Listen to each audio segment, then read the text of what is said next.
Good morning. Appreciate y'all coming today. We'll go ahead and get this meeting of the Special Committee on Election Integrity started. We will be reviewing House Bill 531 again today as we discussed it yesterday. As we always do, let's begin our meeting with a word of prayer, and I'm going to ask Representative Burnell if she would lead us this morning. Press your button there. Okay. Go ahead. Thank you, Mr. Chairman. We all bow our heads. Dear Heavenly Father, thank you for bringing us here today safely. And as we go through this day, I pray that we will do your work and your will be done. And that at the end of the day, that all of our people needs will be done also. We also ask that you pray for those people that have been struck by COVID or have not received their unemployment checks, that they will be able to find a way that they will be able to make it each day. We also pray for the state of Georgia, that the state of Georgia will become a state that leads in voting and in other ways. Thank you. Amen. Amen. Thank you, ma'am. All right. Just kind of a preview of the day. Representative Smyry and I, the ranking member of the committee, have had some discussions. It is the chair's inclination that we follow a schedule of today. We'll hear some witnesses this morning. We'll take a break for lunch when the time seems appropriate. And then we'll hear some witnesses this afternoon. Chairman Smyry did request yesterday that we also have hearings on Monday. That is the chair's inclination to honor that request, and that is the plan right now.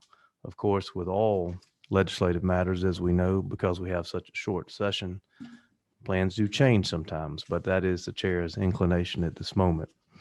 So let me go ahead and mention to you, as you know, with any large bill that we are working on, as the committee process works, there are changes that we'll make.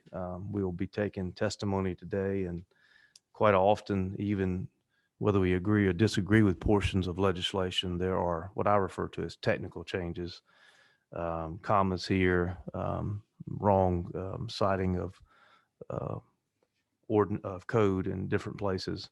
I want to mention to you some of those that we have already identified. The chair would anticipate that today Legislative Council will be working on a committee substitute that I would hope to get to the committee later, hopefully by around 5 o'clock, close of business. We will send that to all the committee members electronically, so you'll have time to look at that as well. Here are some of the, but I want to go ahead and tell you about them so you can expect them. We have received a request from the Georgia Municipal Association that I intend to add into the bill through a committee substitute. We're all aware that we're in a census year. The census will report this year. We are all also aware that the census numbers are coming later than normal this year. Well, we also know that this is an odd number year, so our cities have municipal elections coming up. There is Georgia law which requires, understandably, that when you have elections, you use the latest census numbers. I'll say that GMA has brought to our attention that giving the now at this point anticipated timing, they could be called in what I'll call a no man's land. The numbers could come out after or near the time that they have to have qualifying, but not allowing enough time for new districts to be redrawn. So they have asked for basically a 1 year grace period during this year, that if they get caught in that situation and need to have people qualifying for elections, they can indeed run from the districts that they currently have. I think that's a common sense request from the Georgia Municipal Association, but I wanted to go ahead and bring that to your attention so you can be thinking about it. And I anticipate that language being in our new in a committee substitute. There are other states I have been heard that are having this problem too. Ohio, I know, is trying to make adjustments to their law to accommodate for a later than normal reporting census period. There is a bill which Chairwoman Rich has held subcommittee hearings on by Representative Eddie Lunston. That is dealing with it's House Bill 136. That deals with the situation that he ran into regarding the COVID virus. He represents a county that has a probate judge that runs elections. We still have 30 or more counties in Georgia that instead of having a board of elections and an election superintendent, they actually have a probate judge that still runs elections. He had a situation last year where his probate judge caught the COVID virus and was pretty much out of commission during the November election period. Well, as all of you know, whether it be the board of elections or whether it be the probate judge, those election results have to be certified for those counties' votes to count. They ran into a situation where it didn't look like the probate judge was going to be able to do that. And the bill that he brought would simply allow a Superior Court judge to appoint another person to certify the elections if there were basically an emergency situation, and that couldn't be done otherwise. Chairwoman Rich, did I describe that pretty well from the bill? I did? Okay, good. Thank you, ma'am. By the way, that mask on it that you have on with the G for Georgia looks great.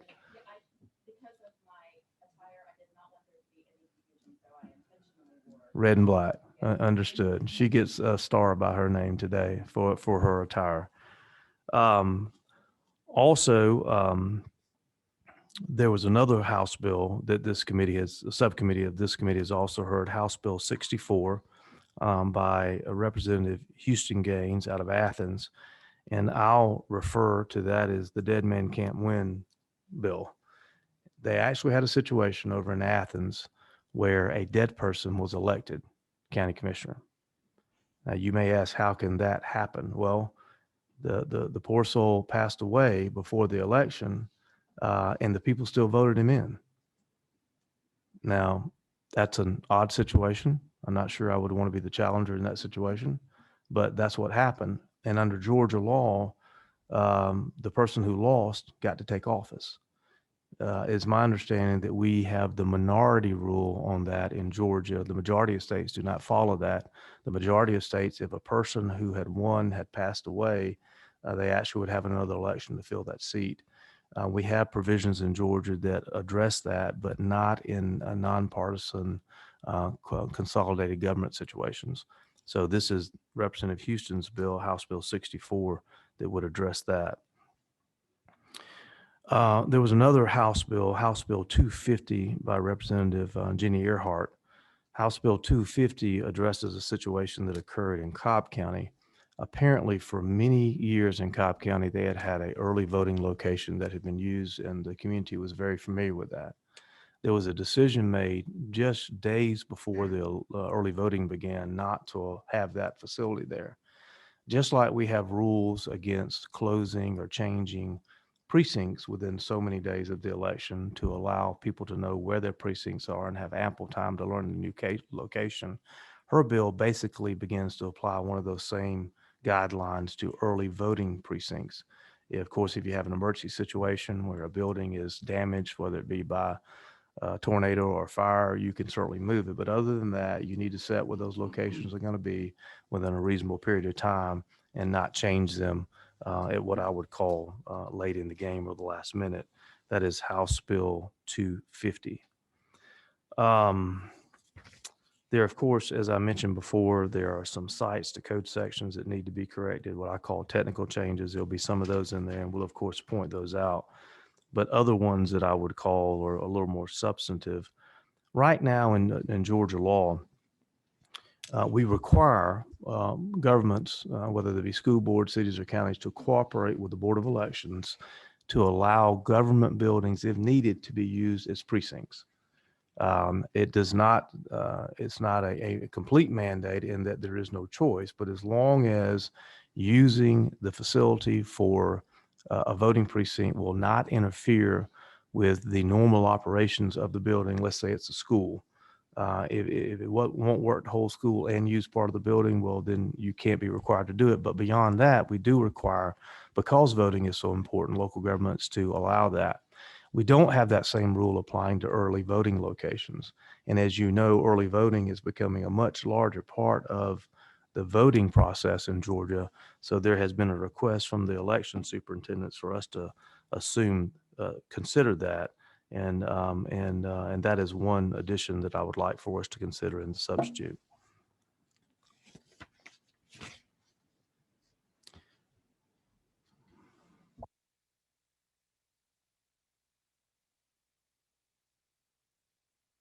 Those are the matters that I wanted to bring to your attention. As I mentioned, committee members will be getting that to you as Ledge Council gets it ready. Any questions from under the committee members, though, about what I just mentioned? I'd be happy to try to clarify.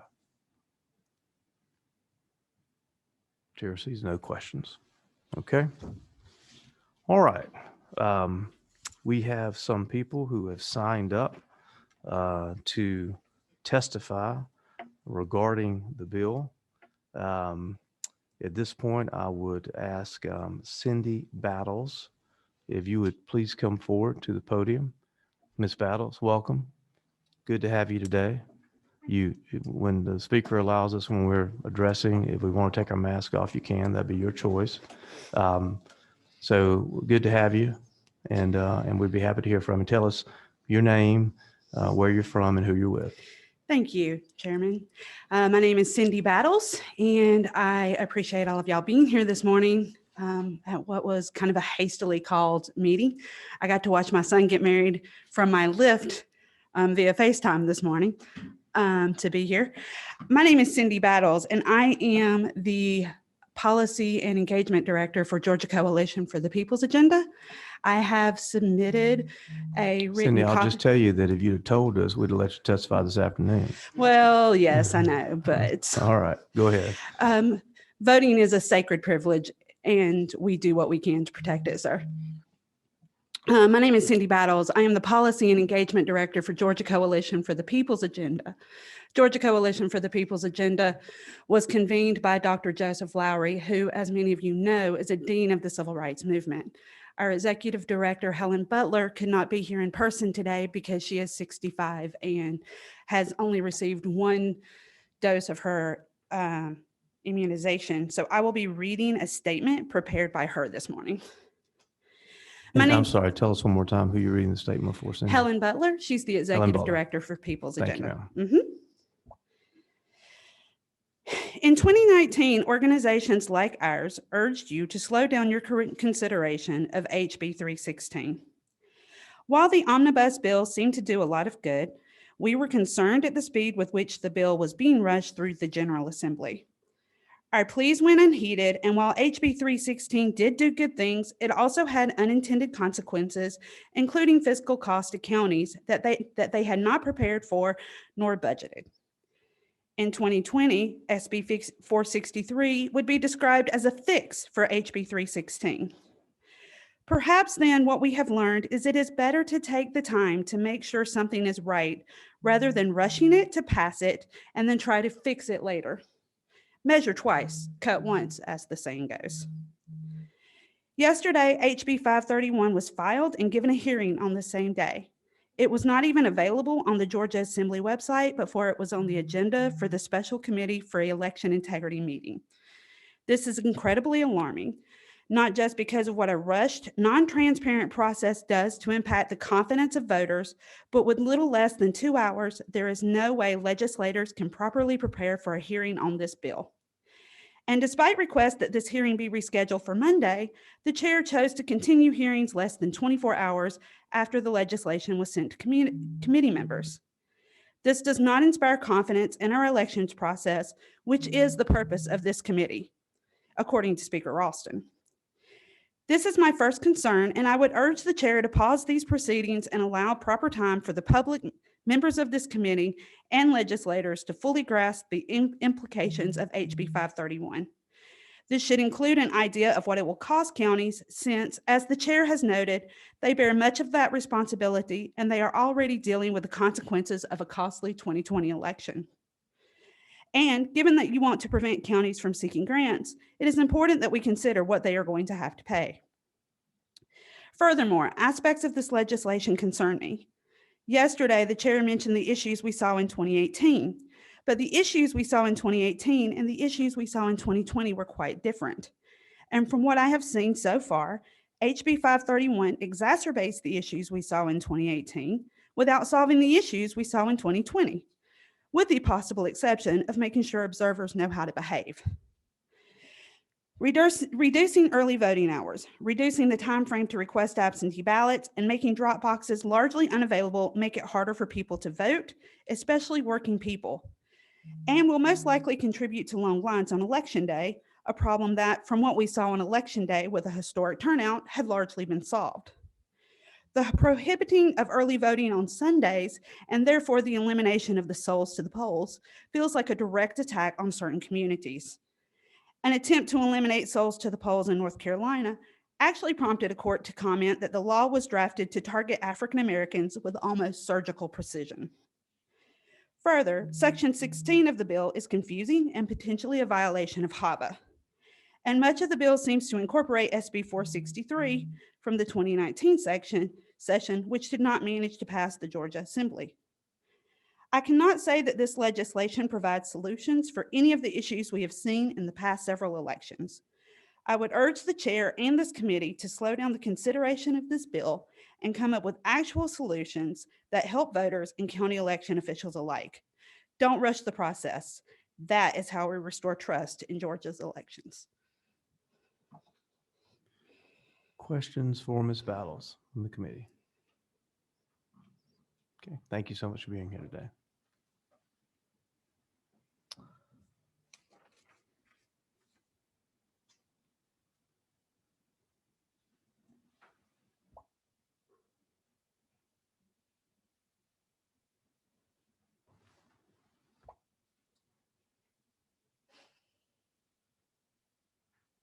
Okay, I have concluded I am not going to try to pronounce this next name, but I'm going to spell the first name and then let me be educated. Is okay, come on up. You know what I'm talking about. Yes. Tell us who you are. Thank you, Chairman. I'm gonna take off my mask. Yes, you here. may, certainly. Thank you. Tell us your name. My name is Pitchia Poiwinachakul.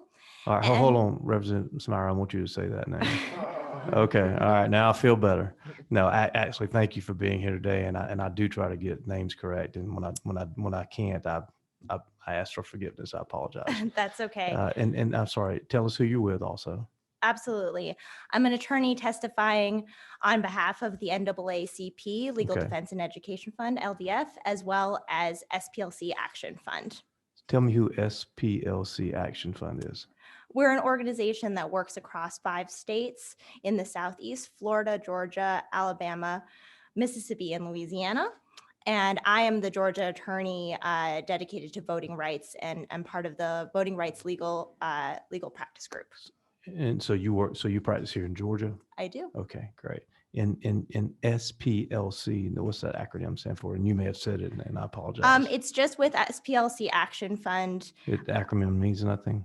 We have another organization that we're affiliated with. What's that called? Southern Poverty Law Center. Southern Poverty Law Center. Okay. I wondered if that's what it was. Yeah. Okay. Good to have you today, Counselor, and we'd be happy to hear from you. Thank you for the opportunity to testify. LDF and SPLC oppose in the strongest possible terms HB 531. The bill was made only available to the public through social media only a few hours before yesterday's hearing and less than 24 hours before today's hearing. We are deeply concerned that the legislature is considering a bill poised to create unnecessary barriers and burdens on voters that disproportionately impact racial minorities, low-income, elderly, rural, disabled, and student voters. Moreover, the legislature is considering HB 531 without affording the public the opportunity to meaningfully give input and contribute to the legislative process. Under these and other circumstances, HB 531 is likely to violate several federal laws, including the 1st, 14th, and 15th Amendments of the United States Constitution and the Voting Rights Act of 1965. Although we have concerns about several provisions, we focus your attention on Section 8, which relates to the proposed photo identification requirement for absentee voting. We urge you at the very minimum to remove the photo ID requirement in HB 531. First, the purported justifications for photo ID for absentee voting are pretextual. 47 states hold elections with vote by mail procedures that do not include a photo ID requirement. Fraud rates are infinitesimally small. The same is true in Georgia. According to multiple statements by Governor Kemp and other statewide officials, there has been no evidence, none, of widespread vote by mail fraud in Georgia. And there has never been. These statements and findings underscore why Georgia's vote by mail laws and procedures remain safe, secure, and reliable. Equally telling, the motivations behind this bill are suspect because it was introduced immediately after Georgia voters generally, and especially Georgia voters of color, dramatically increased their use of absentee voting in the 2020 general election and January 2021 runoff elections. Simply put, the photo ID requirement is a solution in search of a problem. Second, HB 531's photo ID requirement would impose restrictions on ballot access that would be outright barriers, if not burdensome to many voters.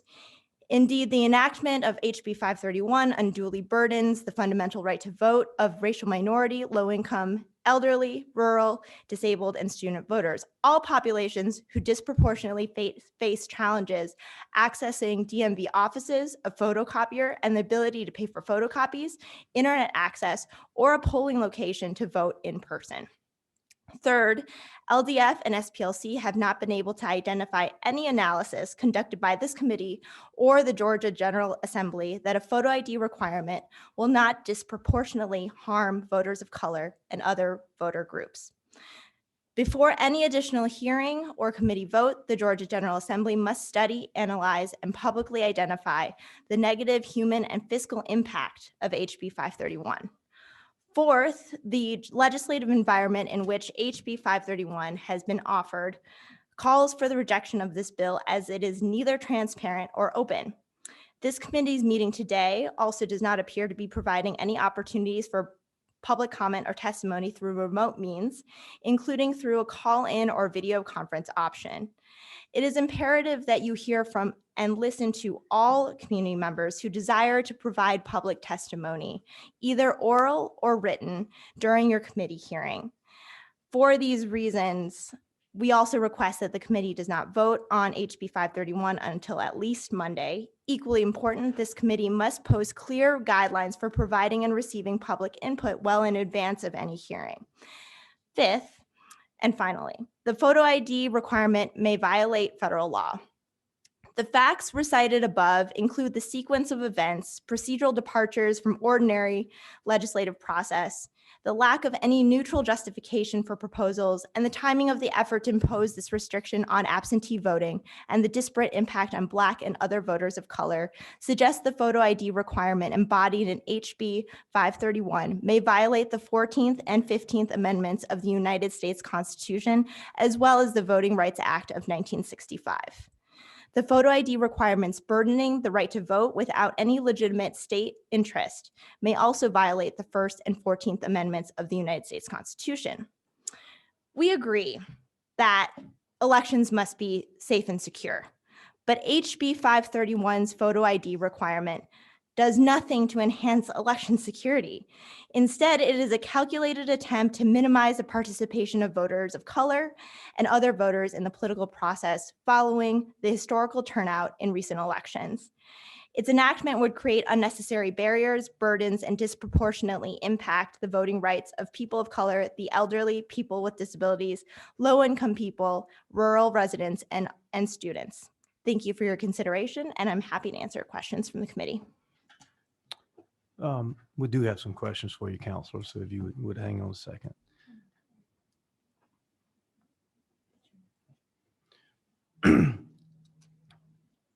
You made several comments in your statement about the requirements for identification in the bill.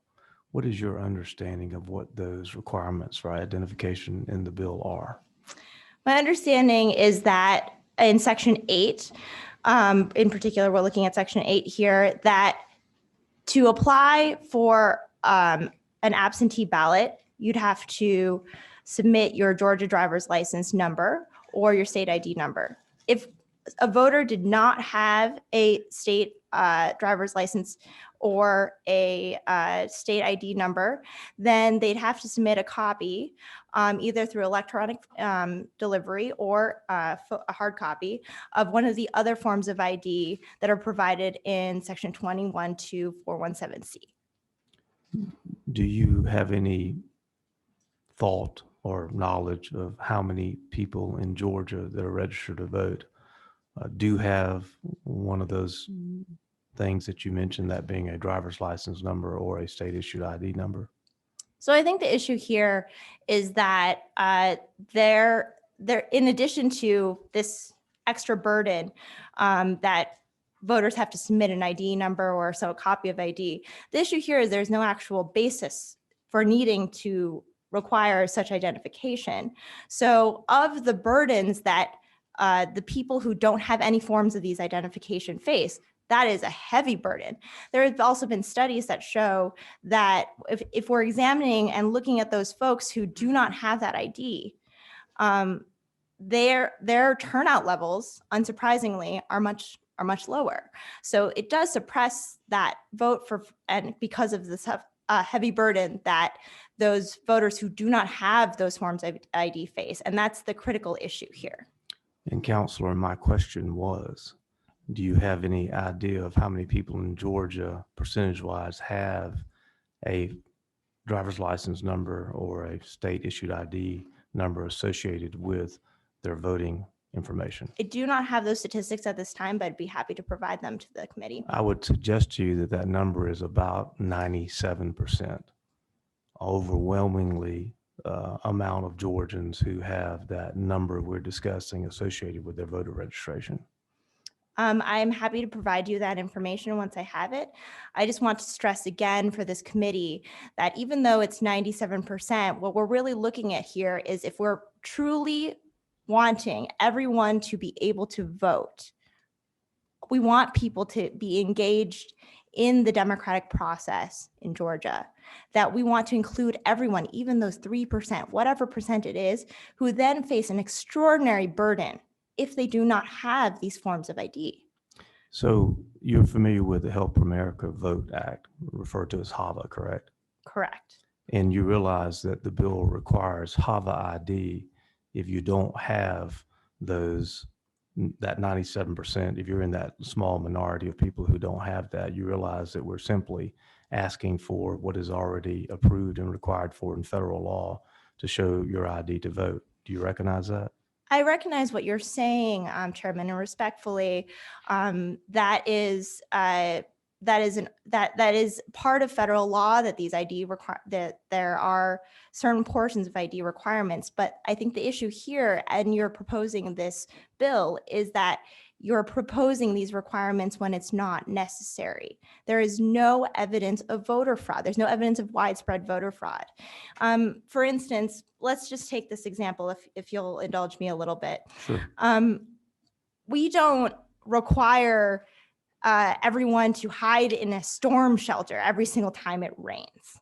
Why don't we do that?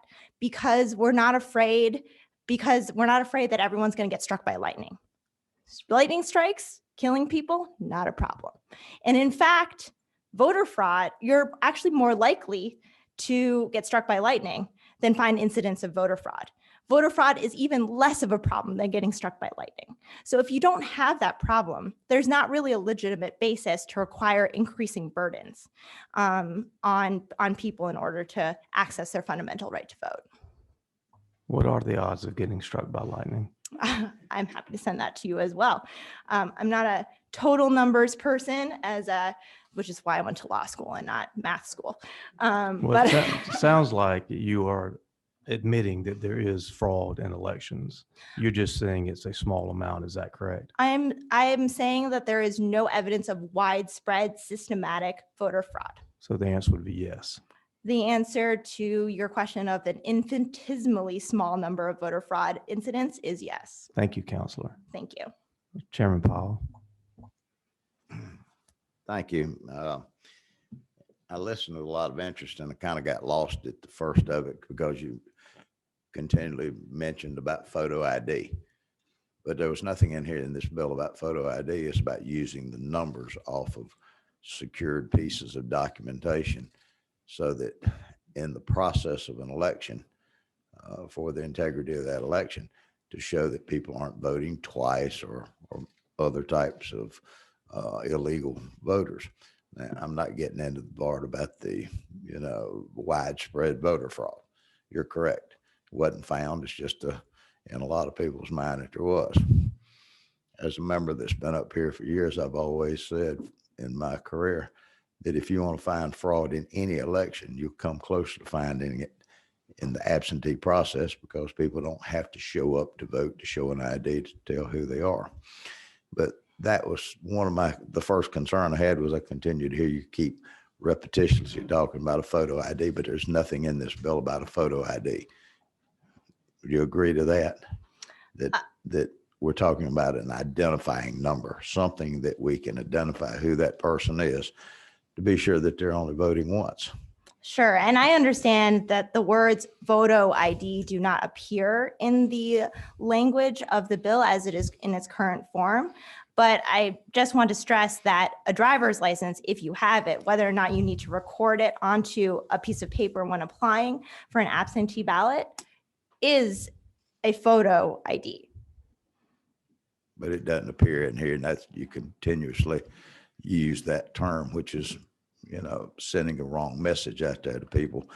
Second question I have, you're concerned that, that we're not allowing anybody to speak, but if I'm not sure, we're on Zoom.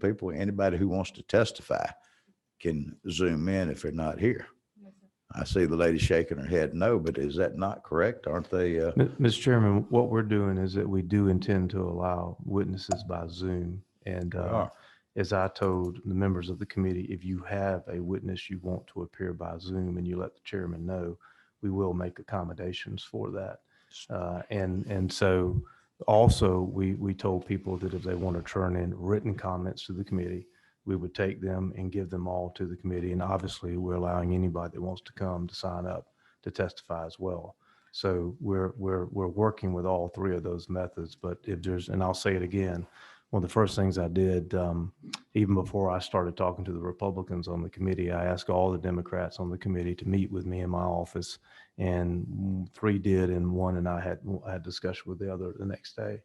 And I would say to them again the same thing I told them at that time. If they have witnesses they want to appear, the chair will work with them to accommodate that, as well I will with all members of the committee. So in fact, that anyone that wishes to be heard on this matter can be heard and will be heard. There are during limitations. The process of hearings. There are limitations with our Zoom, and we have to be.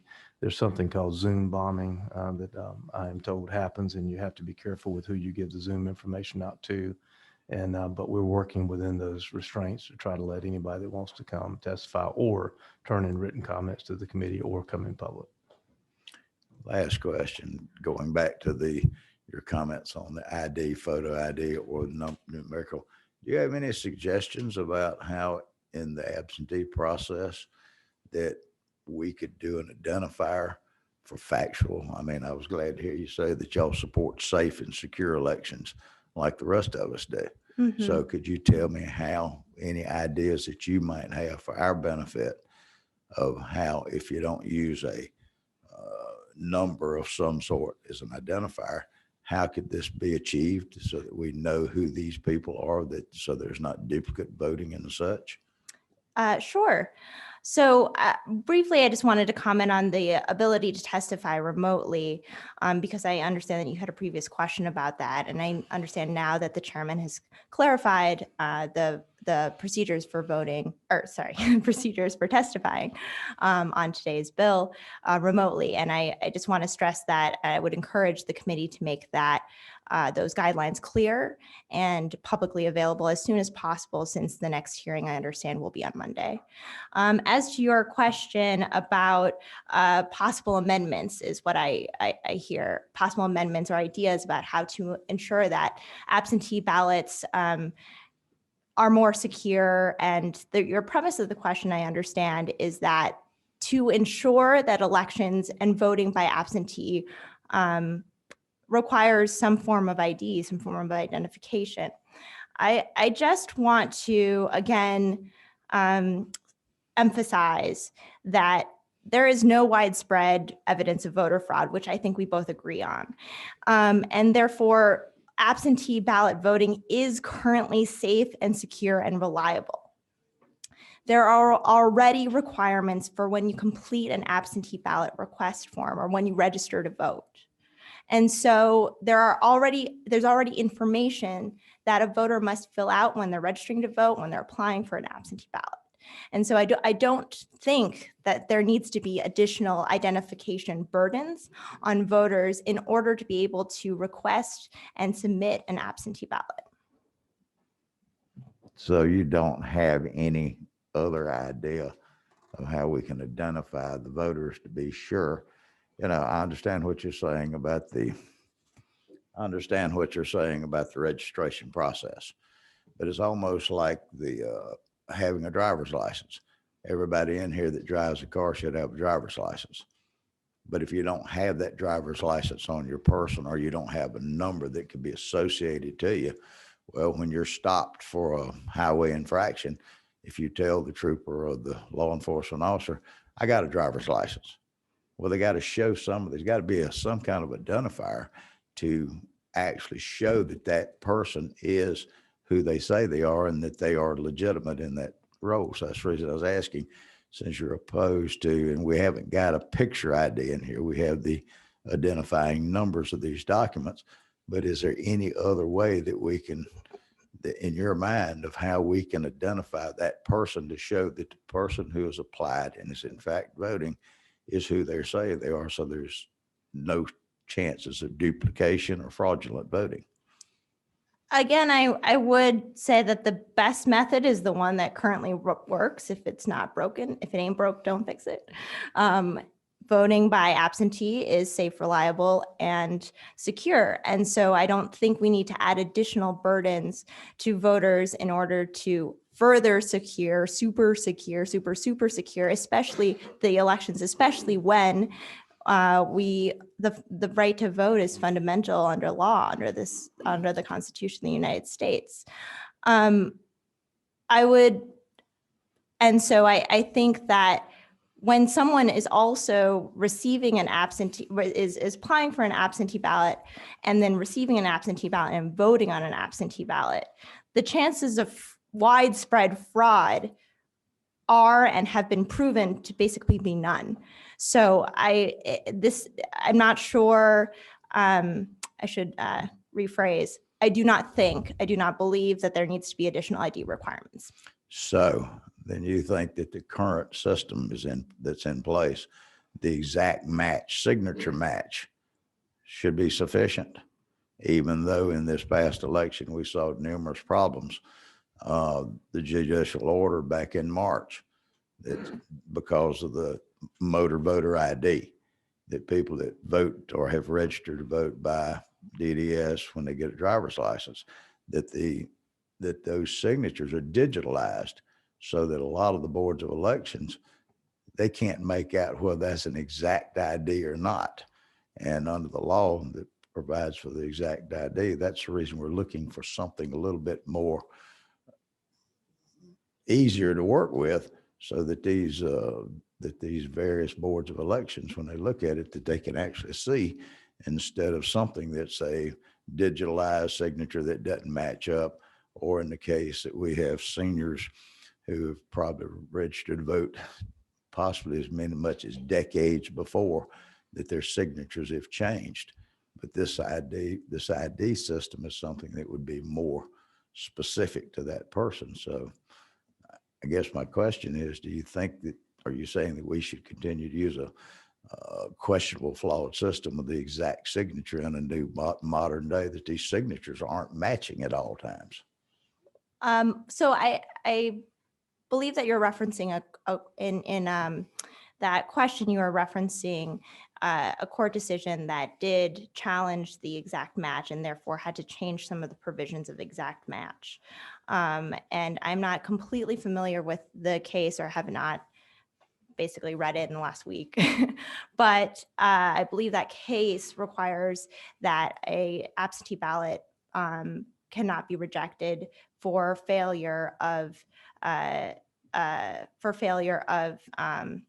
only for the signature not completely matching what is the signature on file. And so if that is the current, I agree there were problems, but now there's a case that came in and said, we're fixing these problems because there were problems. So the current state is again, we can always be improving the current ability to receive a ballot in the way that we're doing voting, but at least the current system would not increase.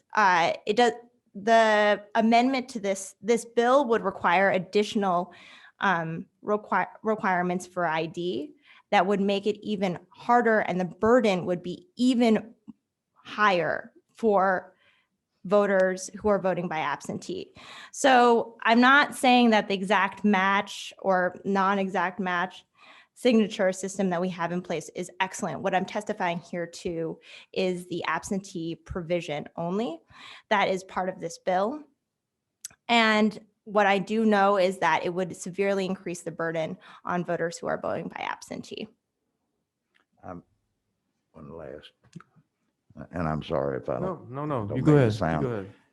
So I hear what you're saying, and I'm glad that you agree with me that this exact match is kind of an antiquated system. But my concern is that people who vote, who've gone to vote, and they've had problems with the exact match. To me, it's not, shouldn't be, we should find a better system so that they're matched up, so that they're not having to vote a provisional or to be turned away. So to me, going to an exact, something a little bit more exact about identifying these folks, that these people would not be disenfranchised or have to vote a provisional ballot because of that, the match. So if they're more matched, something a little bit more accurate, then they'll be able to, this should be more to the tune of people being not disenfranchised to vote. I'm sorry. No, you Were go you- ahead. I'm heartened to hear that, it seems like we are very much on the same page of trying to make sure to expand the vote as much as possible to ensure that as many people are enfranchised and can access the ballot. I just think we have different ways of thinking about it, particularly here with the absentee ID, photo ID requirement. It appears to me that the burden would just be so significant on voters, especially voters of color who do not have access to this ID or ways to submit copies of a non-Georgia driver's license or state ID. And that is not the solution, especially when there's not a legitimate basis for requiring elections to increase election security in the absentee voting space. Counselor, you are aware that Democratic sponsored groups sued the state of Georgia trying to make us get rid of our current system of signature verification. You are aware of that, correct? Yes. Thank you. Madam Speaker Pro Tem Jones. Am I on? Thank you, Mr. Chairman, and thank you for testifying. Would you agree that the fact that widespread systematic fraud was not presented in a court of law does not necessarily mean there was no fraud in absentee balloting?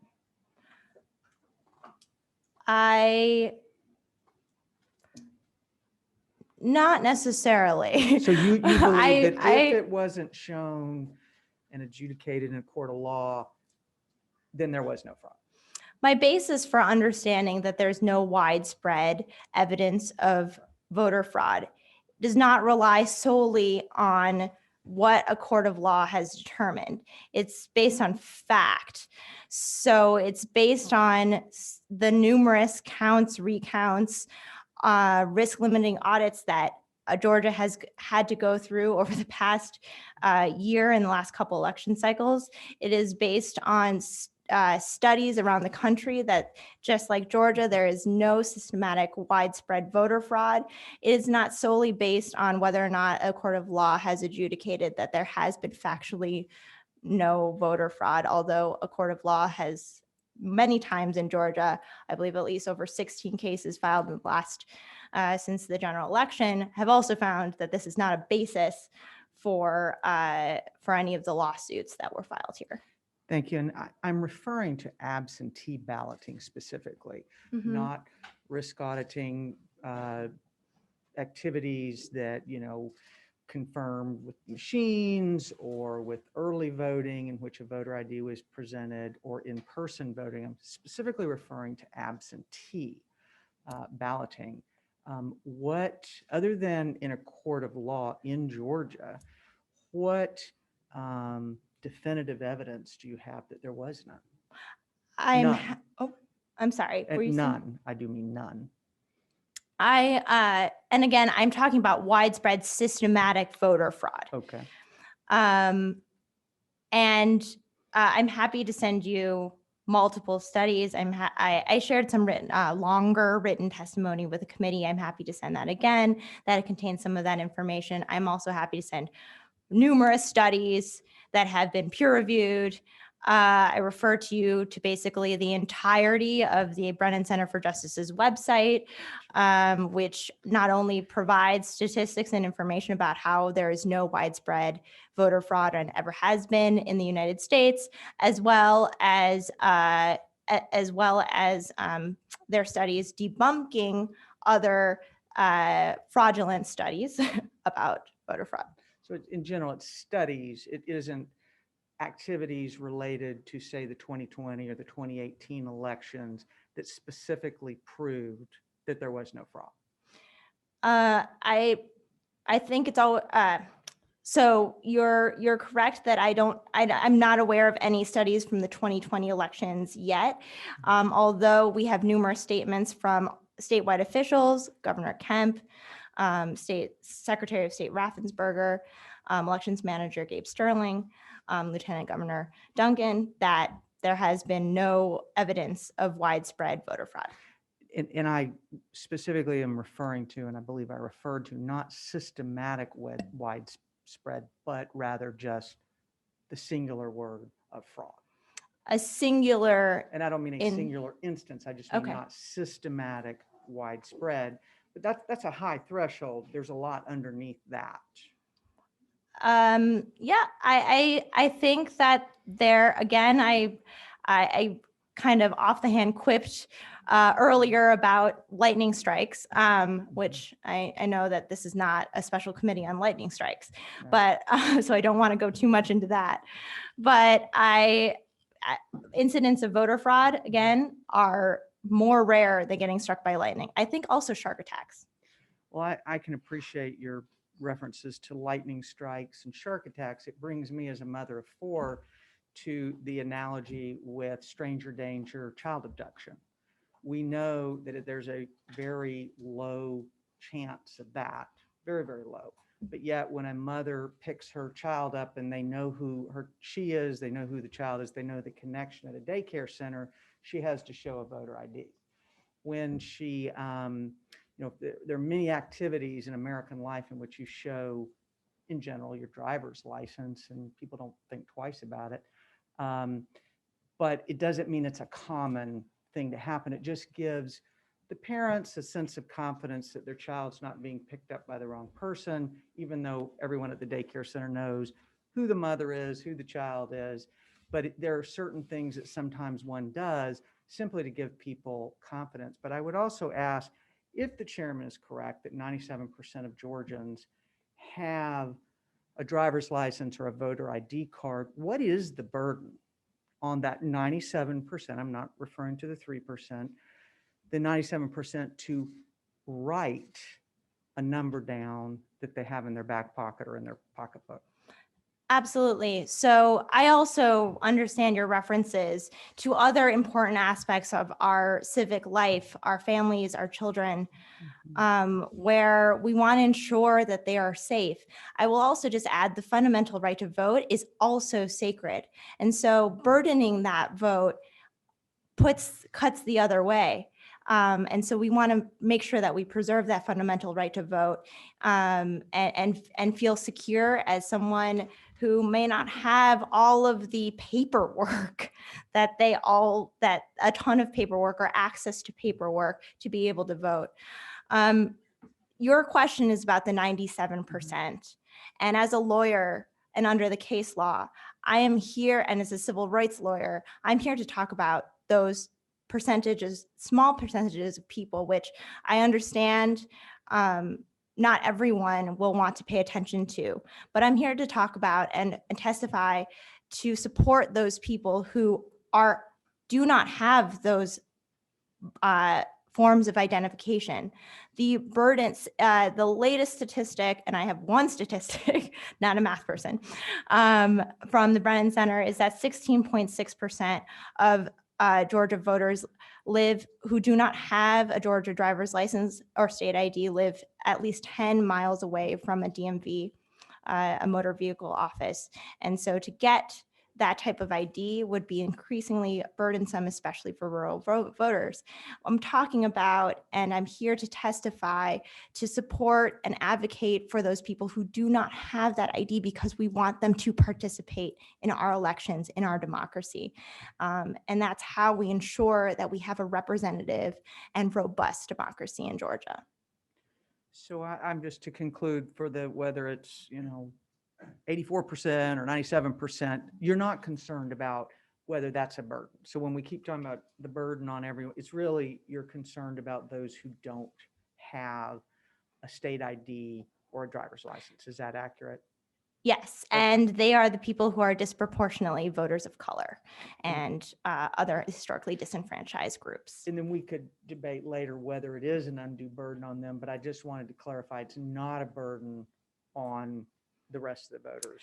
So I guess it remains to be determined, is it a burden on the remaining ones who do not have those forms of ID? I am here testifying on the undue burden of those people who are disproportionately impacted by the voter ID law. Thank you.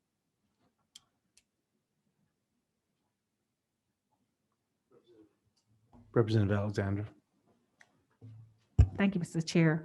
Are you aware about the situation that happened in Cobb County with the 15,000 ballots, where there was only 2 that came back as an error? I am not intimately familiar with that, but I have I've read about it in our great news sources. Yeah, that is what occurred. Further questions, Mr. Chair? Yes, ma'am. So I know we're talking about IDs, and I know within this bill on page 20, 498 through 511, they're asking for 4 digits to be placed on the envelope of the outside of the envelope of the absentee ballot. So that's what we're talking about, where the request of the 4 digits. And I guess my question would be for the authors of the bill. What is the purpose of placing this on this bill? Since we're talking about fraud, do we know, or can you share what those fraud numbers are, to why there is a purpose for putting your 4 digits now on the envelope? I would point out to the representative that if you look on line 508, it says the elector's date of birth shall be hidden from view when the envelope is correctly sealed, or the Social Security, last 4 digits of Social Security number, or the driver's license. So there is a language in here to redesign that envelope so that it is protected when it's sent back into the Board of Elections. That's the first thing I would note for you. What I would also note for you, the purpose of that driver's license identification number or the other identification that is referenced there is because we're moving away from the signature verification process that we have in place now, which your party sued us to try to get rid of. We're moving away from that to something that is probably a much better identifier, as has been discussed previously in this hearing.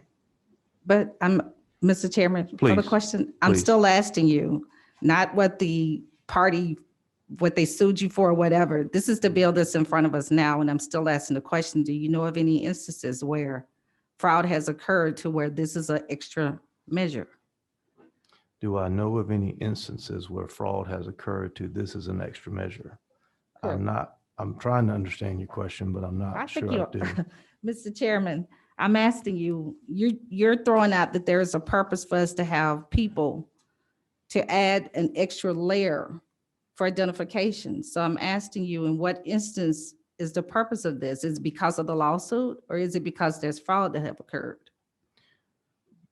the purpose of all our laws dealing with voting is that we try as best we can to make sure that our voting is secure and that someone's vote cannot be stolen. We do have instances that I have been told of claims where people went to vote and they said, "You've already voted." We do have lawsuits which have occurred in this state in the past where people have been found guilty of manipulation of absentee ballots. We do have instances we have heard of vote harvesting, for example, in the area of absentee balloting.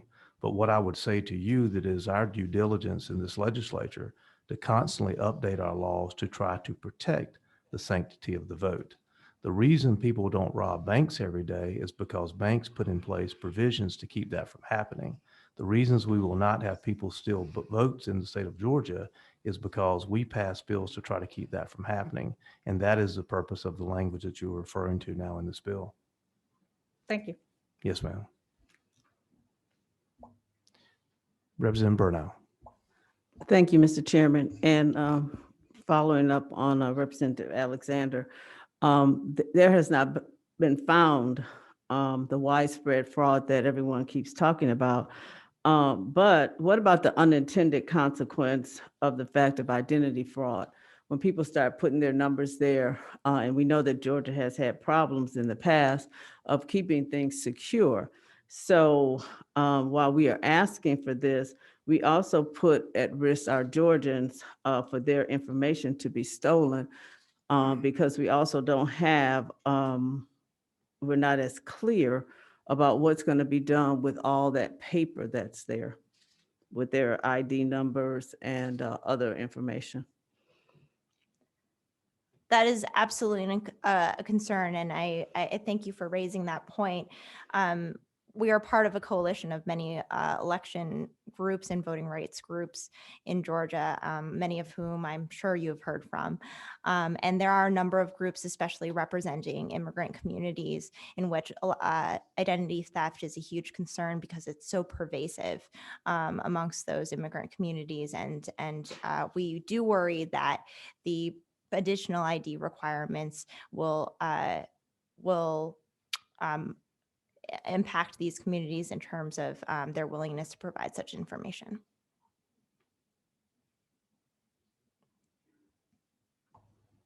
Representative Chairwoman Rich. Thank you, Mr. Chairman, and thank you so much for being here. I wrote it down because I heard you use the phrase a lot, and I think it's what the Speaker Pro Tem was asking you about, no evidence of widespread vote by mail fraud. And I kept wondering, what exactly does that mean? Do you have a definition, or do you have a particular quote or citation from which you lifted that language? It is not a term that I think is defined in the Webster Dictionary or any other court necessarily. Though I use it here just to demonstrate that on the flip side, that if there are incidents of voter fraud, they've been found to be very just minute, small, not impactful. I'm happy to elaborate and follow that up with other studies as well. I'm just not as okay. So a certain amount of fraud is acceptable then. Is that my understanding of what you're saying? We want to ensure that we agree with you, the elections should be safe and secure. And there's just been no widespread voter fraud that would threaten that security. Okay, and that's what I guess I want to focus on. What does that mean, no widespread voter fraud? Because if there is a certain amount of voter fraud, that means that someone who voted in the election who was not a legal voter, they basically disenfranchised me when they voted. Is that correct? I think what's correct here is that if you're looking at the basis of this law, there is no evidence of widespread voter fraud that would be a sufficient justification for the burdens that the photo ID requirement imposes on voters. Okay, so what is it? What system do we have in current Georgia law that would allow us to identify your evidence of widespread vote by mail fraud? I think that's a question that you have to pose to the Secretary of State and other elections managers. I know that they are always actively engaged in trying to seek out voter fraud. And so I would ask that you pose that to them. I'm not a voter fraud prosecutor, so I don't Well, know. that's what this committee is here to do, is to craft legislation that ensures the integrity of our voting system. And you're saying that our current system has shown that there has been no evidence of widespread vote by mail fraud. And I'm just wondering what in our current system would allow us to ever identify that. Again, I would ask that you pose that to the Secretary of State and the election administrators of this state. I'm here to testify and say that there has been found no evidence of this fraud. Therefore, there's no legitimate justification for the burdens imposed by this law. And would you agree that if our current signature match system is insufficient to identify the widespread evidence of fraud, that your statement basically has no meaning, that there very well could be evidence, very well could be widespread voter fraud, but our system is not set up to detect it? I think that there are a lot of conditionals in your question there, and there are a lot of premises that I think we would disagree with. I am solely here just to testify on the impact of this legislation on voters who are voting by absentee, who may not have the identification requirements required in the law. Thank you.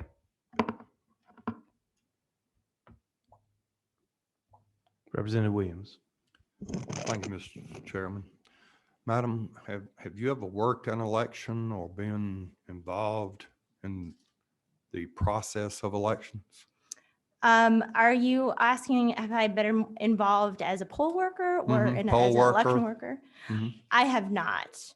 My experience has been as an attorney working on election protection efforts, as a student working on election protection efforts. I've registered numbers of people to vote. I have worked in numerous policy capacities doing research. So I would like to say humbly well-read on election procedures, but I have not worked as a poll worker. Okay, thank you, and thank you for being here. Are you aware that some elections are lost or won by one vote, even I'm here sorry, in the can you state of say- Georgia? Can you say that again? Are you aware that the sheriff of Wheeler County, Georgia, lost his election in 2012 by one vote? I was not aware of that. Seems like a very close election. Exciting. Yeah, and I saw personally in Milledgeville, a Mhm. city council person win by one vote. That's So any fraud, any absentee ballot fraud is too much. Even if it's one, it's too much. We all want the same thing at the end of the day, that the elections are fair, honest, and that everyone votes their conscience and no one is manipulated, threatened. No votes are bought with a $5 bill or a cigarette and a can of beer. And there's evidence, and I have evidence to show some of those things. There's actually an election in Meriwether County School Board was actually thrown out because of widespread voter fraud. You know, in a perfect world, it wouldn't happen. None of us want it to happen. It doesn't matter if you're Republican or Democrat. You want it to be fair, open, and honest. And that's what we're after too. I appreciate you coming and testifying and your knowledge, but I encourage you and others to get involved, to go work a poll, to be a poll worker, to be a volunteer, to see the process. I know we have 159 counties, and we have about 100 different ways elections are run in those counties. It's not all the same way. And that's what we're looking for, is that everything is done the same. whatever county it is. And I do thank you again, but we're open-minded and we're all wanting the same thing. And I thank you. Chairman Smyrie. Thank you for your testimony. I really appreciate that. And I've read some of y'all's position papers, and they're very helpful. And I want to tap on your experience. And as I read the bill and try my best to, because I think voting is very fundamental. I mean, just one of those issues that I always speak very highly of, because I always encourage people to participate in democracy and the political process. But what really concerns me a little is the early voting section as it relates to the bill. And I know the early voting, and when you cut back on early voting, it disproportionately affects the home voters of color, who have the highest rate of weekend voting. And in Section 12 of the bill, when you eliminate some form of Saturday and Sunday voting, it appears to me that once I went and looked at it and kind of added it up, it looks like you can almost cut 108, 110 total available hours of early voting. And to me, that would have a disproportionate effect on a segment of our community. So what experience, what do you have that could add to that discussion on early voting? Because to me, early voting and absentee voting is another tool extended to the public so that they could, because we all have different circumstances in life.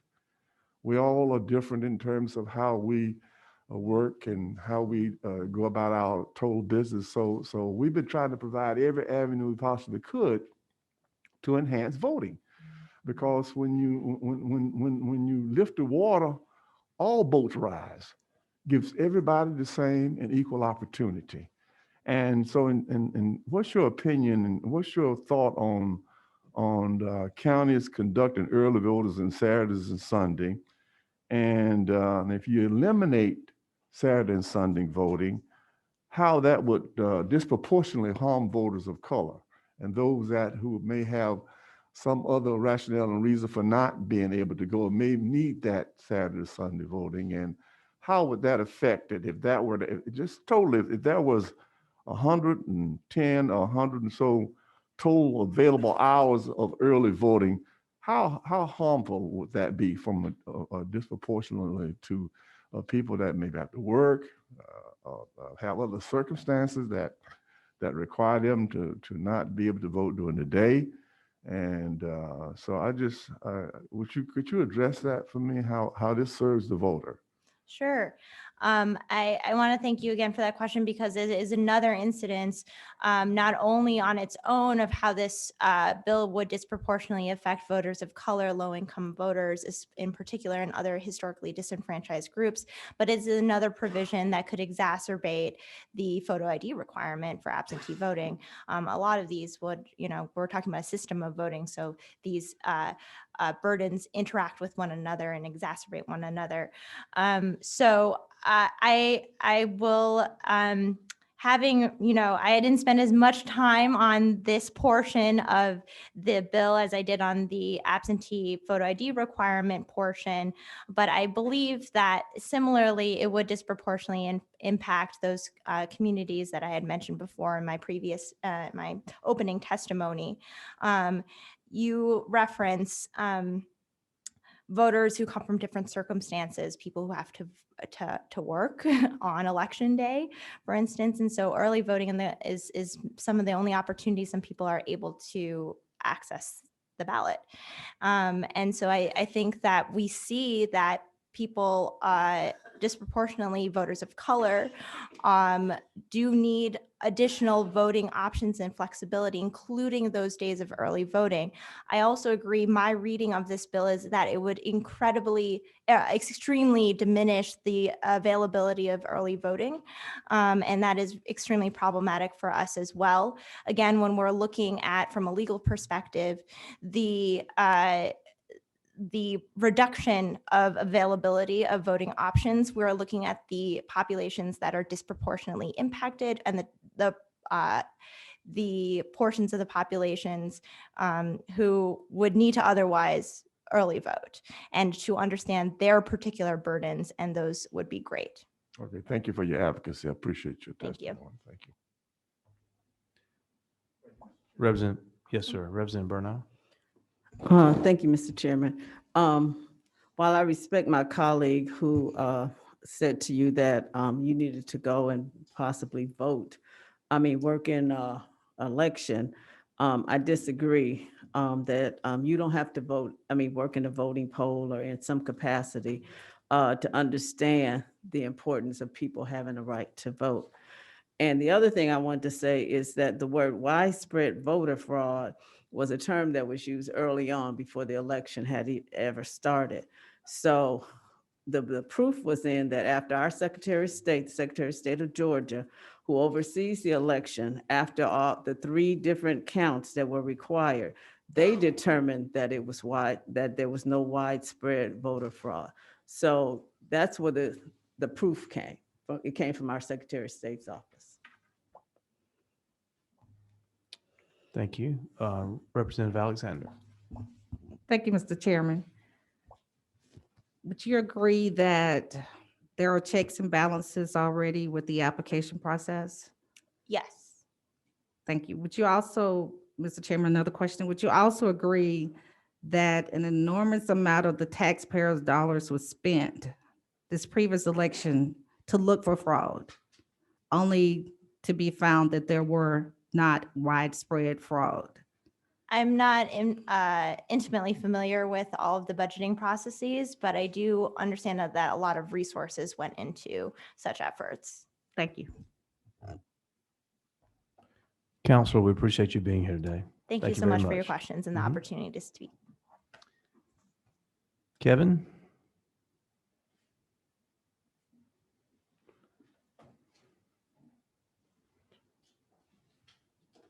Welcome. Good to have you with us today.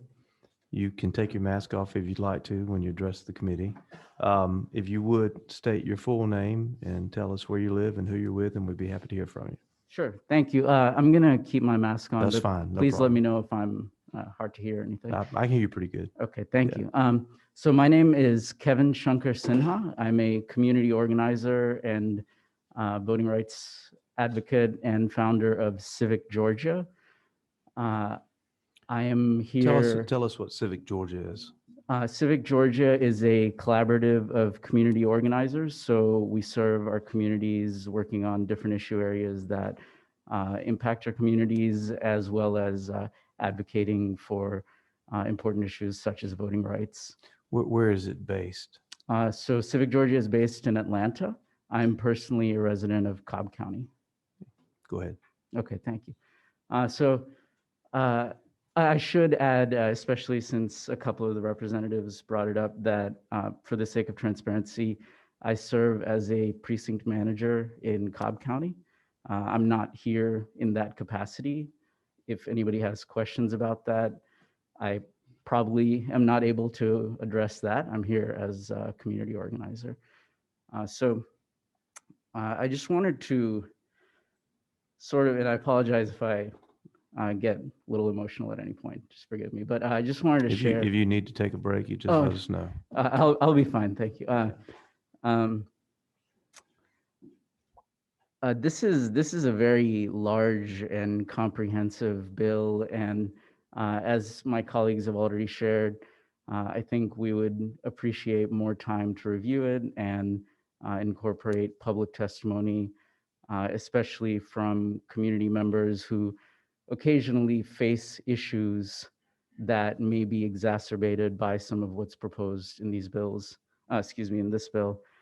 At the same time, I am not an expert on exactly what all this committee is tasked with. I understand the general nature of it, but I would pose that elections integrity includes not just seeking out and trying to eliminate or prevent whatever fraud there might be, but to ensure that voters have fair access and equitable access. And equity, as we all know, is not just about equality, it's about making sure that we all go the extra mile to provide resources and availability, and in some cases, support in being able to participate in the voting process.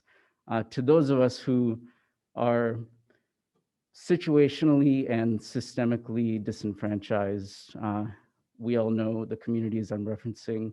My colleagues have shared about them. That includes communities of color, that includes the elderly, that includes people of differing abilities, that includes young people, that includes a lot of people who face challenges that we're not all aware of because we don't all face them ourselves. And so when we talk about things like early voting is a beautiful thing. I have early voted. I have worked early voting as an elections personnel team member, if you will.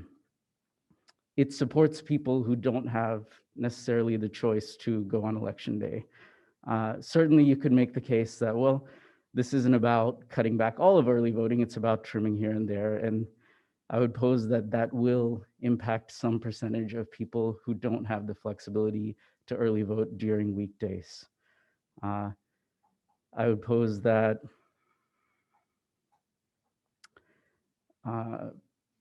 we should expand early voting. Why not make it more accessible? It works for people. Early voting is largely a people-managed process in that someone is attending in person. So, and I think our precincts have been proven to be safe, secure environments for voting. So we should expand early voting. Absentee voting, voting by mail, there are a few other terms that it can be referred to. Such a powerful, powerful thing. We saw the power of it over the past year. It came out of a necessity since we were facing this horrible pandemic, but how many people got a chance to participate when before they may not have been physically or otherwise able to go to the polls? And we know that absentee balloting and voting by mail has been a part of Georgia's elections process for some time now, thankfully, but I don't know that it was embraced as much as in the past year. And I believe that, again, rather than being restrictive to something that works well and that shows such promise goes against what I would consider elections integrity. I believe we should expand absentee voting through whatever means. For example, I believe there's a bill active right now that may change the age of people being able to automatically receive their absentee ballots. I'm not sure that's necessary. I'm not sure that's helpful to anybody. I think perhaps we should all be eligible to automatically receive our absentee ballots. Why not? Why not all of us have an easier chance at participating in the process? I think that the mobile voting units that we saw in Fulton County, which I believe there's a reference to in this bill, forgive me, I have not had as much of a chance to digest it as I would have liked, but that is a beautiful thing. I believe bringing precincts closer to people who may not be able to physically or based on a lack of transportation access go to their precinct, but still prefer to vote in person because that's maybe a part of what their voting process is, their personal preference. That's amazing. We should be doing that everywhere. We should be encouraging counties, we should be supporting them fiscally in adopting similar programs. I'm sure there are ways to learn more about how that works, perhaps encourage a pilot program. You can create studies that see how that works for us across the state. There are other states, such as Colorado, I believe, that have more expansive programs around this. I think that we can become a leader as a state in expanding voting access and voting rights. And I think we should. We have an opportunity to. We have some of these tools at our disposal, and really choosing to understand them and embrace them for what they give back to us, as opposed to creating solutions for problems that don't exist, as my colleague earlier referenced. I think that is part of elections integrity. And I believe one of the representatives, forgive me, mentioned this already, but as a poll worker, as a poll manager, as someone who's done that, absolutely encourage everybody to try that, to experience that. It is a beautiful thing to work in that process. It's an important thing. I would say that that is far from the only way to be involved. I think someone choosing to pursue a career as a civil rights attorney has very much gotten involved, as have we all. Organizers, representatives, community members, we're all part of this. We're all involved. I believe one of the representatives referenced the audit in Cobb County for absentee ballots. I think the numbers were on the order of, out of 150,000 absentee ballots, the Secretary of State's office, through whatever means they do, audited about 15,118 approximately. They found two cases of problematic scenarios. Let me confirm for you what those were, because I'm not sure that they were necessarily fraud. In one case, the ballot was mistakenly signed by the elector's spouse, and in the other, the voter reported signing the front of the envelope only. In both cases, the identified voters filled out the ballots themselves. Those were two cases out of 15,118 ballots that were audited that found issues. It's not even fraud, issues. So at least based on this audit that the Secretary of State's office did, there was, I think, technically 0% fraud. But let's say that even those two could be considered by some stretch of the imagination to be fraud. That's still 0.013%. No fraud should be allowed, but I think we saw that at least in this audit, there was no fraud in the case of these ballots. No fraud should be allowed, I agree. But we're talking about, I'm using, I believe the chair's numbers, I would need to verify these, but something like 3% of registered voters who may not have certain forms of ID that are required, that would meet the requirements of what this bill is asking for to be an absentee voter. If it is 3%, you're potentially impacting 3% of people to protect against 0% of something that didn't happen. So I'm not sure. When you say 0% of something that didn't happen, tell me what 0% you're referring to. Apologies. So I'm referring to, in that case of the audit of the Cobb County absentee ballots from the November election. So you're not referring to the rest of Georgia? Correct. I'm referring Thank you. specifically to Go that ahead. case. Apologies. Thank you for allowing me to clarify.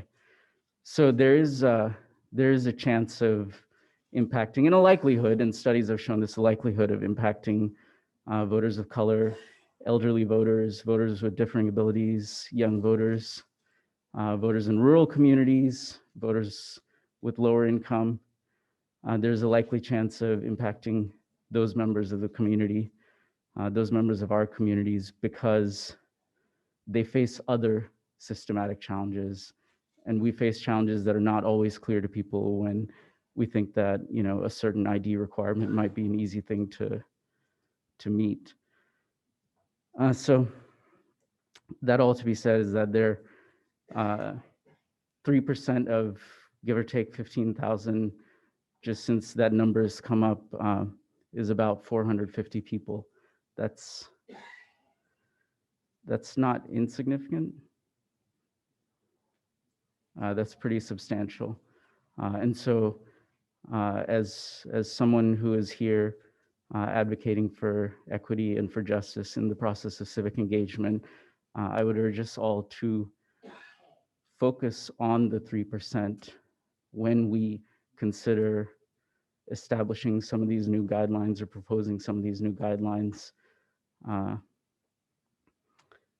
and actually using the power and the authority of this committee and as elected officials to look at these programs and choose to expand them and expand access and expand the right to vote, or excuse me, the ability and access to vote for voters in Georgia. So I'll stop there. I'm happy to answer any questions or Any address questions feedback. for the witness? Thank you, Kevin. We appreciate you being here today. Thank you. Mhm. Richard Rose. Mr. Rose? Mr. Rose, thank you for being here today. We're happy to hear from you. If you would go ahead and state for the record your full name and where you live and who you're with. Thank you, Chairman. I'm Richard Rose. I am Atlanta, Georgia resident. I'm representing the NACP Atlanta and 17 other branches that contain 77% of Georgia's Black voters. What's your position with them, Mr. Rose? I'm president of the Atlanta NAACP. President. Yes, sir. Thank Yes, you for being here today. Go ahead. Thank you. So I'm also by profession a certified public accountant, and I was listening to the other speakers and their other questions. And the question came to me, why don't we start with a demonstration that there really are problems, in particular with absentee ballot? Why don't we just audit absentee balloting, the whole 159 counties, to identify problems, and they're going to be mistakes, but identify the fraud since we are claiming it. It seems to me that what we have is a lot of solutions searching for a problem. Those of us in community service, we struggle to get 7 out of 10 voters to the poll. So in addition to being safe and secure, we are concerned with accessibility. How do we get all of our people involved in what should be a right and a privilege, and that is participation in the voting process?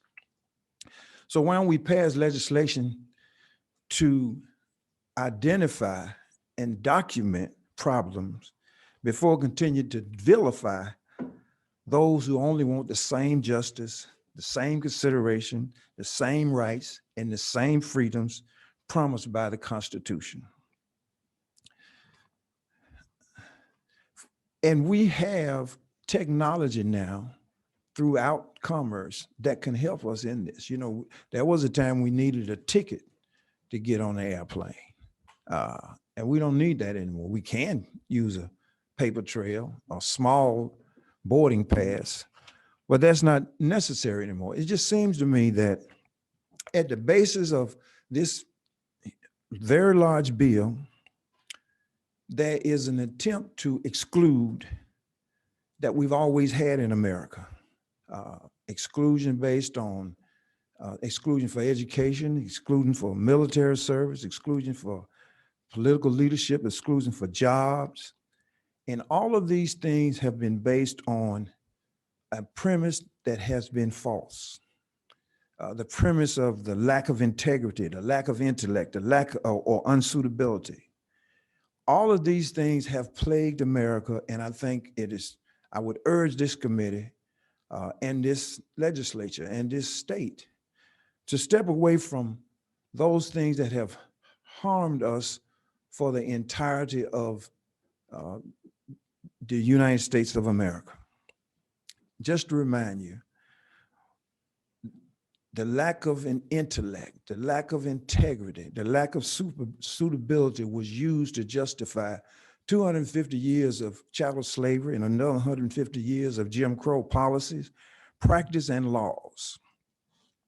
Now the lie is that we have collusion, corruption, and deceit leading to another declaration of unfitness.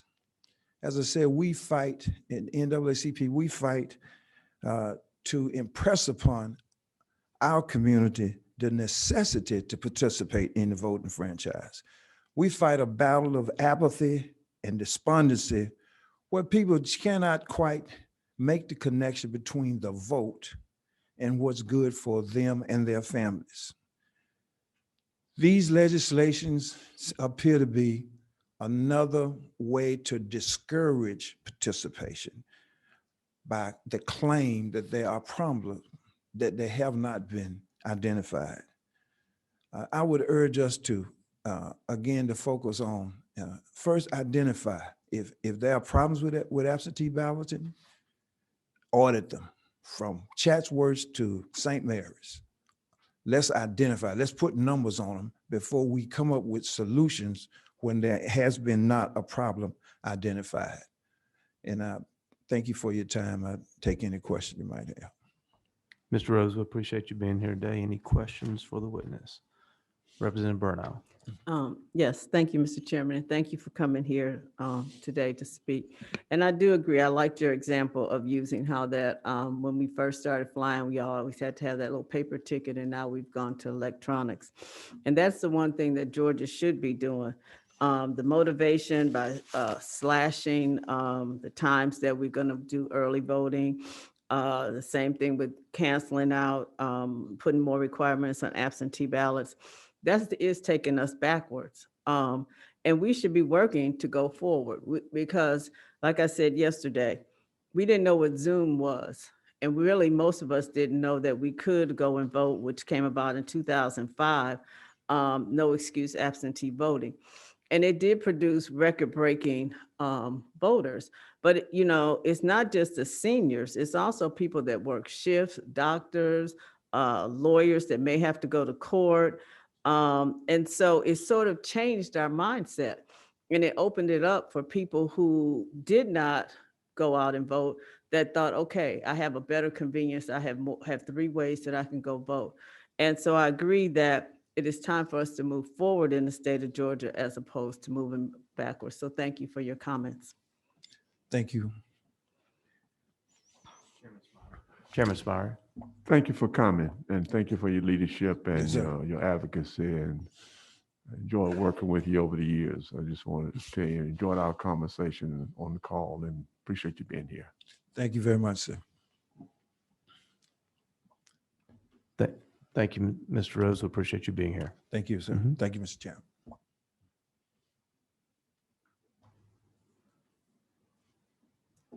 Okay, at this time, we don't have any other witnesses signed up in person. What the chair intends to do is to break for lunch and to reconvene at approximately 1 o'clock unless there are questions or comments from any committee members at this time. Seeing none, we will be in recess till 1 o'clock right back here. Thank you.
Good afternoon, ladies and gentlemen. Welcome back. I hope everybody got a bite to eat for lunch. And we will now begin our afternoon session. We have a few witnesses that are signed up, and we will be working with them. Some are in person. Some will be via our audio system, and then some actually will have a picture on the screen as well. But the first person will be Joe Sapp. Mr. Sapp, can you hear me? Give a second for House Media Services to bring Mr. Sapp into the meeting. Mr. Sapp, they tell me that you have muted your phone, and you will need to unmute your phone.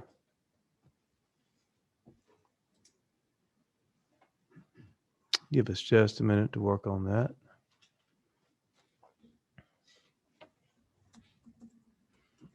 My phone tends to work a lot better when my 19-year-old is assisting me, and sometimes it takes a moment.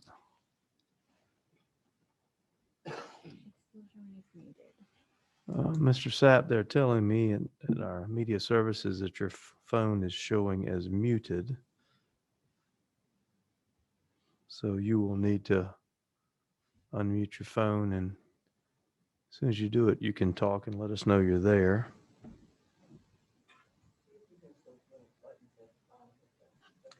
Okay, let's see. Well, he's on the phone, so I can't really type to him. Are you texting? Okay.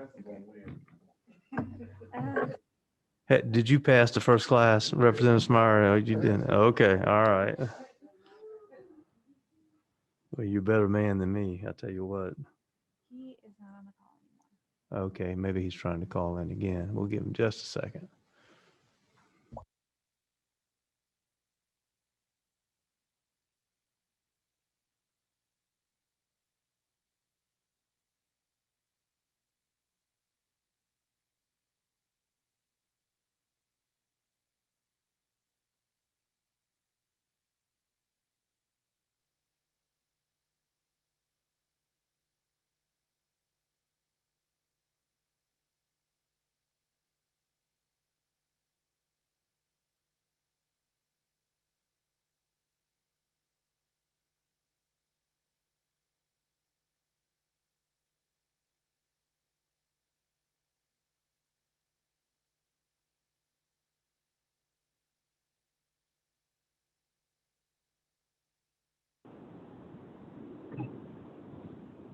Mr. Sapp, can you hear me? Yes, sir. Can you hear me now? Yes, sir, we sure can. We appreciate you putting up with our attempts to bring you into our meeting. We don't have a video of you, but we do have you by audio. So, Mr. Sapp, if Yes, you sir.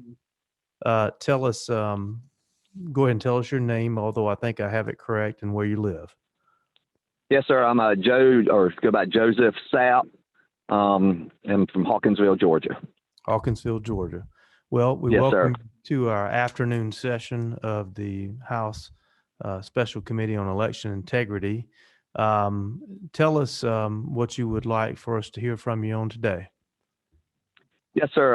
Yeah, I was talking to a friend of mine who brought it to my attention that I had a phone call on Sunday, November 1st, prior to the election, and it was a restricted number. I'm in the healthcare field, and normally when it's a restricted number, it's a physician calling me, so I always answer restricted phone calls. And the lady introduced herself, and again, I cannot remember her name or the organization that she said she represented, but she called me Joseph, and my son's name is also Joseph, and my son's a senior at the University of Georgia, and he requested an absentee ballot, and I think she was mistaking me for him, and she wanted to know if I had turned in my absentee ballot yet.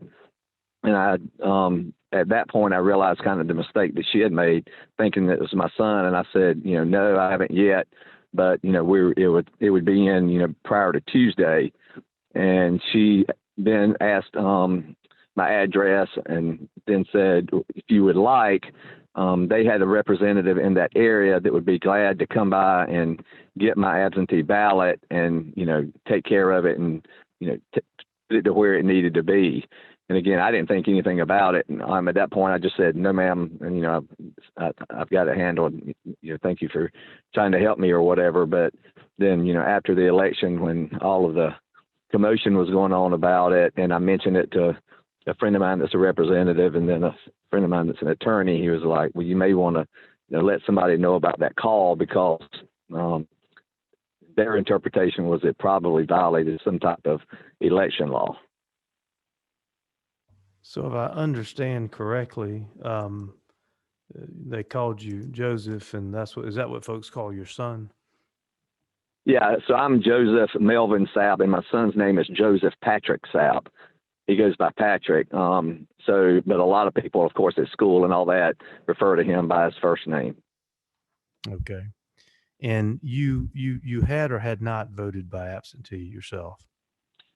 Myself, no, I voted in person on election day. Okay.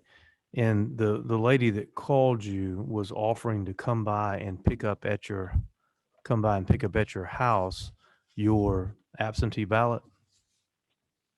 Yes, sir. Okay. Did they talk to you about when they would possibly come by, or did you ever get to that point? No, she made it sound like it would be that day. She didn't give me a specific on that. She just said she had a representative in the area that would be glad to come by and get it and take it to where, the proper place for it. And I told her that, it's a small town. It's no problem. I know exactly where to take it. But you did not know who this person was. Is that correct? No, ma'am. No, no, sir, not at all. So she obviously was not your caregiver or a family member or someone who's actually maybe allowed to pick up absentee ballots and take them and turn them in. No, sir. No, we wouldn't need that service. Okay. Well, are you aware, Mr. Sapp, and it sounds like through this process you may have, that ballot harvesting is illegal in the state of Georgia?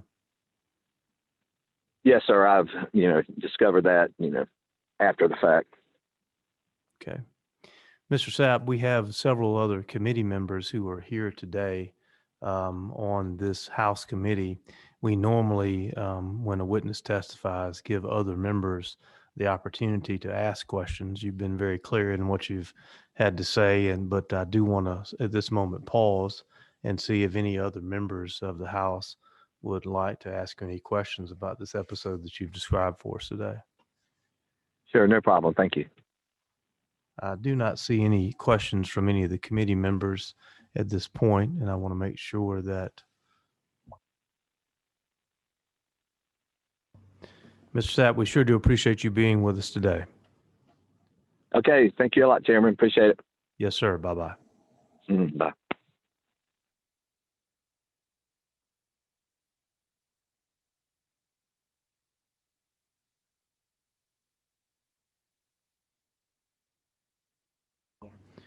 Okay, next we will have Amber Mcreynolds. And is that Ben Schlur? Miss Mcreynolds, can you hear me? I can, yes. Okay, there you are. You're on the screen with us. Welcome. Yeah. Good to have you today. Now, Good to you be- have somebody with you named Ben that wants to testify also? Yeah, Ben's just, he's one of our policy, legal. Okay, so it'll be you. It'll be me, and he might weigh in if he needs to. Okay. Well, and I'm pronouncing your name correctly, Miss Mcreynolds, right? Yes. Okay. Thank you so much for being with us today. Please tell us who you're with and where you are, and we'll be happy to hear from you. Absolutely. Well, thank you, Mr. Chair, for having us speak today. As mentioned, I'm Amber Mcreynolds. I'm the CEO of the National Vote at Home Institute and Coalition. I also am a former elections official, so I ran elections for over 13 years and have been involved in election administration for more than 16 years in the state of Colorado, but also nationally. I've done a lot of work in Georgia over the last few years, supporting election officials in various counties and also the state. And our expertise at the National Vote at Home Institute is really about how to improve the process overall for all voters, and also balancing values in the election process that are really important as we think about policies and forms, ensuring that all policies sort of cover all values in the election process equally and fairly. And those values are really about making sure that the process and the policy itself is fair, accessible, secure, transparent, equitable, and reliable. And that my acronym for that is FASTER, but we want to ensure that all those values are balanced appropriately in the policy and also the administration of elections broadly.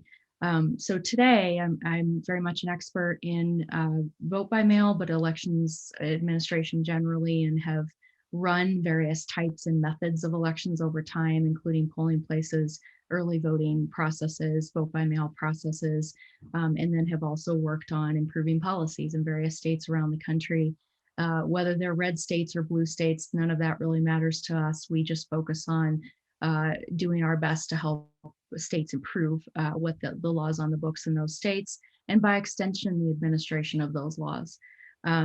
So I also just for the record, I'm also an unaffiliated elector. I've never been affiliated with either of the major parties, and that's important for the expertise that I bring to the table today.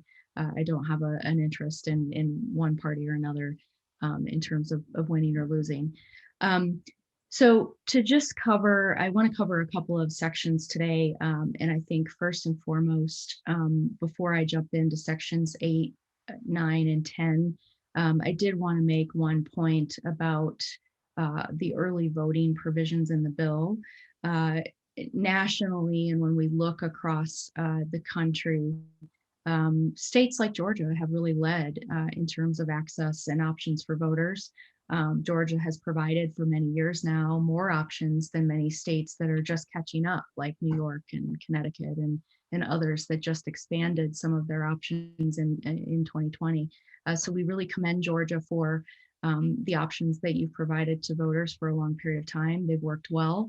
I think you came in terms of turnout in the middle of the pack with states in 2020 at about 68% of voters that participated. Which is just about 12 points lower than the top state, which is Minnesota. And I only point that out because I think it's important that we consider engagement in the process, and also identifying those non-voters that don't vote, and also kind of focusing on why and how we can improve the process to make sure that they do have that opportunity. So with regards to early voting, just quickly, what we also know through research and data and analysis, and this is broadly across the country, voters are the most informed and most engaged in the election process within about 7 days of the election. So we often see that more and more people start voting early or utilizing those activities prior to election day, the closer that you get to election day. So it's important to make sure that you have sufficient services. I understand the need for uniformity, but making sure that counties have the option to provide that service to voters, especially when it's of high interest to voters, and weekends and things like that are really important for working people and families. I have a cousin that lives actually right outside the Atlanta region, and she actually took her kids in to vote on Sunday, on the weekend before election day, so that her little ones could experience that with her, since her husband travels and she works and they can't go during the week. So so I do encourage you to maintain the options that Georgia has provided, because that certainly does help people and families and those that work during the week, which is often Monday through Saturday. And I know myself would be included in that because I'm a single parent with 2 little ones. In terms of Section 8, the change in the deadline to request an absentee application, we would offer an alternative for you all to consider, and one that actually states like Montana utilize and Utah had prior to their move to mail a ballot to every elector in Utah. But states like that, they've experienced mail ballots for a long period of time, and they've set up a different structure than many states have, that we actually would recommend here. And that includes basically allowing voters to request an absentee at any point during the calendar year, and providing options to voters to sign up either for the upcoming election for the entire year, so calendar year, and this would be similar to your rollover list that you've had available so far, but extending that option to any elector, or sign up for an entire election cycle, which is Montana actually allows you to do a single sign up, and you don't need to keep filling out paperwork or keep coming back and making that request, which has reduced a lot of administrative costs for localities that ultimately end up with the data entry burden of processing all of that paperwork. And that's really benefited a lot of rural voters and voters that don't move very often, because they don't have to keep filling out that paperwork every time.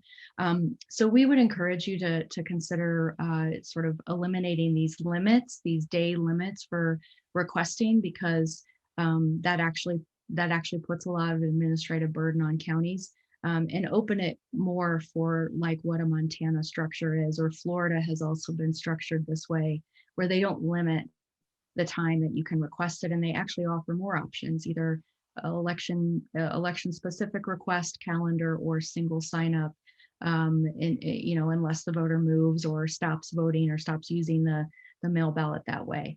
And that's been a very convenient and cost saving factor for a lot of states that have administered it in that way. The next piece, in terms of the photo ID with regards to vote by mail applications, understand, the kind of way that you're thinking about this. We would also offer an alternative here. We were very pleased to see Georgia stand up an online application to request a mail ballot. We hope that and think it will continue, because that again reduces the burden of paperwork on counties. But we also think, you already have provisions for voter registration and getting registered to vote. So anyone who is existing registrants have already provided a lot of that information up front. And we would encourage you certainly to have voters put down the number, if it's a driver's license or a state ID or the last four of social. Any of those unique identifiers that would provide that would certainly make the process more accessible for voters. Photocopies can be administratively burdensome, can also introduce security risks actually to the electors themselves, because they've now got a copy of their full information with all their PII that can certainly be appealing to identity thieves. So we would just encourage to think about this and make sure that it is a secure process and also accessible.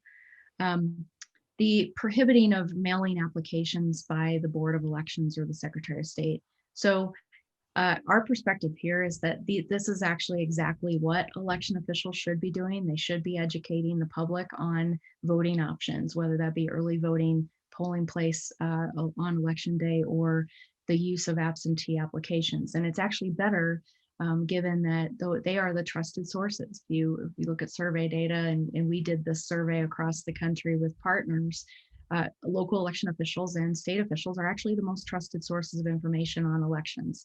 So they are the ones that should be educating, and they are the ones that should be sharing the information on how to vote in one of the three methods with voters directly.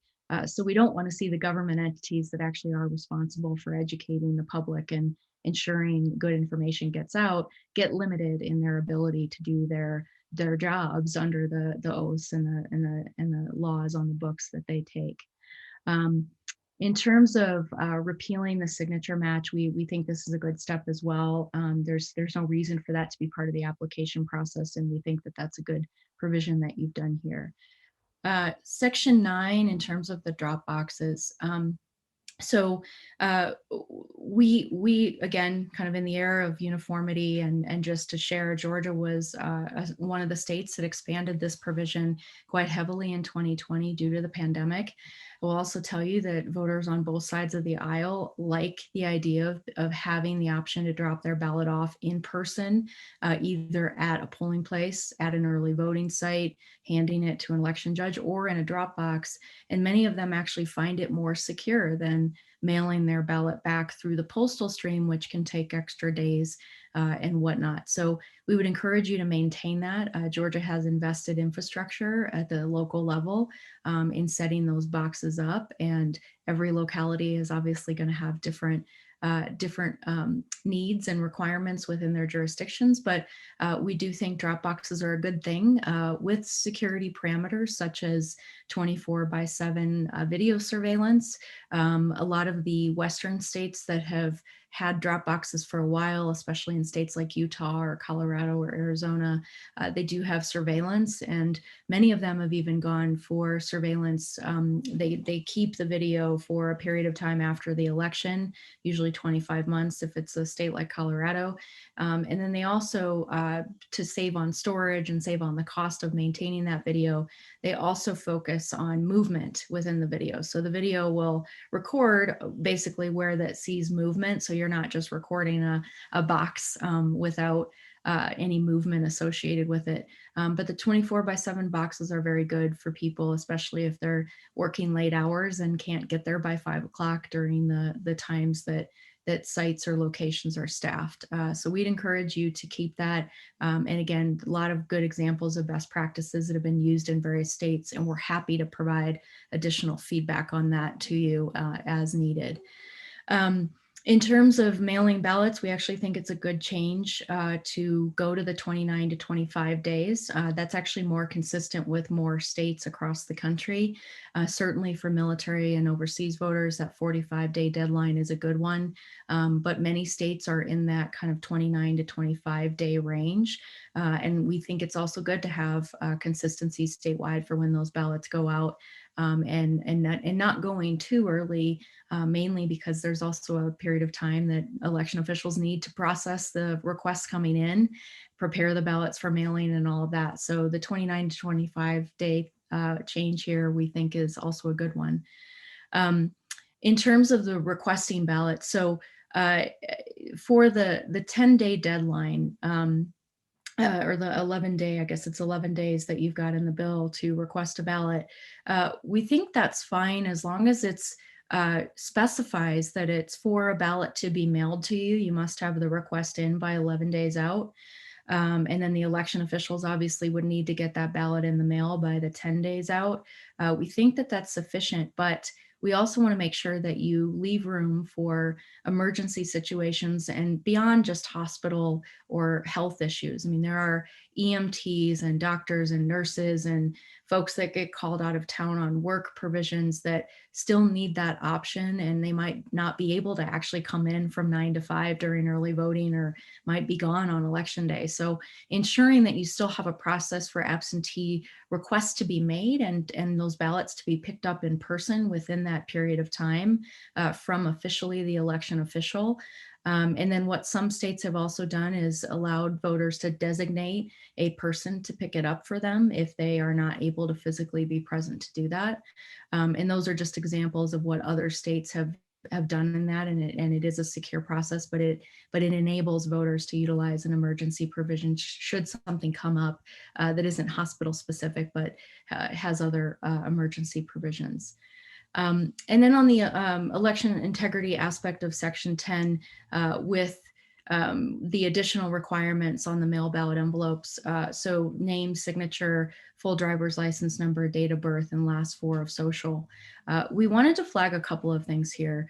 First and foremost, there is good ways, and there's actually examples of best practices around the country for improving signature verification.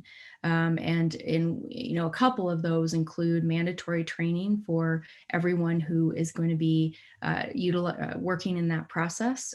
States like Colorado have a statewide training provision that the Secretary of State administers, the county officials have to go through, and all the election judges that are going to be working in that area also have to go through. And the reason for that is that there's uniformity.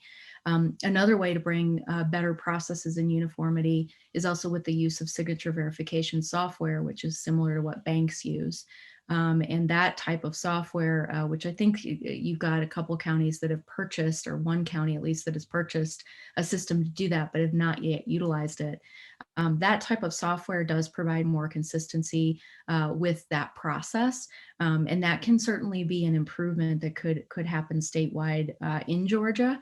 And the other provision, and I know I've talked to a couple of the committee members about this previously, but we've also been suggesting perhaps considering consolidating the absentee ballot process and signature verification and the counting and the tabulating to regional centers or centralized, a more centralized environment. And that would actually take the burden off of the 159 counties that have to all do this individually. It would bring uniformity, and there's ways to set this up. In fact, Rhode Island actually does that now. They process all mail ballots at the state level. And the reason that that actually is a good process is it does save costs. It takes that cost burden off localities. It provides more consistency with how that process is administered because it's in a central location. Watchers and observers can now see how all of the absentee ballots statewide would be handled.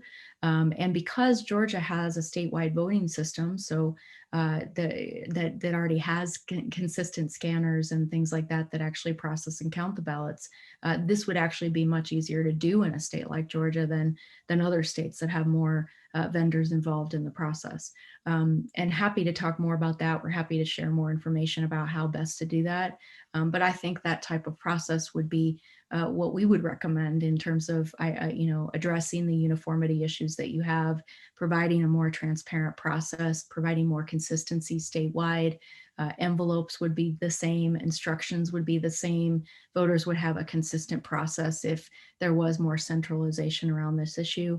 And watchers and observers could now see the process all in one place or in a few regional centers as opposed to 159 different county locations.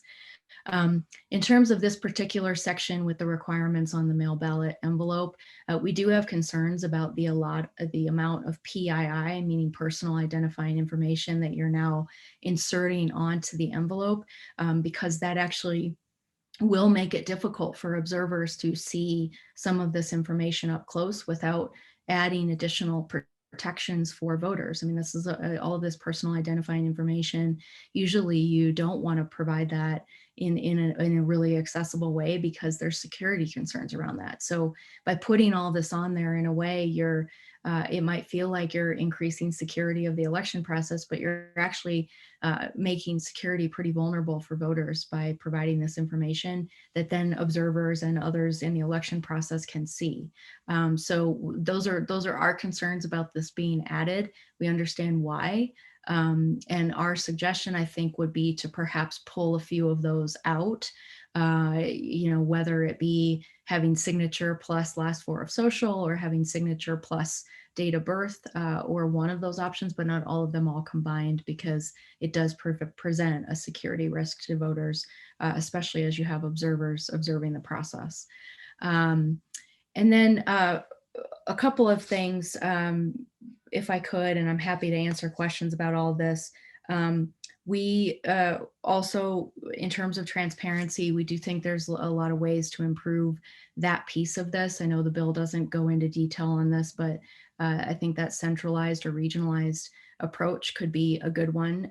We also have been recommending that ballot operations be streamed online so that anyone can see the activity. I know Fulton County and a few other counties provided this system, and we would encourage that to be the case statewide.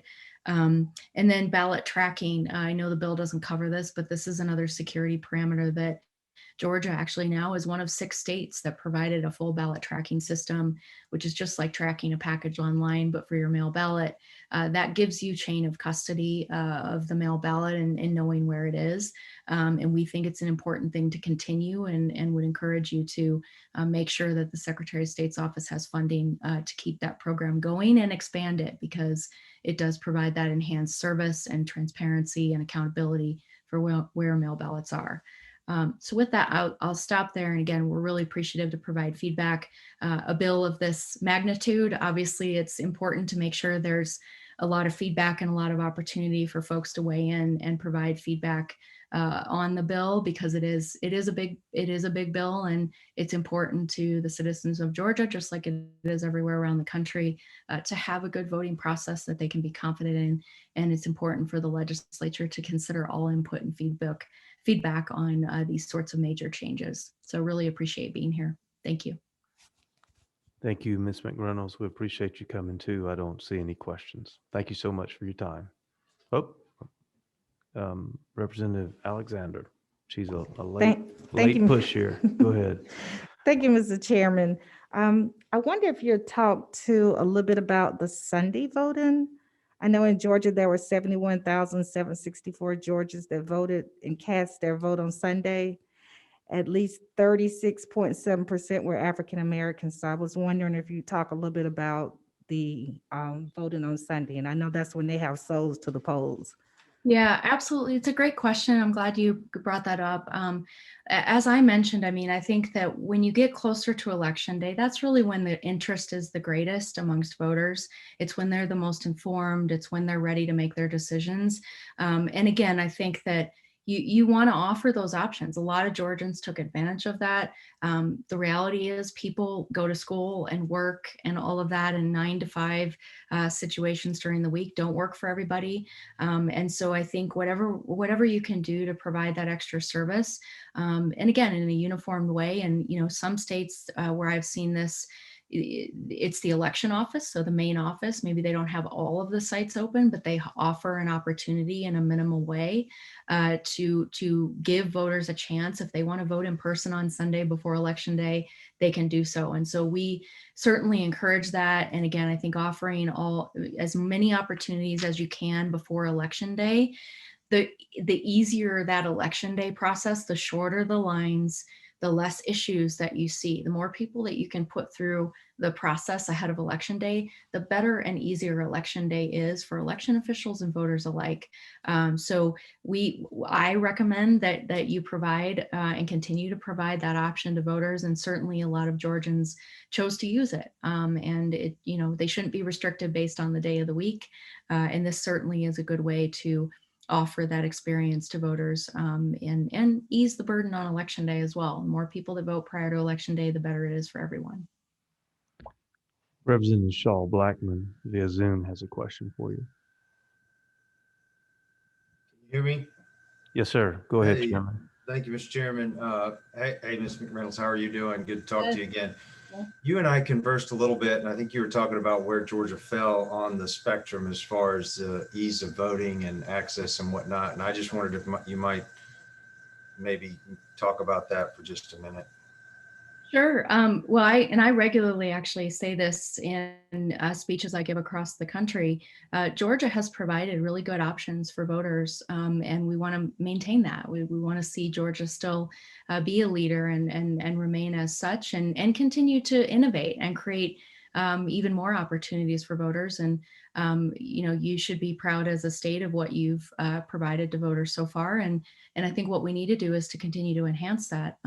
You know, you've provided more options than states like New York and Connecticut and Delaware and some of those that, you know, had to make even bigger adjustments in 2020 because many of them didn't offer in-person early voting. Pennsylvania is a good example. They have not had in-person early voting up to this point. It's something that they really need to add, and they should look to states like Georgia for the timelines that you provide. And those are all positive things. And I think for us, you know, again, we like to see improvements in administration in the process and easing the burden on local officials. I think that's a big one. A lot of stress in 2020, the pandemic brought, and you know, there's ways to reduce costs while also still providing great access and even enhanced access. And there's ways to improve the systems and the way that the election process is administered to bring confidence, but also accessibility, security, transparency, and all of those values I talked about at the beginning to make this even better. Thank you. Thank you, Mr. Chairman. Yes, sir. What number is he? Just 1 second. Chairman Martin.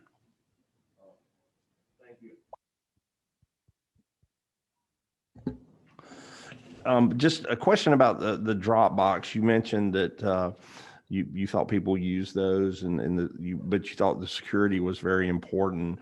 And I think in the bill, Chairman Fleming can correct me, but we were talking about having monitored drop box inside polling places that may be more limited hours than you were discussing, because you were talking about 24/7 motion detected type monitoring. My question to you is, if you see someone, or if that video finds some wrongdoing, if you see the same individual depositing multiple ballots or ballot after ballot.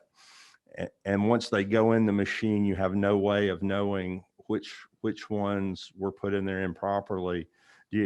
How do you handle that? I mean, I understand you have a security around a ballot if it's not directly monitored by an individual via the videotape.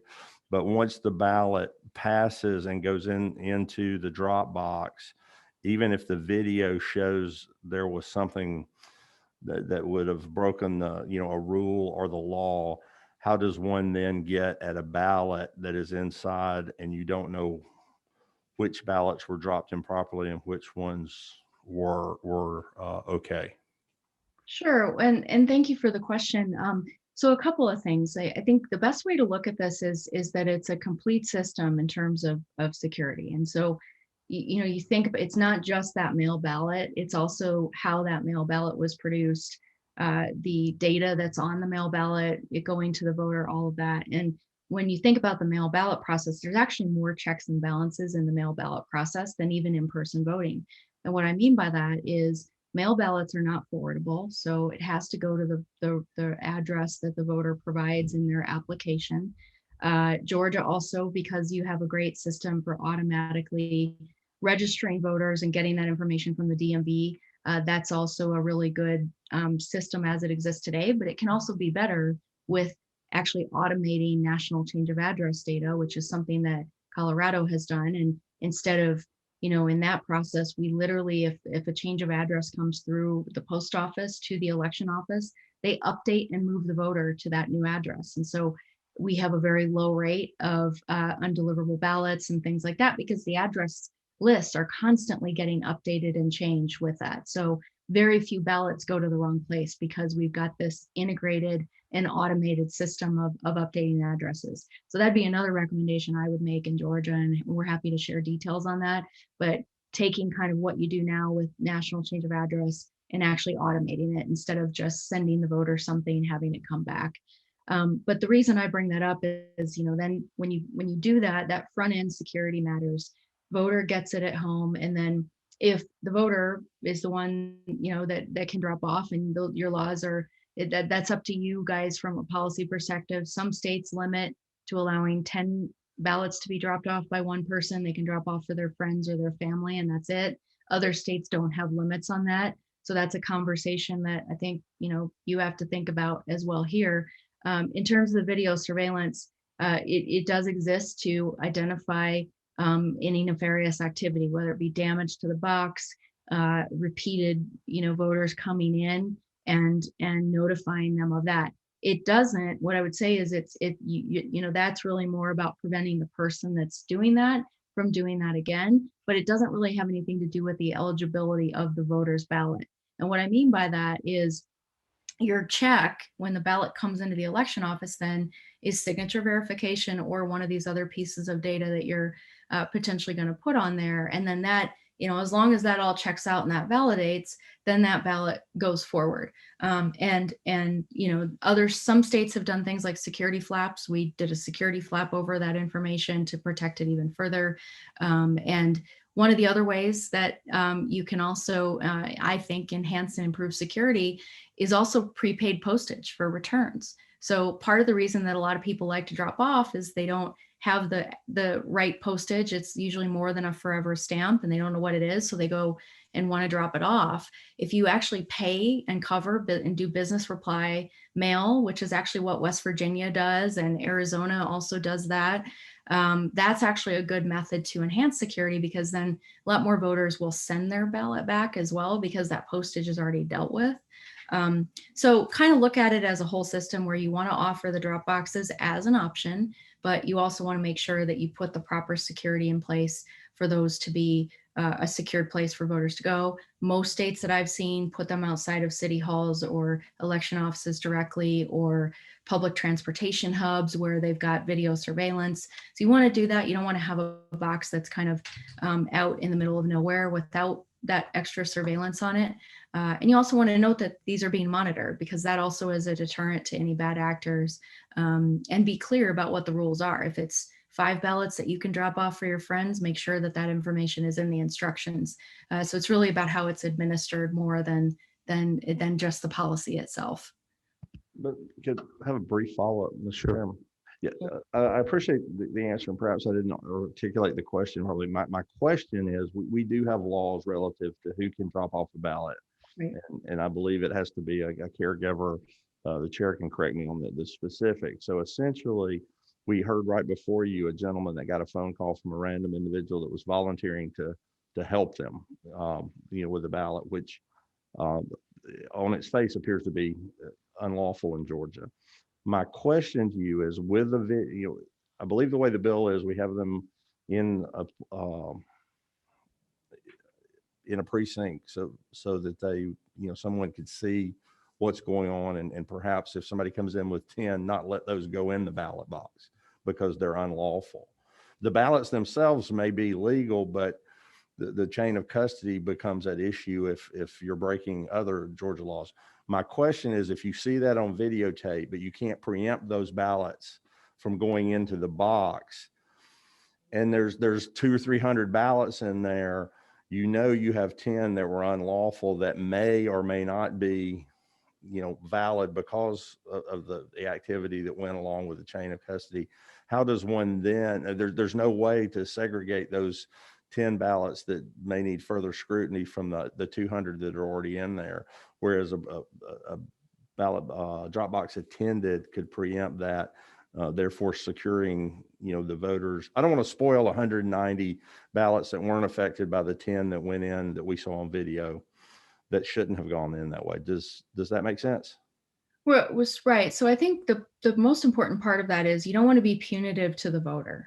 Exactly. But you want to figure out, and that's why I was saying that the validation of those ballots is really the key point. So you want to hold folks accountable and be very specific. You can't drop off more than, whatever the law is in Georgia, and you want to educate the public on that and also make that very known on the outside of these boxes. That's what states that have done this have done. They also put very specific instructions in the ballot packet itself that outlines what those mandates are. But I would also point out that even when you limit options for voters, whether it be not having a 24-hour drop box or, when you limit those options, you actually introduce opportunity for bad actors to take advantage of voters. And we actually saw this in North Carolina in 2018. They had a witness requirement in North Carolina, 2-witness requirement. They also limited voters from dropping off their ballots. They didn't have 24-hour drop boxes, and you had to drop it off at the clerk's office, not polling places. And they also did not cover postage. They also didn't have a ballot tracking system like Georgia has. So all of those limits basically created the environment for a bad actor to go knocking on the door and say, oh, I can help witness for you, and let me drop it off for you too. And that bad actor went and disposed of a bunch of ballots that voters that never made it. Their voters were discarded, and voters had no idea that their ballot wasn't counted. And the reason that happened is because the limits were put on and imposed on the voters as opposed to the bad actors.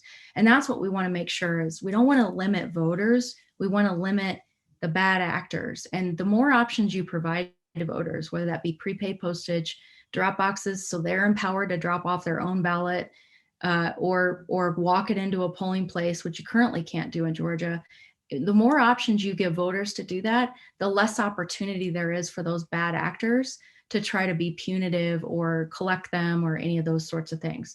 And again, on the harvesting, which is kind of a term that's come online in the last couple of years, on the harvesting piece, again, states have different rules and regulations around this. And what's important is to regulate and also just be upfront and very clear with the public on that. And with the gentleman that testified earlier, I think also having a process for the public to report those things. And I actually often encourage states to specifically in the mail ballot instructions, put a number to call. If you've been contacted by someone that you don't think should be contacting you about this, or that happens, you should report that immediately and call that in the event that that happens. I also encourage people to put contact information for election officials on the outside of these boxes too, so that if a voter is dropping off and they think they need to report something that needs to be reported, they should do that. But what we want to make sure is we're not being punitive to the voter, but we're instead trying to hold bad actors accountable. Best way to do that is to empower voters with lots of options to vote, return their ballots, and do it on their own so that they don't have to rely on somebody else. Ms. Mcreynolds, in the voting precinct, we don't allow people that aren't voting or working there to come in within distances. And the Sure. voting officials monitor that. Who monitors that when you don't vote in the precinct? Monitors what? Undue influence. Well, undue influence. So, and we've got evidence of this, over time. I mean, undue influence can come in a variety of ways, whether it be social media, online, targeting. My question was, who monitors that when you're not voting in the precinct? Well, so there is a mail ballot process, and there has been for a long period of time. And voters, and the affidavit that you voted your ballot privately and without influence is an important part of that process. And then also, if you do feel, and this is an important piece of the communication and the education of voters, if you do feel like you've been targeted or harassed or had undue influence, you're supposed to report those things to election officials, whether that be in-person voting or mail ballot voting. And you don't have poll workers monitoring how someone's voting in the booth. That's not allowed. But they do monitor that no one else is attempting to influence them, correct? Well, but they don't know how they were influenced before they walked in. So the answer to, and I don't mind how they were influenced before they sit down and fill out their ballot, but my question for you is, who's watching when they don't vote in the precinct? Well, the answer is no one. You mean well, if you want the answer is no one, but I would also argue that you have a right to vote and you have a right to a secret ballot. You don't need someone to monitor you in the precinct or at your home either. So we don't need monitors inside the precincts making sure no one else is there trying to influence your vote? You need monitors in the precincts to facilitate the process because you haven't issued a ballot Thank to a you. voter, and you check voters in, just like you're checking the mail ballot in. I mean, a voter makes a request for a mail ballot. The mail ballot is sent to them. And then when you check in the mail ballot on the back end, you're checking those pieces of information like signature verification or any of the other requirements on the envelope. Just like you think about the mail ballot envelope, it's just like checking in at a polling place. You're entering your information. The poll worker is going to validate that and then count your ballot in the polling place. Where's the poll worker when you don't vote in the precinct? It's at the central office when they're accepting those ballots back in. That's why things like signature verification exists that don't exist in a polling place. They're not where the voter is voting, correct? No, but you're not seeing when you're talking about monitoring how a voter is voting in both places. A poll worker is not seeing how a voter is voting, and that's important. I mean, that needs to be private. Chairman Smiley. Yes, thank you, Mr. Chairman. Let me ask you something, and I've got a lot of comments and questions about this on cost. There's a lot of provisions in the bill that relate itself to cost. Do you have any idea with your experience on what the cost would be to the various counties as it relates to the provisions that are in the bill? What the cost may be to the various counties? What kind of cost do you see that's relative to several of the provisions in the bill? Yeah, and again, it came out. So we're still in the middle of analyzing a lot of that. Okay. At quick glance and sort of what I've been able to look at so far is the PII information being added to the envelope as an example, or the photo ID copy requirement. That is going to require likely some changes in process and also security of that information, because by adding a lot of this personal identifying information, it's going to require more security, frankly. And I'm also, as I pointed out before, with all of that information being required on an envelope, there is going to have to be consideration of what observers are going to be able to see. And we never want to see transparency reduced in the process. And part of the reason that observers have not been able to see the process up closer in Georgia is because there is already so much personal identifying information on the screens in which signatures are compared. So that's already a challenge. And in most states with signature verification, you're only seeing the name and the reference signature versus the name and the reference signature on the envelope. And that's all the two things you see on screen. And that then observers can actually see. When you add things like full dates of birth, full social, full state ID, you're introducing additional personal identifying information that then becomes a security risk and potentially will prevent meaningful observation from happening because of the presence of all of that additional information. And that's the same in the polling place. Those things often get limited when that personal identifying information is there. So there might be some costs associated with system changes on that. That likely would be a Secretary of State question. You know, I don't know how, if these numbers and these things are going to end up being recorded, that's going to be an enhancement or a change in the system. And that would bring an additional cost. Counties are going to need to think about how to securely, keep this information secured within their offices. So if they do have photocopies and things of full IDs and all that coming in, those are going to have to be securely kept, maintained, destroyed, whatever that might be. So there's going to be additional. Ms. Mcreynolds, I want to give you a little bit longer to wrap up your answer. Okay? Sure. And then, a lot of counties have bought drop boxes. So, you don't want to see those assets not be used going forward. I didn't go into a lot of the other sections of the bill, but there are certainly some cost implications in other parts of the bill that we would want to, take a closer look at too. Chairman Smyer, did you have a follow-up? Okay. Last question, Representative Burrs. Thank you. Thank you for all that valuable information, and especially on the drop boxes. It is my understanding, and maybe Mr. Chairman, if you know, for the current law, that they can't be installed wherever they're installed. It has to be where a camera is. And so I know that in our county, they are at the early voting locations, but they're outside, and there has to be in a place where they can be monitored 24 hours. In answer to your question, Representative Burr, that you addressed to me, there is no current Georgia law that allows for drop boxes. Okay. The only reason we had drop boxes was because of an emergency rule during the pandemic. So actually, this bill will be the first time in Georgia law we've ever authorized drop boxes anywhere. Okay. Yes, ma'am. Well, if that's the case, then I think that we should look at the all the different counties and sort of figure out how they were successful, and if there were incidents where people were dropping 10 ballots as it was stated. However, by the same token, even if they put them in the mail, they can mail 10 ballots. And I know that there's no security by the mailboxes because of the locations and where they are.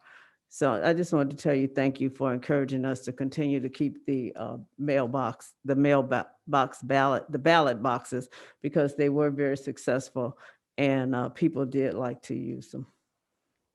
Thank you. Representative Barnard, I'll just say I agree with you. One of the weaknesses of absentee balloting is what you just said. A person can drop off many of them in a postal box. And it's one of the weaknesses of that system, in my opinion. That's why I prefer in-person voting, because you have that monitored by election officials. Well, okay, but I still agree with her that you should have as many options, because as I stated before, as she stated, people have different kind of jobs now. And even though it appears that we're given a lot of time, but if we have to have people vote in person, and if they have children, they're single mothers or fathers or firemen, everybody can't vote in person. I think that if nothing else, it proved that everybody can't vote in person, and the lines are long. And then Georgia's back on national television again saying, why do they have long lines? Thank you, ma'am. You're Ms. welcome. Mcreynolds, we appreciate your being with us today. Thank you very much. Thank you. Next, we have Ms. Lynn Bailey. Ms. Bailey, can you hear me? I can, Mr. Chair. Good afternoon. Ms. Bailey, good to hear from you. Please tell us where you are and what you do where you are. Sure. So as you say, my name is Lynn Bailey. I'm the elections director here in Augusta, Richmond County, where I've been director for a long time, 28 years here. We have approximately 140,000 registered voters, 42 election day polling places, 4 advanced voting locations, And we had 5 drop boxes around the city during the 2020 elections. I will say before I jump in, well, first of all, if I've been remiss, I will thank you for inviting me. And I know that there's been an awful lot of hard work that's gone into the development of this bill. As an election administrator, my comments today will be non-political in nature. They'll be just from a strictly administrative perspective, as they should be. I'm going to start, I've just pulled out a few sections to talk about. Section 4 in particular, I think is a good bill. So what Section 4 does is it requires on election day for poll workers to check at least 3 times a day on how long their lines are. And the reason that's a good thing is a companion piece to another section that says if your lines are more than an hour long at any time to check in during the day, then for the next election, you need to make some changes. You need to add more equipment or split your polling places or whatnot. Polling places are like gold for election officials. They are not easy to come by. So it's not a small thing to talk about splitting a precinct, but at the same time, we still need to manage lines. Section 6, I think, is very important. This is a change in law that election officials have long advocated for. Basically, what Section 6 would do is it builds a discretion in for election administrators as far as the amount of equipment that they send out to the polls on election day, except for general elections in even numbered years where we would be held to the very highest standard, which we should be. The reason I'll give you a classic example here in our jurisdiction, we have a special election coming up in March for a sales tax referendum where we're expecting about a 10 to 15% turnout here locally. I don't believe that we should be held to the same staffing levels and equipment deployment levels for that type of election as we are for a November election. And there are many reasons for that, the least of which is the wear and tear that it puts on the equipment to take it down, to test it, pack it back up, and transport it. It also requires additional poll workers, and there are additional costs built in. So I think it's important for election administrators to have some discretion. Our discretion will be based on historical voting patterns for that type of election, expected turnout. We could also look at things like again, the type of election, the number of people that have already voted and whatnot. So I'm a big supporter of that change, as I'm sure most of my colleagues are around the state are. Section 8 updates the period of time for applying for an absentee ballot. If we're going to move to do something like that, I would ask that the committee and the legislature consider that there certainly are emergency situations that come up. We would need to acknowledge that not every voter who applies for a ballot is going to have the luxury a week ahead of time of knowing that they're going to be called out of town, or that they're going to be sick, or that a loved one is going to be sick. Particularly, we need to protect our public safety officers and healthcare professionals who may be called to duty at the last minute and be able to provide a ballot to them by a convenient method. I think if we do something like that, if we're going to go to a shorter time period, that the emergency situation would in fact, need to be an emergency. Otherwise, there's no point in putting the change in there. I would also state that I think that we could accomplish the same thing in a shorter period of time, perhaps moving to 7 or 8 days before the election rather than 11 days before. That would give us the weekend before to get ballots in, particularly if we can codify the Secretary of State's portal for submitting absentee ballot applications. That was a secure and very efficient way for voters to get their ballot to us, but on the back end, on our part, it automatically updated our statewide system, so it cut down on the amount of data entry that we needed to do. So it was a really good, effective, and efficient way to apply for ballots. This section also makes changes on how absentee ballot applications are submitted, as Ms. Mcreynolds noted in her talk. I mean, she did express some concern about putting personal information out there on documents that may be desirous of open records and whatnot. So we would have to acknowledge if we did these things, particularly on absentee ballot applications, that we would have to be able to protect the voter's personal information. I do believe that, it's no big secret to us that there's a big concern about this subjectivity of using a signature to verify the authenticity of an absentee ballot application and ballot. So using that personal identifying information could perhaps provide us a secure vehicle to acknowledge that the voter is who they say they are and proceed with confidence to issue their ballot. So we'll have to see how that plays out. But whatever we do, we're going to have to make sure that we're protecting the voter's personal information.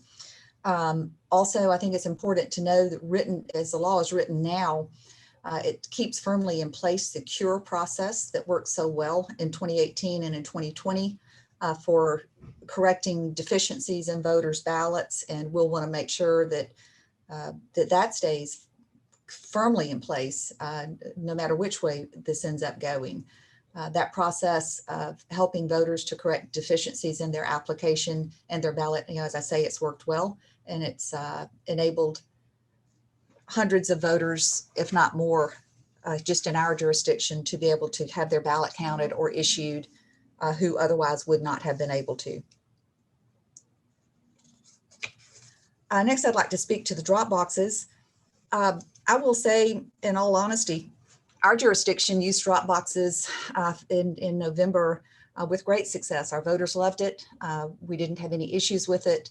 The drop boxes, we followed the strict guidelines that were set in place by the Secretary of State's office, that they had to be permanently affixed to the ground. They had to be monitored and all those things. Now, I realize there are concerns about security with the drop boxes. But I would say if we're going to put limitations on drop boxes, I would at a minimum, if we're going to limit them to the advanced voting sites, okay. But I would like to see them remain outdoors. I just think it's more convenient for voters rather than having to come inside in many places through security to get into the buildings.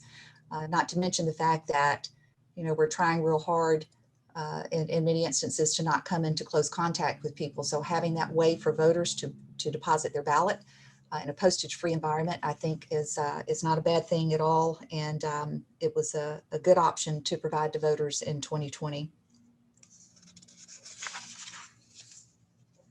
Section 10, I think, is important. Section 10 goes, it goes towards our not having to have back-to-back runoffs after the November general election.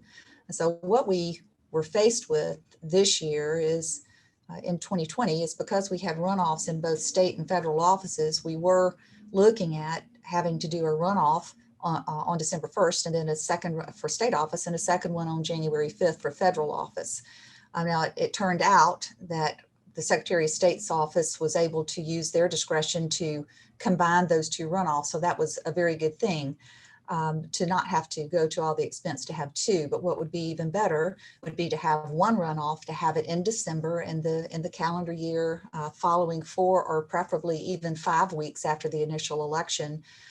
It would help us tighten up the voter registration deadline provisions that are in there. It would cut down on that type of confusion that we saw back in November.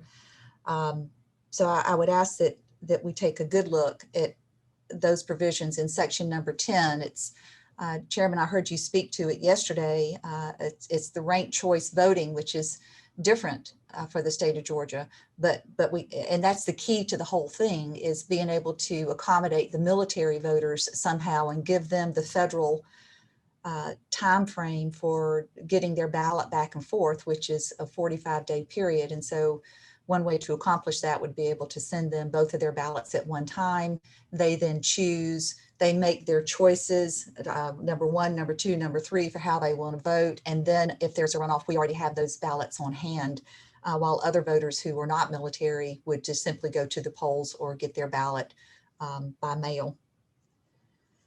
Section 12.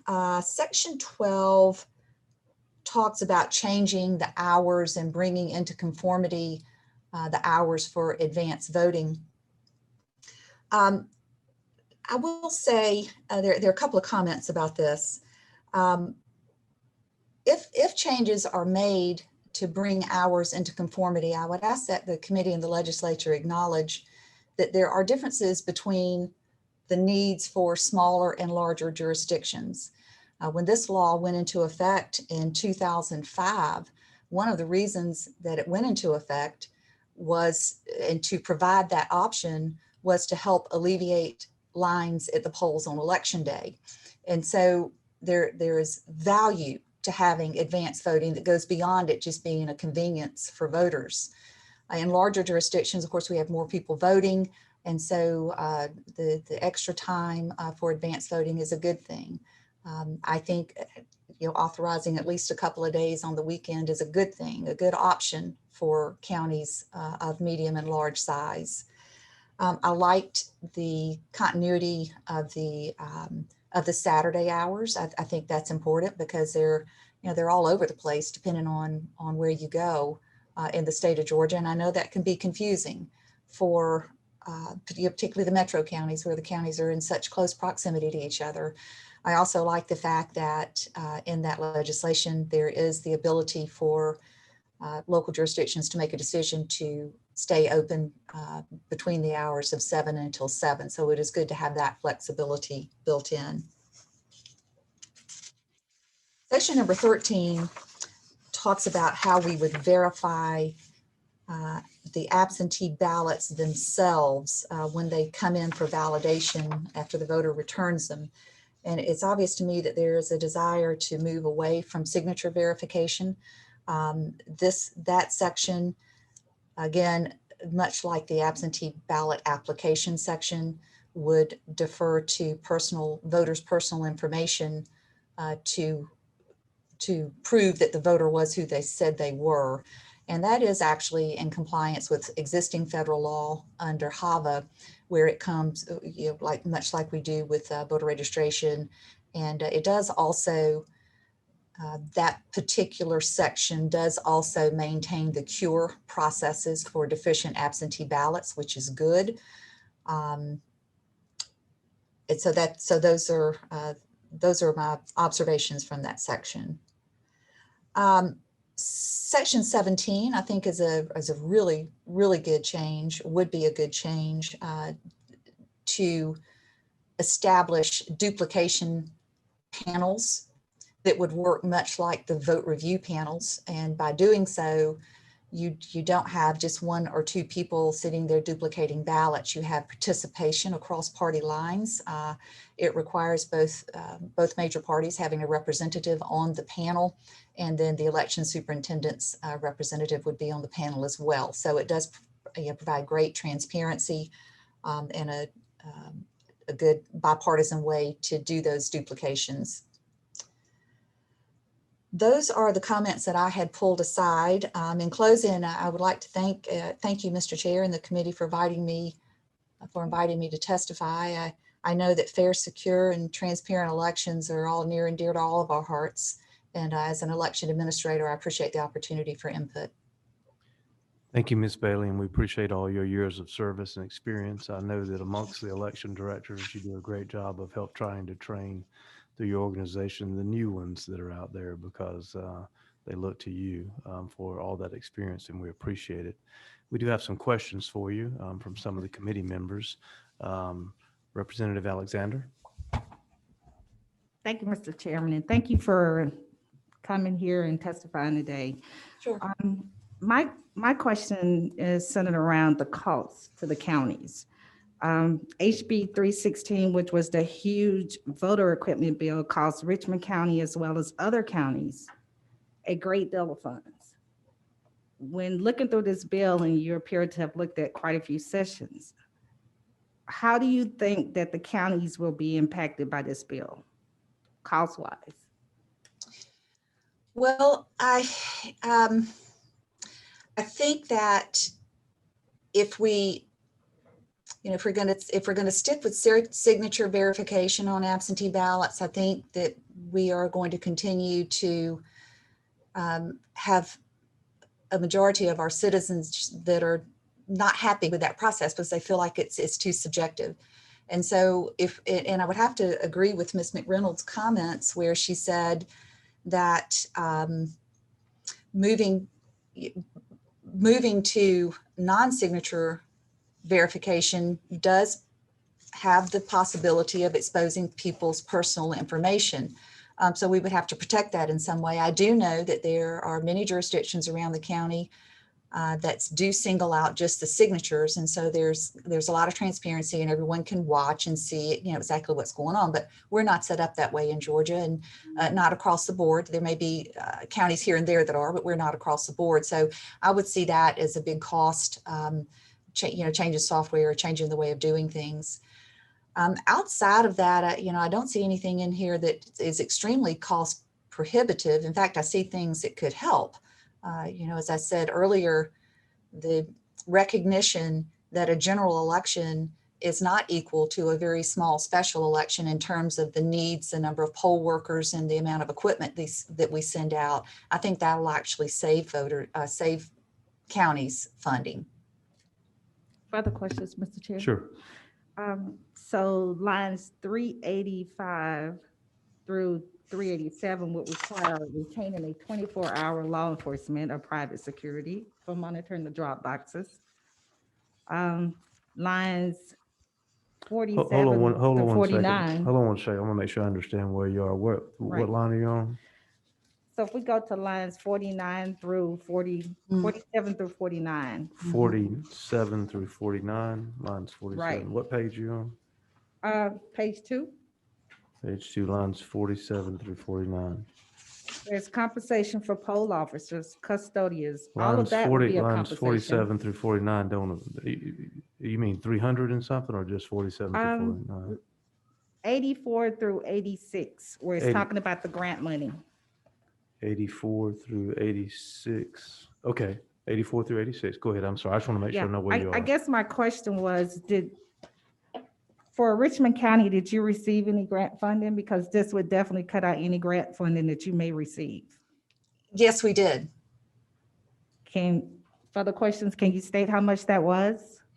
Sure. We received in Richmond County around $650,000 in total between the November and the January election. Yes, we did. And then there were also additional grants that came from the Secretary of State's office to buy personal protective equipment and drop boxes and whatnot. So yes, we did. Thank you. You're welcome. You're welcome. You're number 12, is that correct? 13, Chairman 12 Martin. yesterday, Mr. Chairman. Chairman Martin. I don't believe lines 84 through 86 prohibit the Secretary of State from giving grants to elections boards. Am I correct? You are correct. So the question is, did you receive grant money? Are you familiar with those lines on the bill, section 3? Did you receive grant funds that would be prohibited from that section of the bill? I do believe I did. Okay, what is the amount of money around? $650,000 for our jurisdiction, yes. Can you share with us what group sent that, just out of curiosity? Sure, it was done through the Center for Tech and Civic Life. That's who it was administered through. I've heard that the genesis of the information was from a donation made by CEO of Facebook, Mark Zuckerberg, and his wife. And then the Center for Tech and Civic Life was, I guess, the administrator for the grant. Okay, thank you very much. You're welcome. Representative Burnell. Thank you, Mr. Chair. The money that you received for the grant, if you don't receive that money anymore, how's that going to affect the 2022 election when it'll also be a costly election? Well, thank you for that question. Yeah, there's no doubt that the elections in 2020 broke any record that I could ever have imagined in terms of cost of elections. Without that grant money, or should I say with that grant money, we were able to expand opportunities for advanced voting, purchase even additional drop boxes, and do other things. We were able to pay our poll workers hazard pay and do other things that we would not have been able to do otherwise, unless our county came up with the funds to do that. Do you think that, can I ask another question? Could your county afford to give you that money? Well, I don't know. I didn't have to ask them to. But we all have, none of us have the money tree growing out back. And so we would have done fine in Richmond County. We would have figured out a way to be successful. We have tremendous support from our commission, and I don't expect that that would have changed. Thank you. You're welcome. Okay. Chairman Martin. Douglas, again, the basis of that, or what I heard, those monies you were spending, hazard pay, additional drop boxes, one-time expense, right, additional things, those were pandemic related. For Yes, the most sir. part, were they not? Yes, sir. We hope we won't have a pandemic. And we hope and pray to the Lord. Yes. Yes, ma'am. Thank you. You're welcome.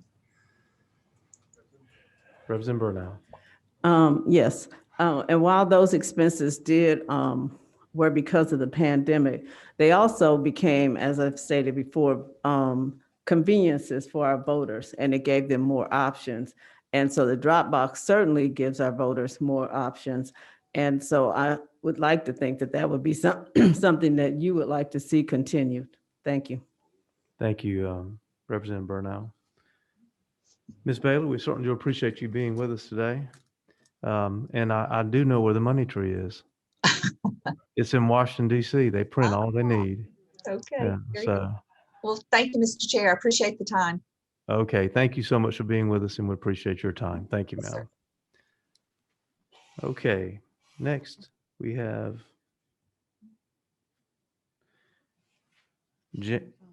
Janie Eveler. Miss Eveler, can you hear me? Yes, sir, I can. It's Ms. Eveler- Janine. Janine, I'm sorry, Janine. Janine Eveler. Yes. Miss Eveler, you're on the phone, so we won't be able to see your picture, but we certainly do appreciate you being with us today. Go ahead and tell us who you are and who you're with. Yes, thank you, Chairman and committee members. Good afternoon. My name is Janine Eveler, and I am the Director of Elections here in Cobb County. And so because Lynn Bailey did such a great job focusing on so many parts of this bill, I would like to just focus my comments on the parts of the bill that will have an impact on my office operationally. First, I'd like to talk about using the ID number, which is a much more objective method of identifying the voter than using the signature. It's also more efficient for our office to compare a 9-digit number than to compare signatures. We scan and store every signature from every document that we obtain from voters. So we have, many examples of signatures and as many voters as possible. So we have all of that information stored.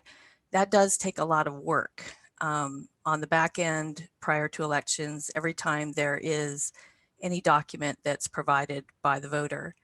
And we often have to check 5 or 6 of those documents when verifying our decision to accept or reject a signature on a ballot. So as I said, it takes a great deal of time for the scanning and the storing of the documents. And it takes a great deal of time for that signature verification using those documents. The DDS ID, or the last 4 digits of the social, are already stored in our eNet system, and they're already available for us to use. As was discussed in this morning's portion of this hearing, Cobb County did have a signature audit, and it did have a good result. But I have to say, I was not without a bit of anxiety during that process, because I wasn't always sure if our subjective view of the signature verification conducted by my staff would come out the same as the verification done by the GBI officers. I was very glad that it did, but I do think it's much more objective process to have a number.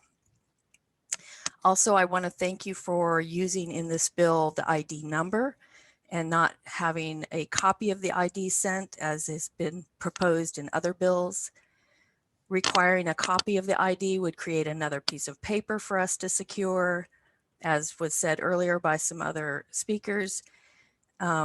And then for those voters that don't have an ID number that they can put on the documents, that would be, I believe, and what I've heard is a small percentage of voters. And we already received copies of non-photo IDs that are identified in 21-2-417C and in the HAVA law. So, we already have that piece that we're verifying for new voters. So handling those pieces of identification on a copy would not be something too burdensome for our office. Another huge item for me, as Lynn Bailey spoke to earlier, is what's found in Section 6 to relax the mandate to deploy one voting booth for every 250 voters in smaller elections. That change will have a significant impact on our efficiency in preparing for elections, doing the testing and moving the equipment to the polls. And also it will be a great help to the poll workers in setting up and closing down the polls when, again, they're conducting a smaller election and have less equipment to worry about. It also, as Lynn said, will reduce the wear and tear on the equipment over many elections. I have to say, this is the single most important thing that can pass in this session of the legislature that would help my office to not have to send out all that equipment every single election. Additionally, the early opening and scanning of the absentee ballots was absolutely necessary in 2020 with the number of ballots that we received. And if we believe that absentee voting will continue to be popular, we must keep that. So I like the way this bill is worded in Section 13 rather than some of the other bills that I've seen, because it is using correct terminology to differentiate opening and scanning of the ballots from tabulating the ballots. Tabulation still would be happening only on election day. And lastly, I do have to say I'm not a big fan of mandating the absentee ballot drop boxes to be inside the advanced voting locations as stated in Section 9. We did invest quite a bit of funds on absentee drop boxes and have them bolted to the concrete at certain locations throughout the county. Also having voters to bring their ballots into the polling place, advanced voting polling place, passing other voters waiting in line. I can see that causing some confusion and disorder in the poll. I'm very glad to see that we may be continuing to use drop boxes in some form, but I would rather keep the ballot boxes outside as we did in 2020 so that absentee voters do not have to enter the building. So I agree with almost everything else that Ms. Bailey talked about, and I don't want to belabor those points, but thank you very much for allowing me to comment on this bill. Yes, ma'am. We appreciate you doing that. And I see no questions, so we appreciate you being here today. Thank you so much. Well, hold on a second. Oh. Now, Ms. Alexander, you're going to have to get a little quicker over there. That's about the second person I've lost for you. Okay. All right. All right. Representative Alexander. Sure. Thank you, Mr. Chairman. I'll try to be a little quicker. Just wondering if you, and thank you for being here and speaking today. I was wondering if you could talk to the 15,000 absentee ballot audit that that was conducted in Cobb and the 2 ballots that were flagged that were, if you could just explain a little bit about that were not fraud, but just explain a little bit about what occurred with that audit. Honestly, Representative, they did not give me a report, and I only know what I read in the paper, just like y'all. We were very hands-off with that. We gave them all of the materials to do the audit. We shared with them our procedures and how we conduct our signature verification. And then, like I said, I was not certain that the way they were doing it would result in the same verification, but I was glad to hear that it did. My understanding is that at the very end, they ended up with approximately 10 that they had questions about. They contacted those voters, and all but 2 of them confirmed that they were the ones that signed, even though there was a question on the signatures. And the 2 that were remaining, a wife signed a husband's or something like that, that was not intentional fraud, but wasn't a signature match. Okay, one more question, Mr. Chair. Go ahead. Looking through the bill, have you had an opportunity to look at every section and determine what the cost to the county will be based on this bill and the impact? In general, yes, ma'am, I have. I did want to, I'm glad you asked that subsequent question. I did want to mention that my county also received a grant from that same organization. But the way we did it and the way we do it here in Cobb County for all grants is that the Board of Commissioners accepts the money, and then they give that to the department that is, requesting the grant. So if my understanding is correct, that meets the change in this bill where the county would actually be dispersing the funds to the election office. So except for that, I don't really see a great deal of expense for the county.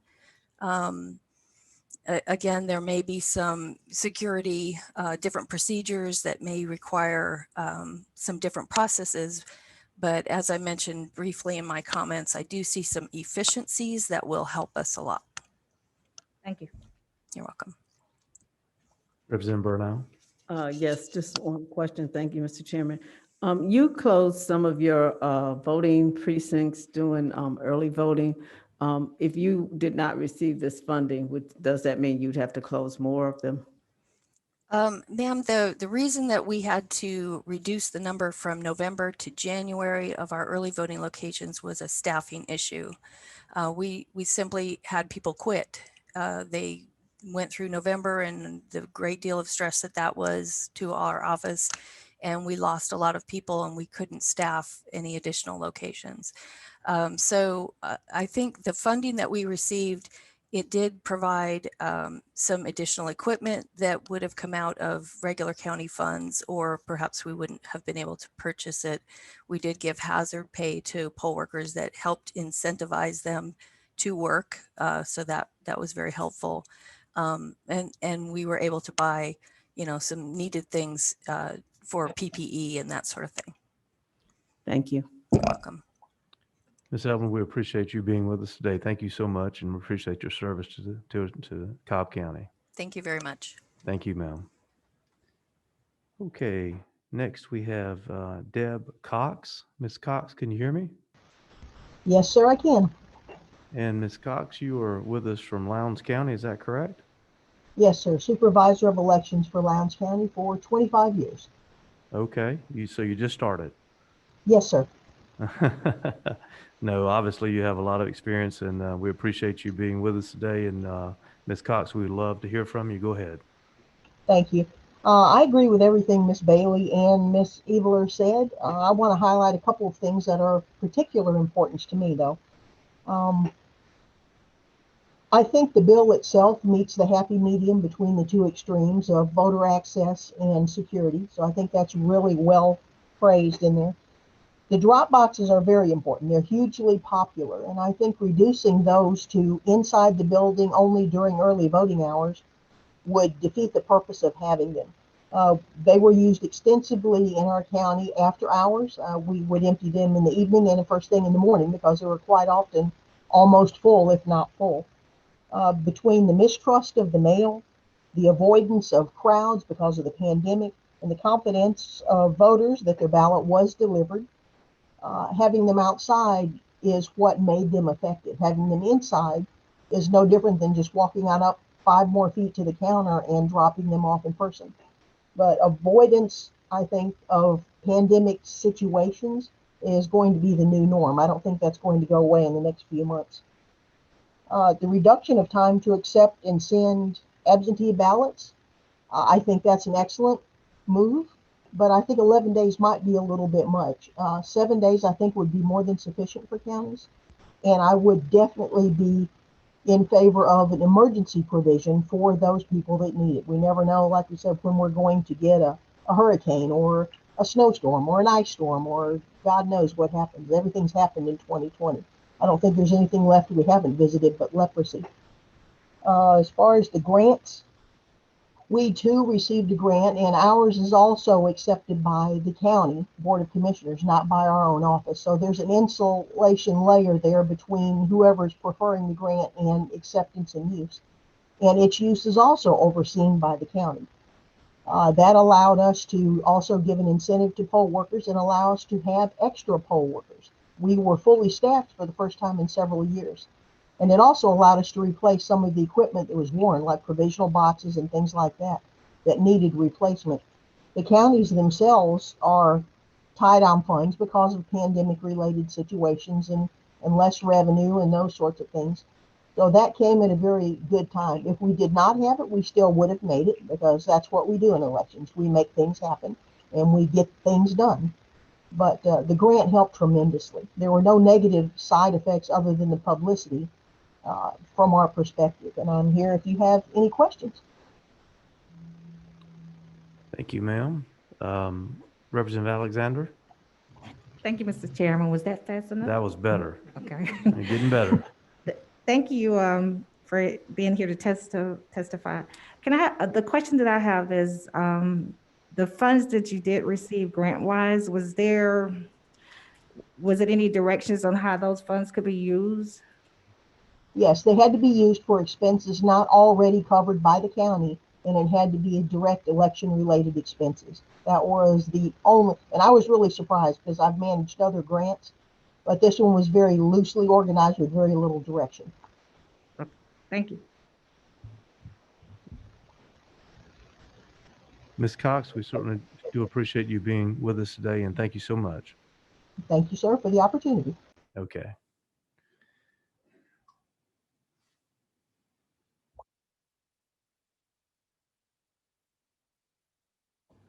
Next, we have Tony Adams.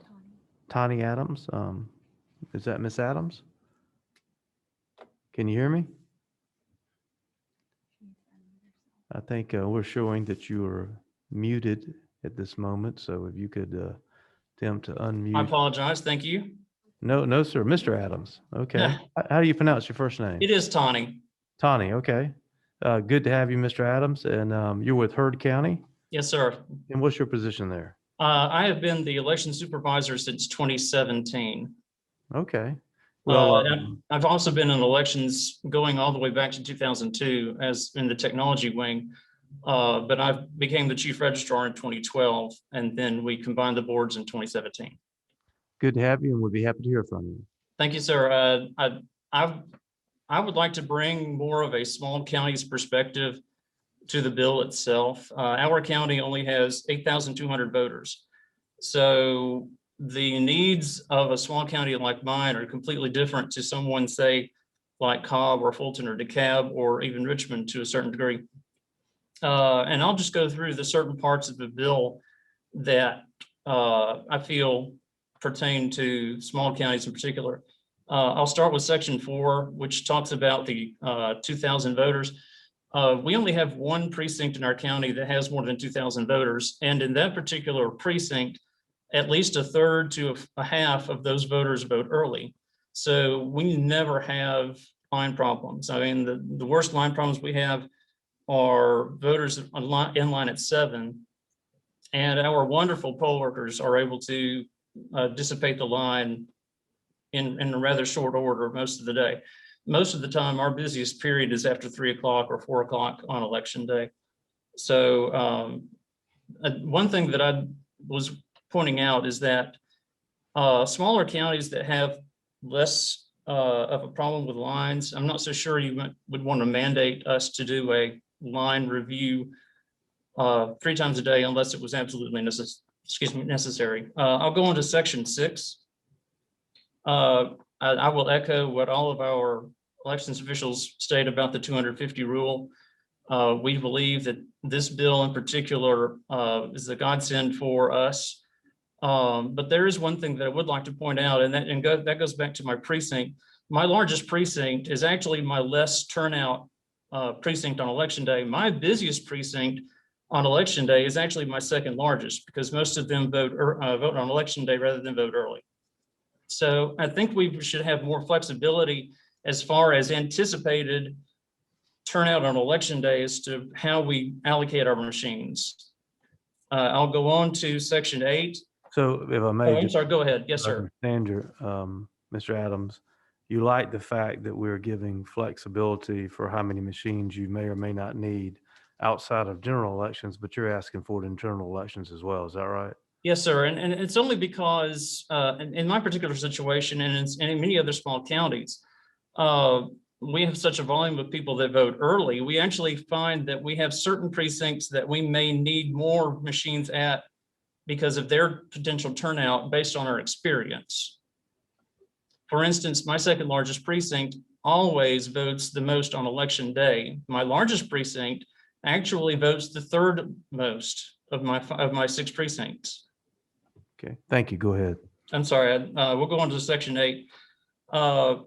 I really do like the fact that you're not requiring in your new requirements that you do not require a copy of the physical copy of the ID in either situation, as long as it's a driver's license, as long as, but I do also like the fact that if they do not have a physical driver's license, they're able to use a section C ID, their utility bill, rental agreement, what have you. We'll also like the fact that you're changing the earliest day to apply for an absentee ballot.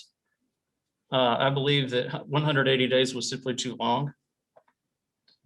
We'll go on down. There is one thing I would like to point out before I finish with section 8. On line 226, when we're talking about the third-party absentee applications, I believe that if you're going to say prominent, I believe that there should be a minimum font size like there are in some of the other bills that are out currently. I believe that may be a little too subjective to certain organizations. Do you have a suggestion, Mr. Adams, in font size? I believe 20 point was mentioned in one bill. I'm not sure. I'm not an expert on font size, but I believe that adding a font size requirement would dictate, and that way you wouldn't have a subjective, well, we think it's prominent, but it might not be so prominent to another organization. He was on line 226? 226. Okay, go ahead, Mr. Adams. Thank you. Oh, you're fine. On section 9, our county was one of the few in the state that did not use drop boxes. Most of our we're familiar with so many of our voters that we decided that we would allow them to deliver them by hand, and that was very, very well received by our voters. Most of the voters in our area were not for drop boxes, and our board was not for them either. Neither was I. So we decided not to do drop boxes, and we're glad that they're not mandatory. We would not be in favor of requiring drop boxes. Section 10, I appreciate the fact that you're shortening the first day of absentee ballot mail out. We have several situations of where we have voters whose addresses change. And we have return ballots in those situations where we have an address change that happens after we've sent the ballot out. And we have voters we can't, that give return ballots. And so we have to find them again and send them to the correct address. And it's a very big hassle. Going on to section 12, we're not so sure that standardizing early voting times is the best policy. We do like the fact that you're allowing from 7 to 7 and demanding at least 9 to 5. But we realize that bigger counties in the metro area, a lot of them like to do Sunday voting. That is not an option that we would choose.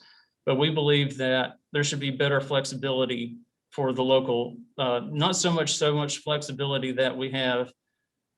And I totally understand your situation of where you have one person from one county says, well, I got to vote on such and such date. We see your point on that. Going on down, this section also has the RCV for UOCAVA. There is one topic I would like to bring up that's not mentioned in this bill, and that is the subject of runoffs. well, I believe that we should have runoffs rather than 4 weeks following an election. It should be 5. And here's my reasoning for that. This last year, we had the calendar fall so that Thanksgiving was the week before the election. So had we had early voting for that runoff, we would have only had 3 days of early voting because it was the week before, it was the week of Thanksgiving. And most elections offices are closed the Thursday and the Friday. We could do one of two things to solve that problem. We could either make the runoff 5 weeks after, or let's say that we had a week before the election that had a holiday in it. And what would that happen in that situation is you would then push the runoff 1 extra week after. For instance, let's say you had a state legislature special and you had a week of early voting before that runoff that resulted from the original election that had the 4th of July in it, for instance. Well, there's another day that you would not be able to early vote the week before the election. So that would be a situation where you might want to extend the runoff to another week. In addition, even if we just did 5 weeks of 5 weeks after the election, it is a very big rush for all of us to prepare for an election in 3 weeks or in 2.5 weeks, depending on how quickly we get databases for the runoff. So that would actually give elections offices an extra week to prepare if the runoff was 5 weeks rather than 4. But this is assuming that UOCAVA RCV is implemented. Thank you, Mr. Adam. Were there any other sections you wanted to comment on? Okay, we'll go on to section 13. We appreciate the fact that the bigger counties want to count early, but for a small county like mine, we can count our ballots in 1 day. So when we were doing the runoff, we actually counted our ballots on the day before the election. We only had, I believe it was 700 ballots. So we can count those in an afternoon. And it's very difficult for us to bring in staff, 3 extra members of staff to count ballots while we're trying to do early voting. So we would like the flexibility for smaller counties to be able to count all of our ballots in 1 day. And that also goes back to some of the other examples. Some of the larger counties were saying for a special election, they might not have quite as many ballots. So they would like the flexibility to not have to start counting ballots 2 Mondays before. Well, I believe 2 Mondays before is allowed. 1 Monday before is mandated. Is that correct? Well, the code actually, the bill actually says shall be authorized. The bill that the Senate passed recently, they actually placed in that language that they shall start the 2nd Monday before. And that we've seen the Senate cause problems before. Yes, sir, indeed. Yeah.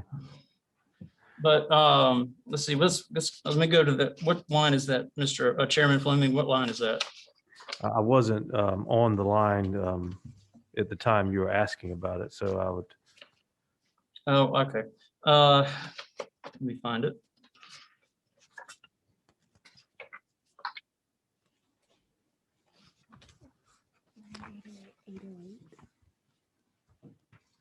Look at, let's see, 808. Okay, I have one more page to go. I'm sorry.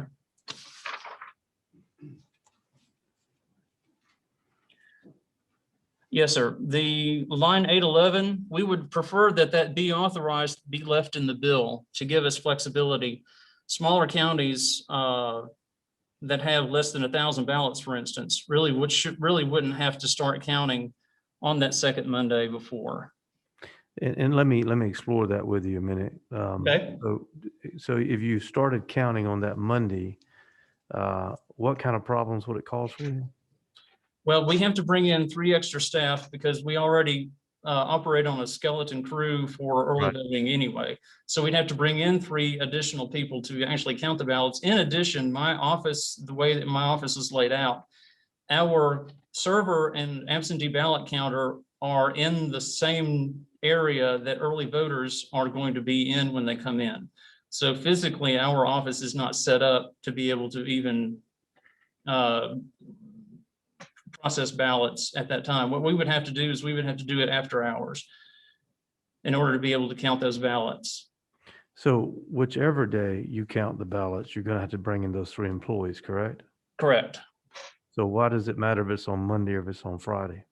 If it's the day before the election, we're not voting that day. So I can use the same people, the same staff that is conducting early voting can count the ballots the day before the election.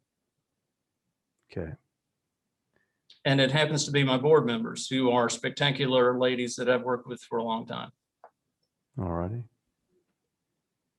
So the long and short of it is we would ask that it not be mandated that we begin the second Monday before, simply because the volume isn't there, and also because we physically cannot do so. And I'm sure there are other counties that would have to bring in staff in order to accomplish that task. Okay. I'm sorry, excuse me. Under section 14, there's a word fairly, and I'm not 100% sure that that can be, let me find the line. I'm sorry, Chairman Fleming. No problem. Got the bill in front of me. I got to go another page. Section 14 is on page 38. Thank you, sir. The word that has been inserted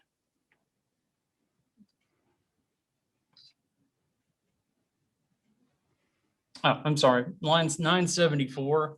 It says the locations designated by superintendent shall ensure that each poll worker can fairly observe the procedures set forth in this code section. I believe that that is too vague. I believe that everyone's, I believe that. Let me point you to lines 972 and 973. It says there, and such other areas of the superintendent may deem necessary to the assurance of fair and honest procedures in tabulating. That term in 973, fair and honest, has already been in code and been there for a while. Has it caused you any problems? No, sir. I'm not even, it hasn't caused me any problems on my own local level. I'm just concerned with some of the larger counties that had issues. And I'm not going to bring up any examples. Everyone that witnesses what we do here in Heard County always has compliments because it's all fair and open. I'm just concerned with an overall vagueness and of what is stated in the new language of the bill. Okay.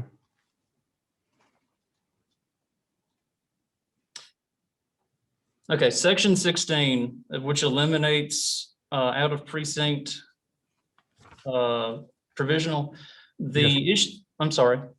No, go ahead. I'm sorry. We have a problem with voters receiving precinct cards timely when they register to vote. And I always process my registrations before maybe the day of the registration deadline to ensure everyone's been registered. The people that get their precinct cards that register by the registration deadline, sometimes they do not get their precinct cards until after the election has taken place. So if you have someone who has changed their address, they're not getting their precinct card with their new precinct on it.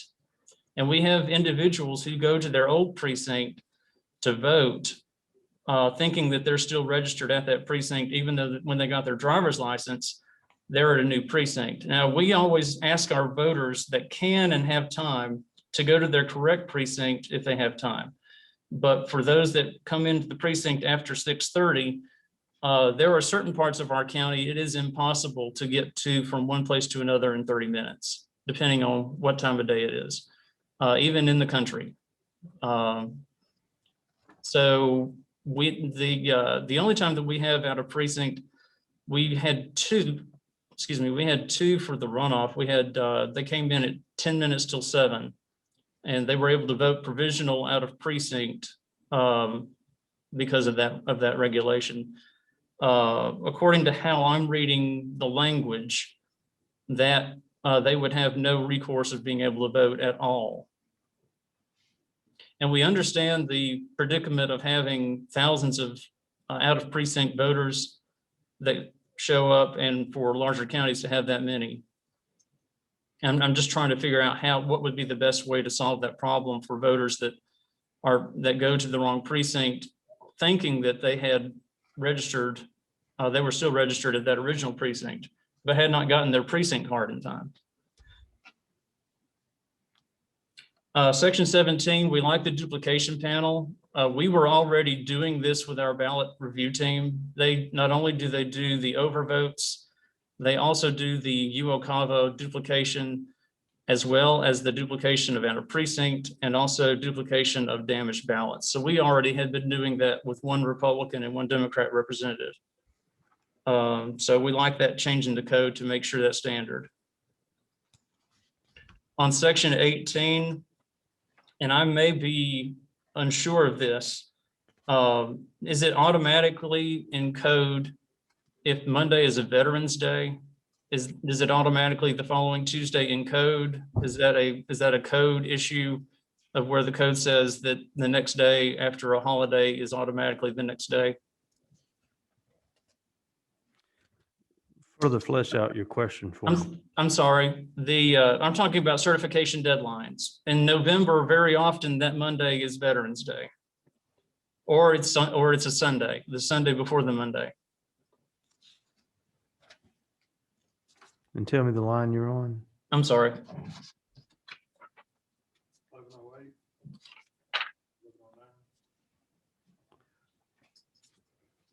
Can't turn my page. We are on line 1109, 1109. I assume that code says that if the Monday is Veterans Day or the day after, which would be a Sunday, that it's automatically pushed forward to Tuesday. I believe you're correct in that, yes. Okay.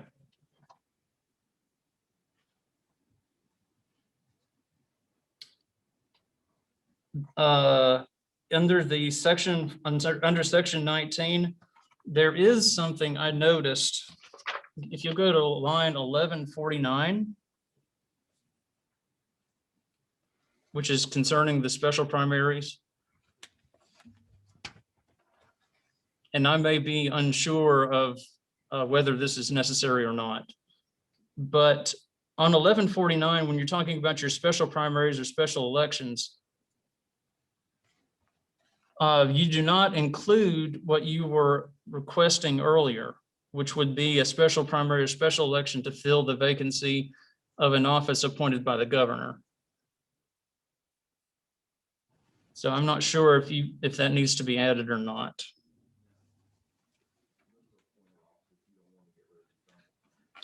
Go ahead, Representative Chairman Martin. Correct me if I'm wrong, but are you suggesting where offices can be appointed, we're not putting in a special primary? No, it looks like you just need to fix that. It looks like you just need to add that to it so that it's standard across the code, according to the the additions to the code that are being done. I'm not sure. That's just something to look at. That line number again, please. 1149.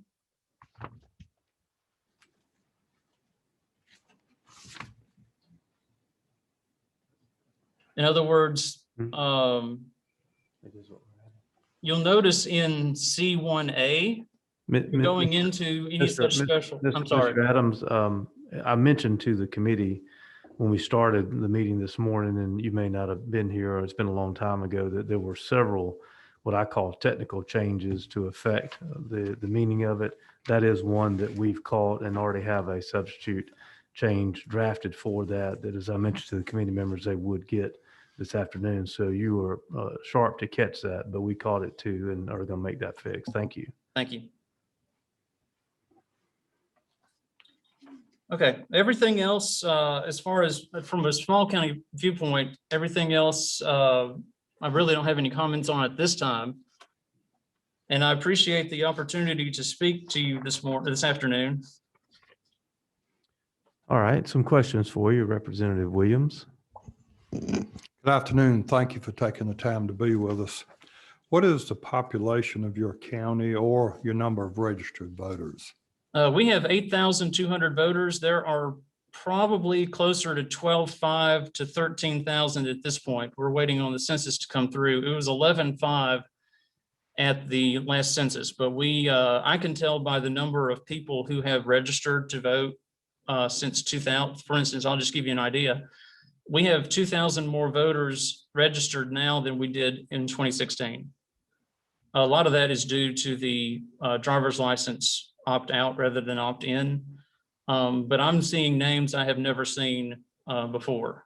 And whenever you do this long enough and you know as many people as I do, you recognize names. Certainly. Thank you very much. Did your county receive any money, any funds? No, we did not request any. We operated on as much of a skeleton crew as possible, and we just get the job done. Okay, thank you very much. Mr. Adams, we sure do appreciate you taking the time and be with us this afternoon. Hold on one second. Chairman Martin. I think the gentleman brought up something about allowing his voter machines to come in that I just didn't want us to lose, if I could, Mr. Chairman. Sure. And I know we've been getting, critiques on this bill. I'm sure you've gotten some emails overnight as well. And there are people, seem to be upset about allowing them to right size the machine distribution relative to put it in best place for their voters. But I think he's actually making a great point for additional flexibility. We may want to consider if an election supervisor like the gentleman knows that he has 2,000 people in this precinct and he knows going into election day that 1,000 of them have already voted, you don't need to put a machine out for every 250 of 2,000 because they've already voted. So just the point not to lose, that it could be some more flexibility that we could allow people to put those machines where people need them to vote on election day. Good point. Well, to follow up on that, Chairman Martin, if you don't mind. You go ahead, Mr. Adams. Okay, I didn't want to be out of turn. In many of your urban precincts, you have such a higher turnout of people who vote early, but you may have a larger portion of the population in the more, I won't say rural, maybe I will not so urban area. You may have more of those people that vote on election day itself. And so you might have one precinct with 3,000 people that 50% have already voted, but you may have another precinct with 2,000 people in it where only maybe 15% have voted early. And you know that precinct's going to turn out in larger numbers. So I think if there was some way that you could give more flexibility to the election supervisors to place their machines where they best know that they need them.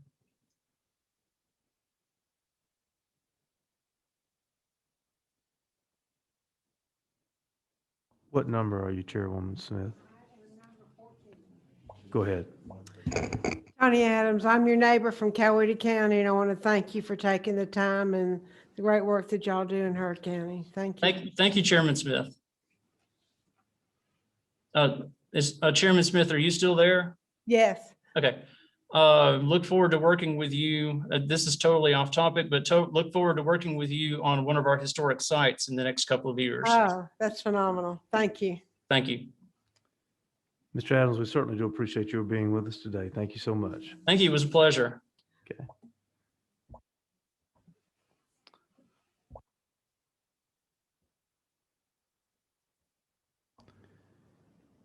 Chairman Smyrie, you would like Nancy Johnson to be able to testify? Ms. Johnson, are you here? Please come on around. Okay, same one. Okay.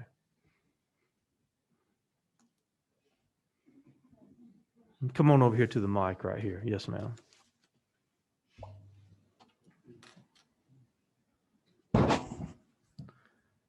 Ms. Johnson, good to have you. Thank you for having me. Thank you so much. Chairman Smyrie says he knows you and likes you, and we're not going to hold that against you. I consider that a great compliment. All right. I know Okay. you do, right? Good to have you today, Ms. Thank Johnson. you. Please tell us who you're with and where you're from, and we'd be happy to hear from you. Okay, thank you so much. My name is Nancy Flake Johnson. I'm the president of the Urban League of Greater Atlanta.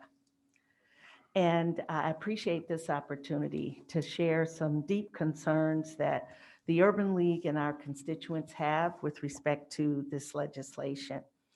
We're a civil rights and economic justice organization that has been operating in the region for more than 100 years.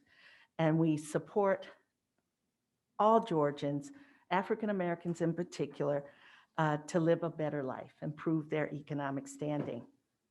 I've come here to talk about the legislation that is proposed. Specific provisions with respect to that legislation that will disenfranchise voters, and really what message we are sending to the children of our state. Our society prepares young people to participate in leadership by electing class presidents and other officers in their schools. Consider this analogy. The popular captain of the volleyball team is running for class president. She's an A student involved in several schools clubs. She tutors young children on weekends. Her opponent is on the debate team. He has a reputation for being argumentative and sticking to a circle of affluent friends. He has done little in the way of community or charitable work. The debate team realizes their candidate is up against a formidable challenger because the debate team captain is also very popular. What do? Should they convince the school principal to cancel the policy that allows voting at the start of school, at lunchtime, and right after school ends at 3 p.m., and in its place mandate only in-person voting at 4 p.m., when many students have taken the bus home and sports teams are practicing or playing a game away from school?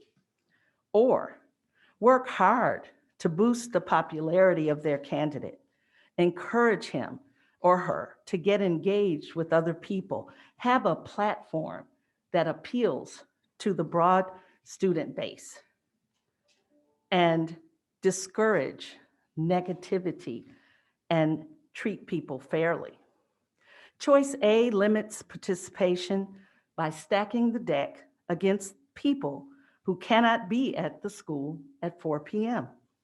In effect, it's a way to cheat to win. Sadly, Georgia has a long history of using voter suppression tactics, which in many citizens' eyes is the equivalent of wielding power to cheat to win.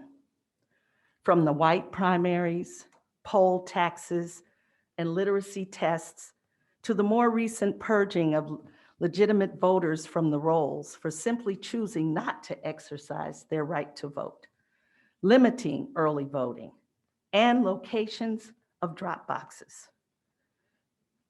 Your legislation wants to raise the age to 75 years for seniors to have the right to choose to vote by absentee ballot.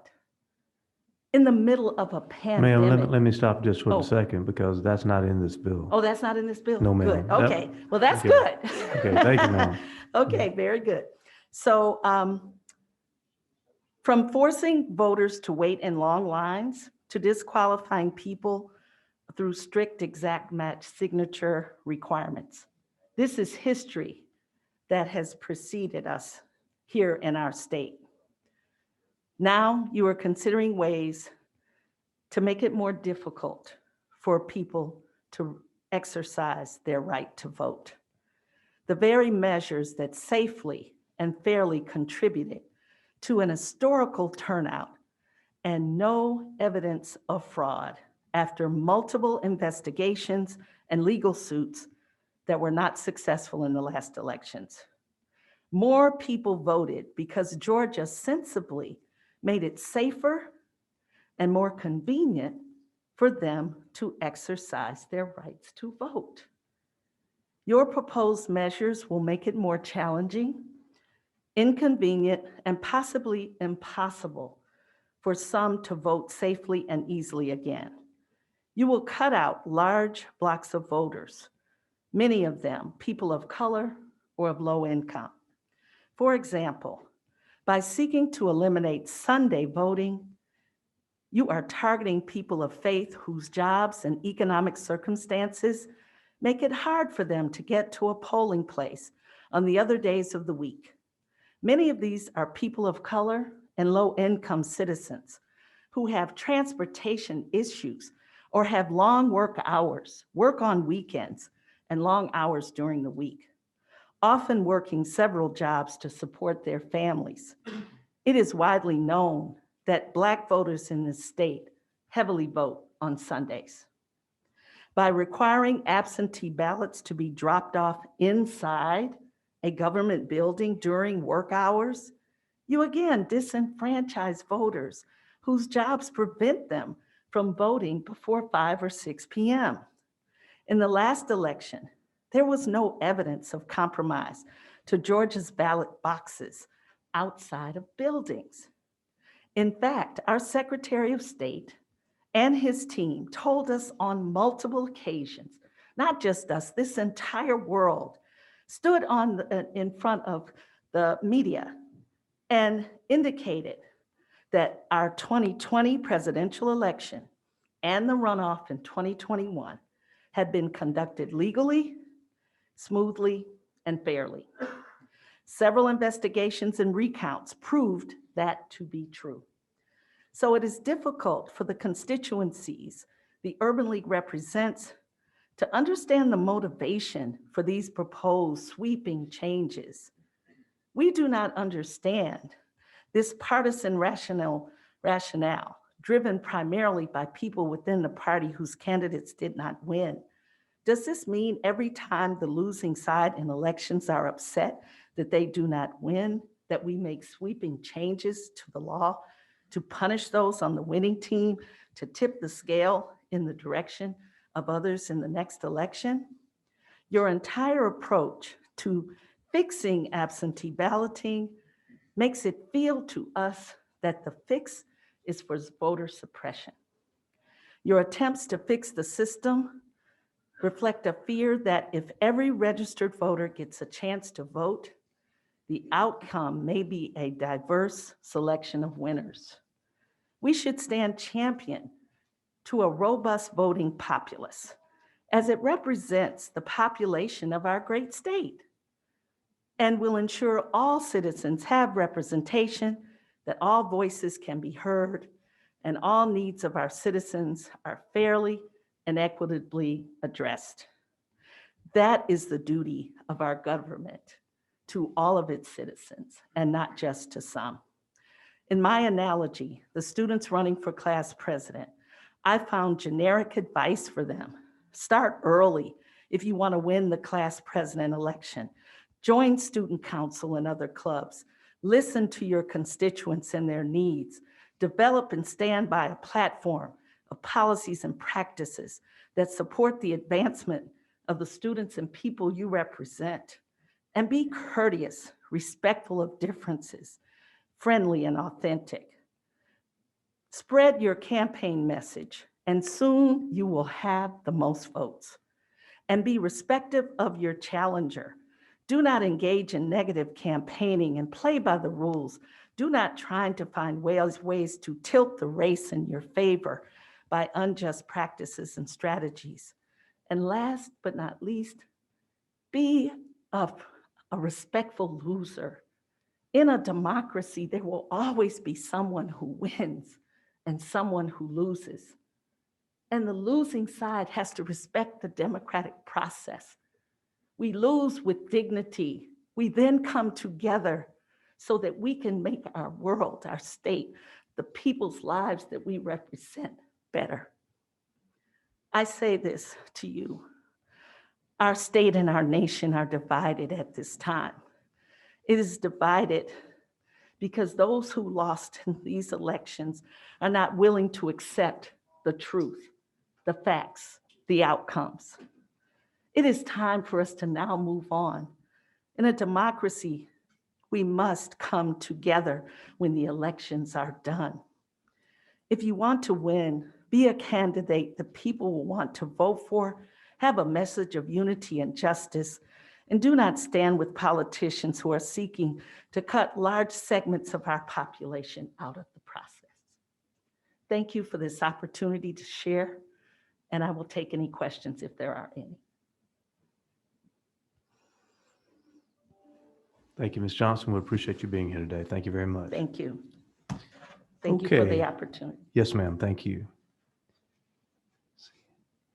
Annette Davis Jackson. Yes, I'm here, sir. I looked for you earlier, but I saw you come back. I'm here, yeah. Yeah, that's fine. No problem.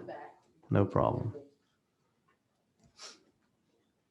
Good afternoon. Good to have you. Thank you. Please tell us who you're with and where you live, and we'd be happy to hear from you. Well, my name is Annette Davis Jackson. I've spent most of my life in Gwinnett County. My kids went to Parkview High School.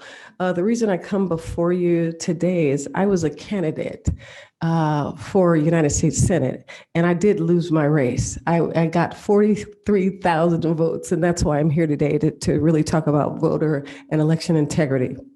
When you talk about House Bill 531, I'm going to start from the back with Section 22. And when you look at, first of all, HB 316, what you find out is that, thank you, Calvin Smyrie, what you find out is 316 set some provisions for fraud in elections, right?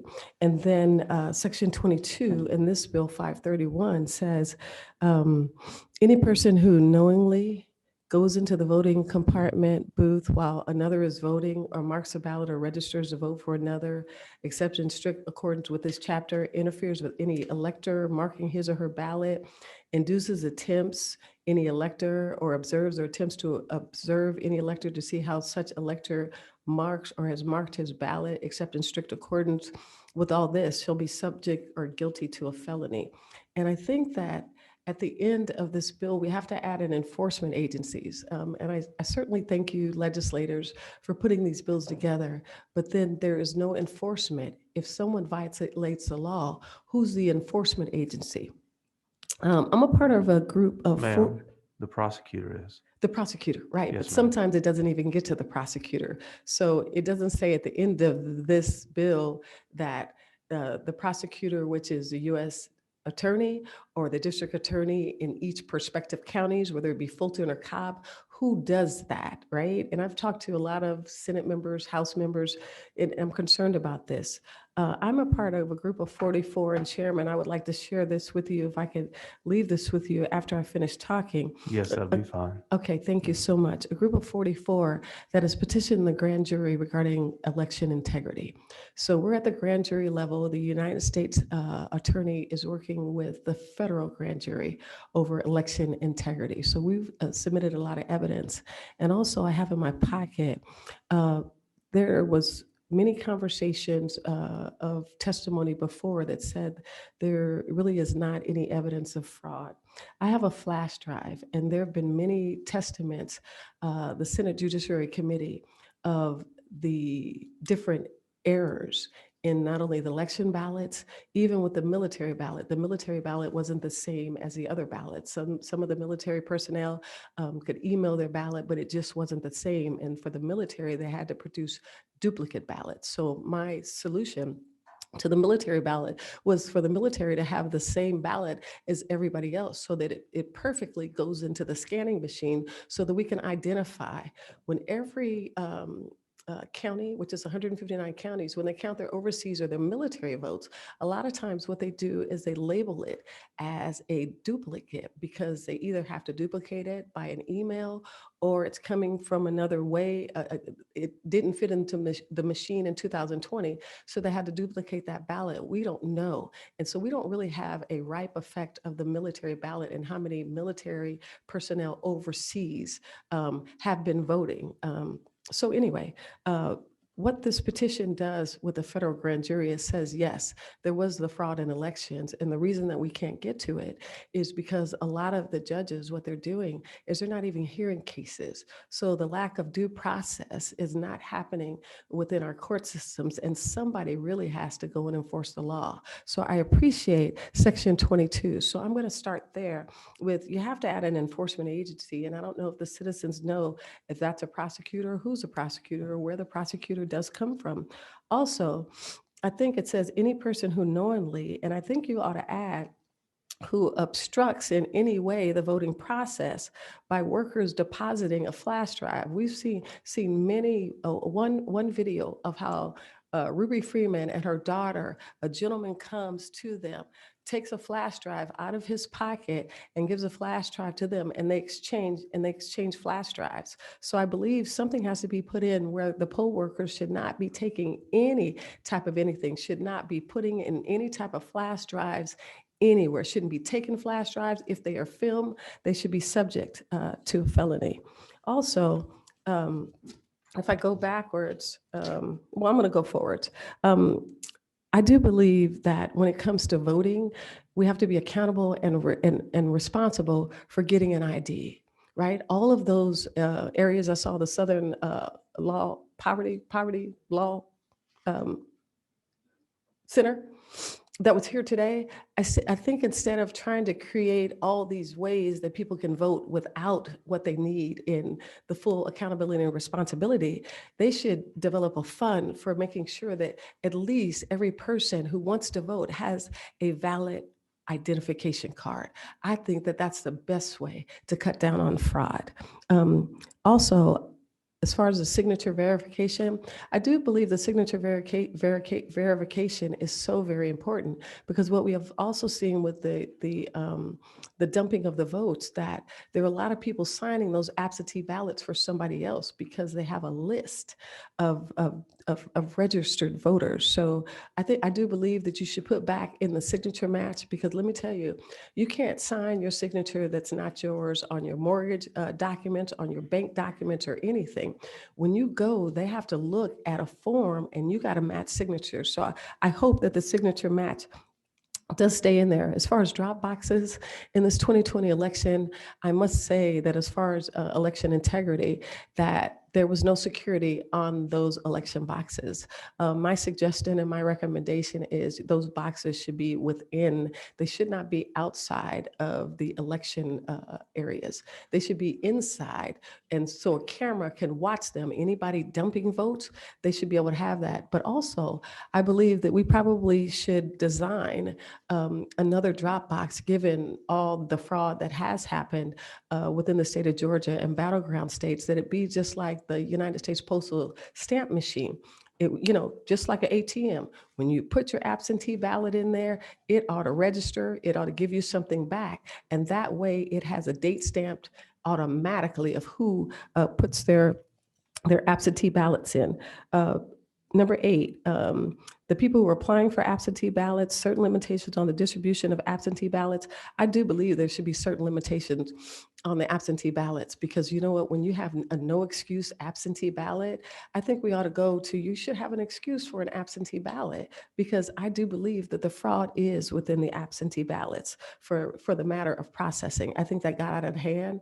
I was a witness with the Senate Judiciary Committee, and I was also a monitor. And I think it's so very important. I saw a lot of instances where a lot of locks were broken off of the bins where the voting was, as well as there were most of the bins where they said that they had counted the votes and they put them over into the finalized votes.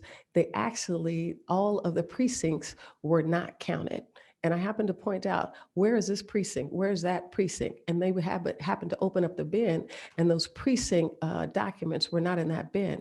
Where do we find them? We found them the next day in Gwinnett. We found them in what they say, panel review. And so you have to have some type of system, just like you go to the DMV. Hey, your number is this. If it's in panel review, everybody should be able to know. On section 1, the governing authority of each county or municipality shall appropriate annually and from time to time in such county the funds that it shall deem necessary. I do believe it's important for each municipality to provide their budget, because that way you eliminate the Center for Tech and Equity from giving. From what I understand, that was a targeted approach, and it was a good targeted strategic approach in the 2020 election system to get money so that absentee ballots could be printed. And as Jovan Pulitzer, in his documented presentation to the Senate Judiciary Committee, he showed you the era of the absentee ballot. He showed you prolifically, and it's on tape, it's video, it's evident. There is fraud with the absentee ballot. So I hope that the that the committee would look of how we do absentee ballots, how we have a number, how some kind of way it's put into a system. If you move forward, line 47, no superintendent shall take or accept any funding, grants, or gifts from any source other than for the governing authority of the county or municipality, the state of Georgia, or the federal government. I do believe in this because Facebook, Mark Zuckerberg, Priscilla Chan, the Dominion voting systems, I do believe that there was an intended target. And so we can see who gave the money. So I strongly believe that in this bill, there should be no private persons giving money to county election boards. And as we saw, Lowndes County, Cobb County, and Augusta, they took those monies, and $600,000 is a lot. And I believe that was the target of which created the fraud.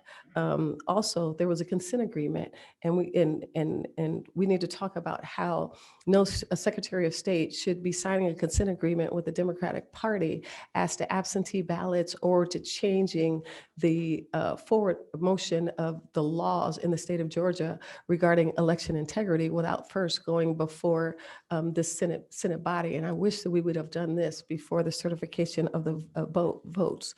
When we go to Section 2A, it says that poll officers shall be judicious, intelligent, and upright citizens.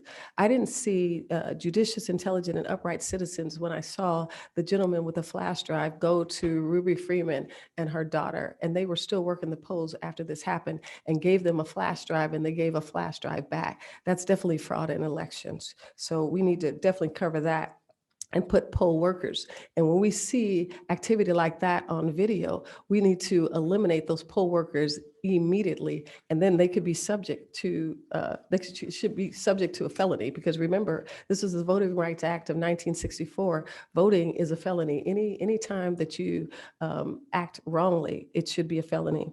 When you go to Section 3, 84, 85, and 86, no board of registrars shall take any or accept any funding, grants, or gifts from any source other than for the governing body. I like that. It's so very important, because you should get money from your government body. You should not be getting money for private citizens who've targeted battleground states in order to change the course of the elections. And I do believe that in the future, based on our petition to the federal grand jury, that you're going to see the enforcement of what's put forward. And I will say that the young lawyer earlier today said there's no widespread fraud, but fraud is addressed in HB 316, and you have to look at fraud when definitely fraud is there, and particularly with an absentee ballot. So I would love us to take more time with the absentee ballots and make sure that no one can do that again. And it's not a misdemeanor, it's a felony.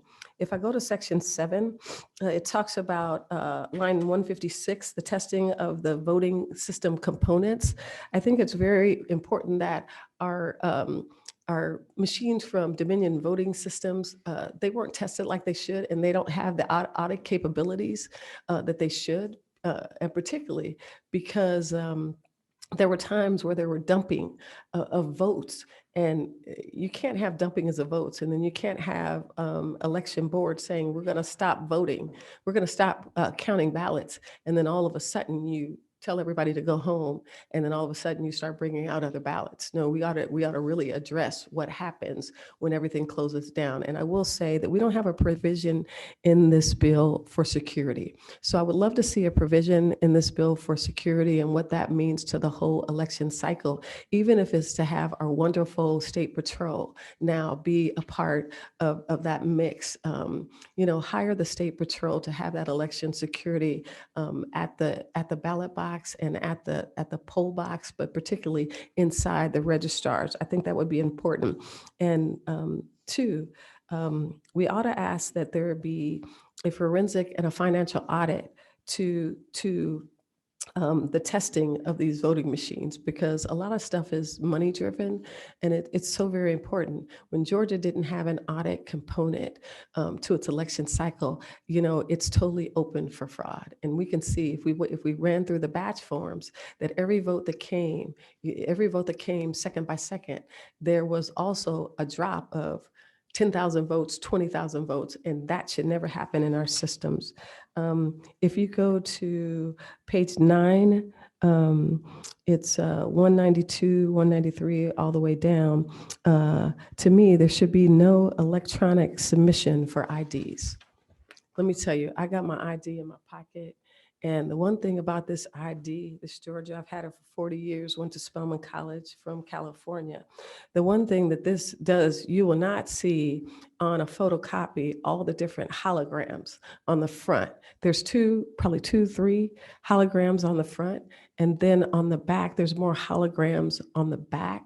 And of course, so many people easily thwart these systems with ID. And let me tell you this, we need to push people in having sufficient ID. That's going to be so very important.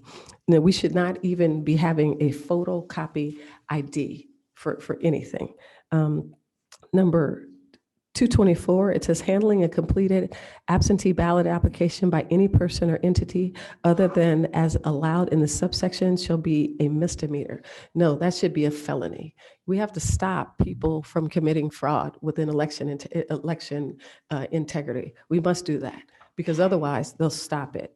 If I go any further, let's see, I think I just highlighted, I care about the military vote. We have to do something about that military vote. Registrars in all of the counties, I do believe that they should have a portal for registrars and they be able to identify how many registered voters do we have? How many registered voters do we have? How many people did already vote? I think they have to do better with their statistics because in Gwinnett County, what it said on November 3rd, that 827,000 people voted in Gwinnett. But what you found out, there's not that many registered voters in Gwinnett. There's like 416,000.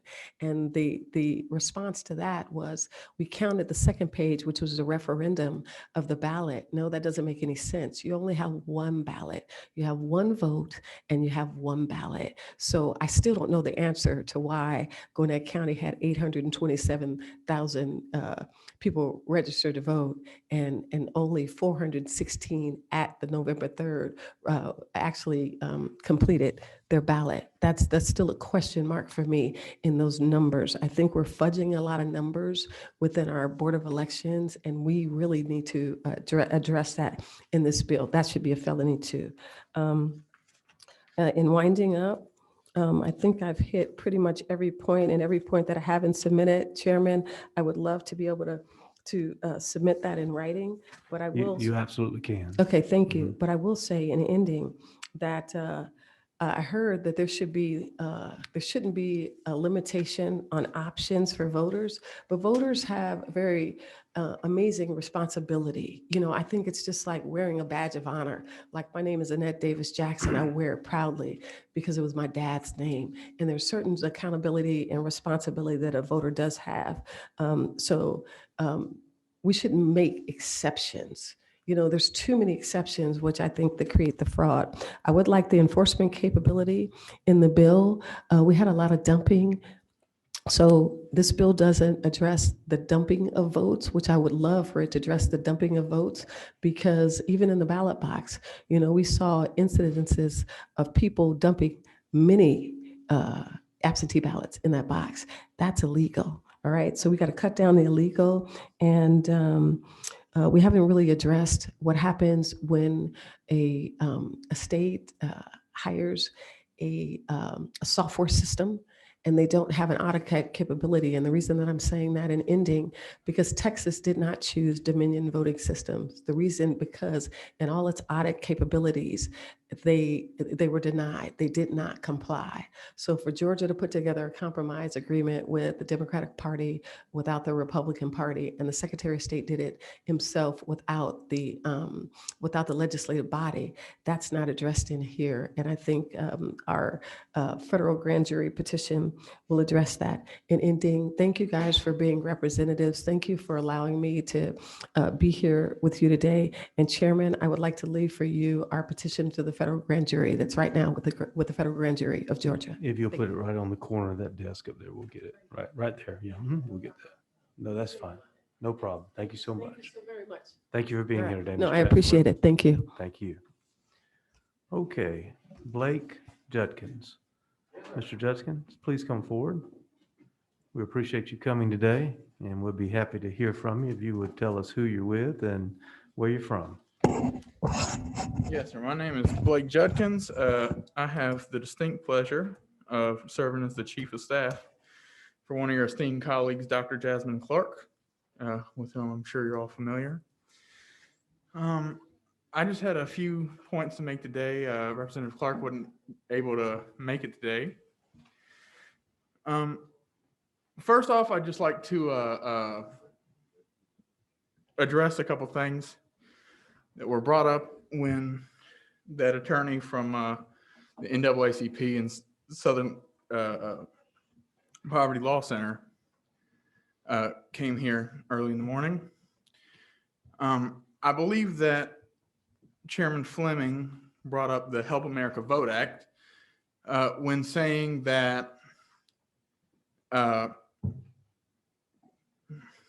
excuse me, public speaking is not my forte. You're doing fine. Go ahead. When saying that the reasoning for providing a photocopy of a state issued ID was in keeping with that piece of law. So I just wanted to go ahead and read off real quick some of the pieces of the law, some of the pieces of ID that are acceptable under the Help America Vote Act. Those include a driver's license, a state ID, a passport, an employee ID card, an ID card provided by any commercial establishment, a credit card, a debit card, a military ID, a student ID, a health club card, an insurance plan card, a public housing ID card, a utility bill, a bank statement, a government check or paycheck, any document issued by a governmental agency, a sample ballot provided by a government agency, a voter notification card provided by a government agency, a public housing ID card, a lease or rental statement, a student ID card, a tuition statement, an insurance plan card, military discharge papers, any official pardon, a public transportation authority card, a senior citizen and disabled discount card, any identification documents issued by a government disability agency, ID documents issued by government homeless shelters, any drug prescription issued by a government doctor or healthcare provider, a property tax statement, a vehicle registration or vehicle certification, certificate of ownership. You'll notice nowhere in there does it require that the ID be a picture ID. It doesn't require that there's any kind of ID number that is associated with your voter registration. And if the list of IDs required were that broad, there might be a little less pushback for it. But the fact that you have to provide a picture copy of a voter ID opens us up for some problems, especially if we're talking about mail-in voter IDs, where somebody might be able to take one of these ballots and then suddenly have all of your information, including the last four of your social, your home address, your birthday, everything you need to open a credit card. Another point I'd like to make about that is I spent 6 years serving in the military, and I was issued this. It's a military ID, officially called a common access card. I had a secret clearance when I was in the military. That is taken very seriously. On the back of that card, not only is my personal information on there, also on there is my Department of Defense identification number. Just to tell you a little story, I one time took my ID with me on a trip. I had just turned 21, and as one does right after they turn 21, I partied a little too hard. I lost my wallet and my military ID. That was considered such a serious offense that I was paneled by a board of my superior officers. I was threatened to revoke my security clearance. I was threatened to lose rank and pay. Luckily, I was a good enough soldier that my commanding officer knew that it was a mistake I had made and not a trend in my behavior. And he kept that from happening. But it's a very serious offense. And the idea that all our soldiers over in Iraq, the only way that they're going to be able to vote, because if when you're overseas, most of the time you're not carrying with you your driver's license, right? Why would you? You're going to have your military ID. So the ID you would be submitting a photocopy of would be your military ID with all that information on it that can get you access to a lot of security secrets. Now, I worked on radios, so there weren't too many secrets I could dish out, but imagine somebody sending emails about troop movements, and the information on that card can get you access to that email, right?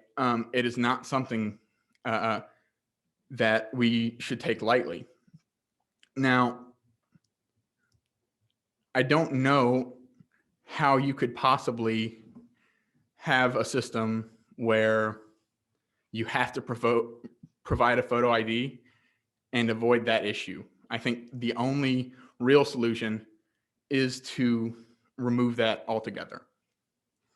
The next point I would like to bring up is I believe Speaker Pro Tem Jones brought up during that same speaker. I believe the question was, and correct me if I'm misquoting here, does a lack of evidence in court preclude voter fraud from happening? Which I took to mean, just because we haven't proved it in court, does that mean that voter fraud couldn't have happened? To which I ask, December 24th, do you wait for your kids to wake up and there just be presents under the tree? Or do you put them under there because there's no evidence that Santa Claus actually exists? It is not. Now, hold on a second. This is public. Be careful what you talk about. All right, go ahead. Oh, sorry.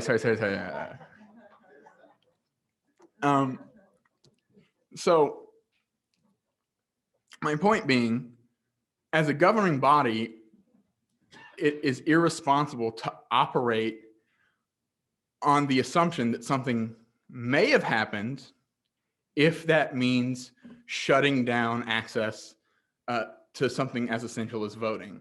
There is such a thing as something being too secure. If you take all your money, right, and you put it in a bank vault, you feel safe that that money is secure. Now, if somebody welds that bank vault shut, suddenly that's a problem because all your money was in there, right? So it's important to have secure elections, but we need to make sure that we are still making it accessible to every voter, including the low-income people who may not have access to IDs or photocopiers, or ways to get to those elections. Now, that was just responding to some things I had seen earlier. If you'd let me, I'll go ahead and get on to the actual points, the specifics in the bill that I have. I'm concerned by the amount of reduction in time and access in the bill. For instance, the amount of time with which you can register to vote, or sorry, apply for an absentee ballot is reduced by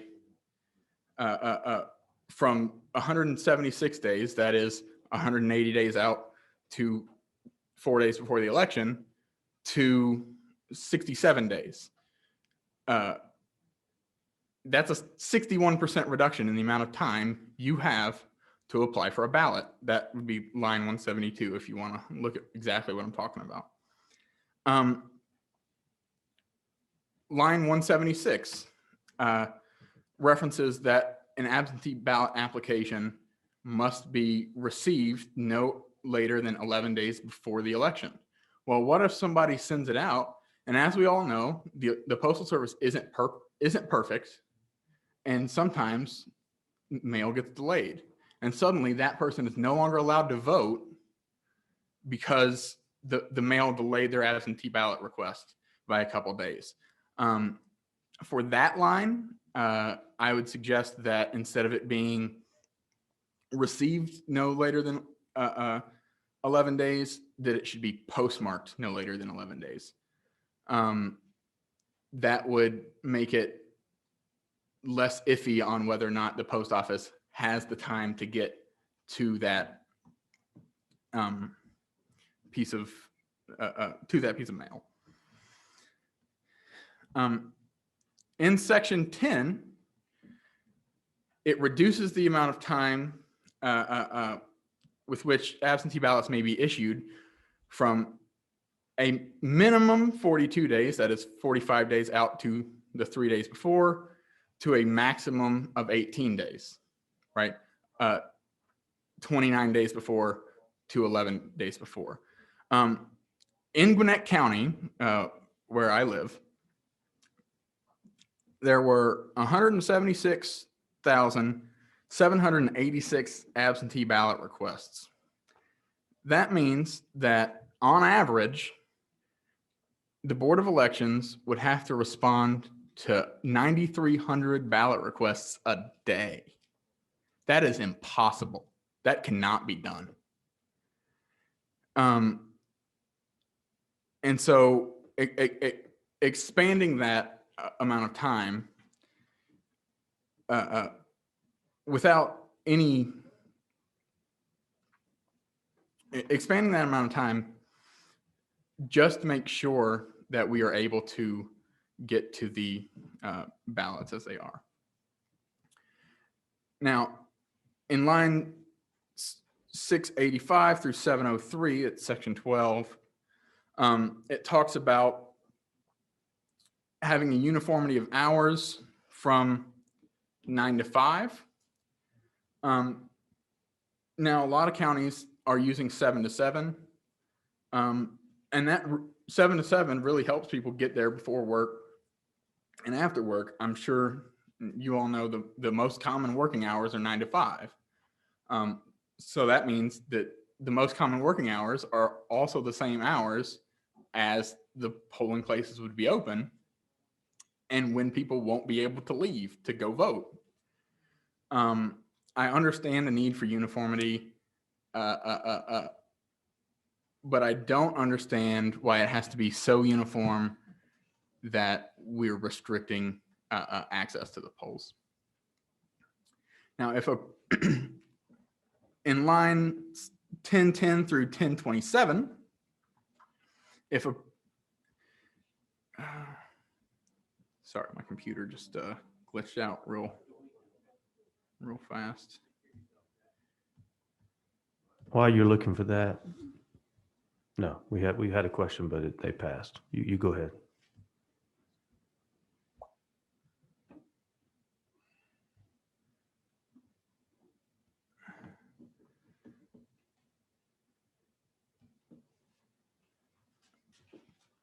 Now, we had a question about so in line 1010 through 1027 in section 16, it brings up that if a precinct is changed, a person can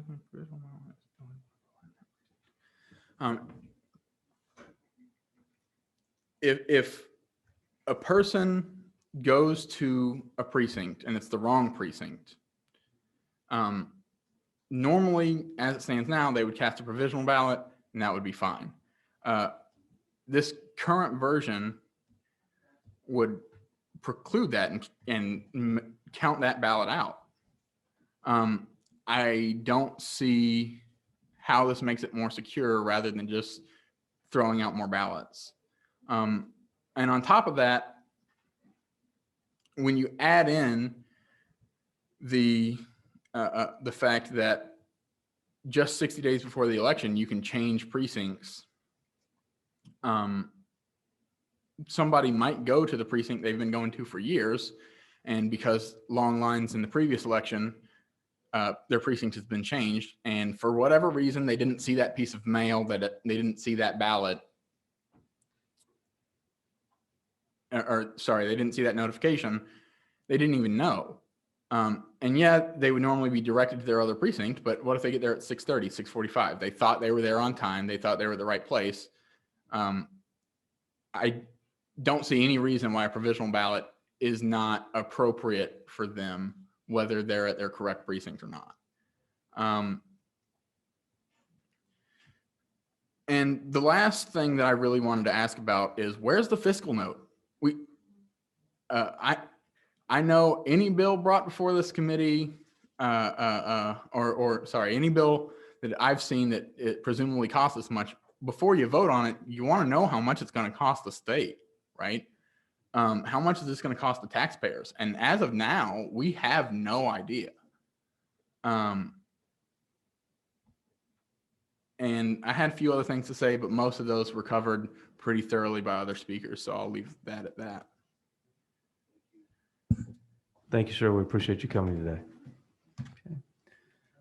Okay, next, Ryan Germany. Mr. Germany,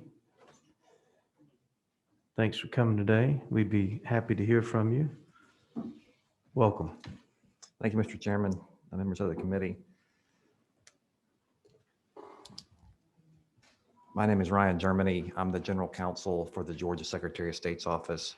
I've been in that position since 2014, and I thank you for the opportunity to speak with you today. I just wanted to talk about what we saw in the 2020 election cycle and what we didn't see. It's been mentioned today multiple times that we did not see any widespread systematic fraud or any reason to think that the end results were not accurate. And we certainly stand by that. That's certainly not to say that we did not see any issues that we think need to be addressed by this assembly. What we saw in 2020 was we saw an election system that was stretched to its limits. You heard from some county election directors earlier, and I really can't say enough about what they did last year. They performed beyond the call of duty. The difficulties that were placed upon them with COVID, with the implementation of a new system. This is the first year, remember, that we had used our new paper ballot system. So not only learning that, getting that implemented, but then with COVID on top of that, the difficulties they faced were enormous. One of them told me early on in the process, especially when with the massive increase in absentee ballots, they felt like they were having to run basically 3 different election systems at the same time. Kind of with the volume of, we had more absentee ballots probably than some all-mail ballot states had. At the same time, they run 3 weeks of early voting where people can go anywhere in their county, any advanced voting location in their county and vote. And then also they have to prepare for a election day that's precinct based, where you vote in your precinct and get all of those ready. So they had to do that, and I think they did it very well overall. But it definitely kind of stretching the system to its limits, I think, showed some weaknesses that you guys can address. And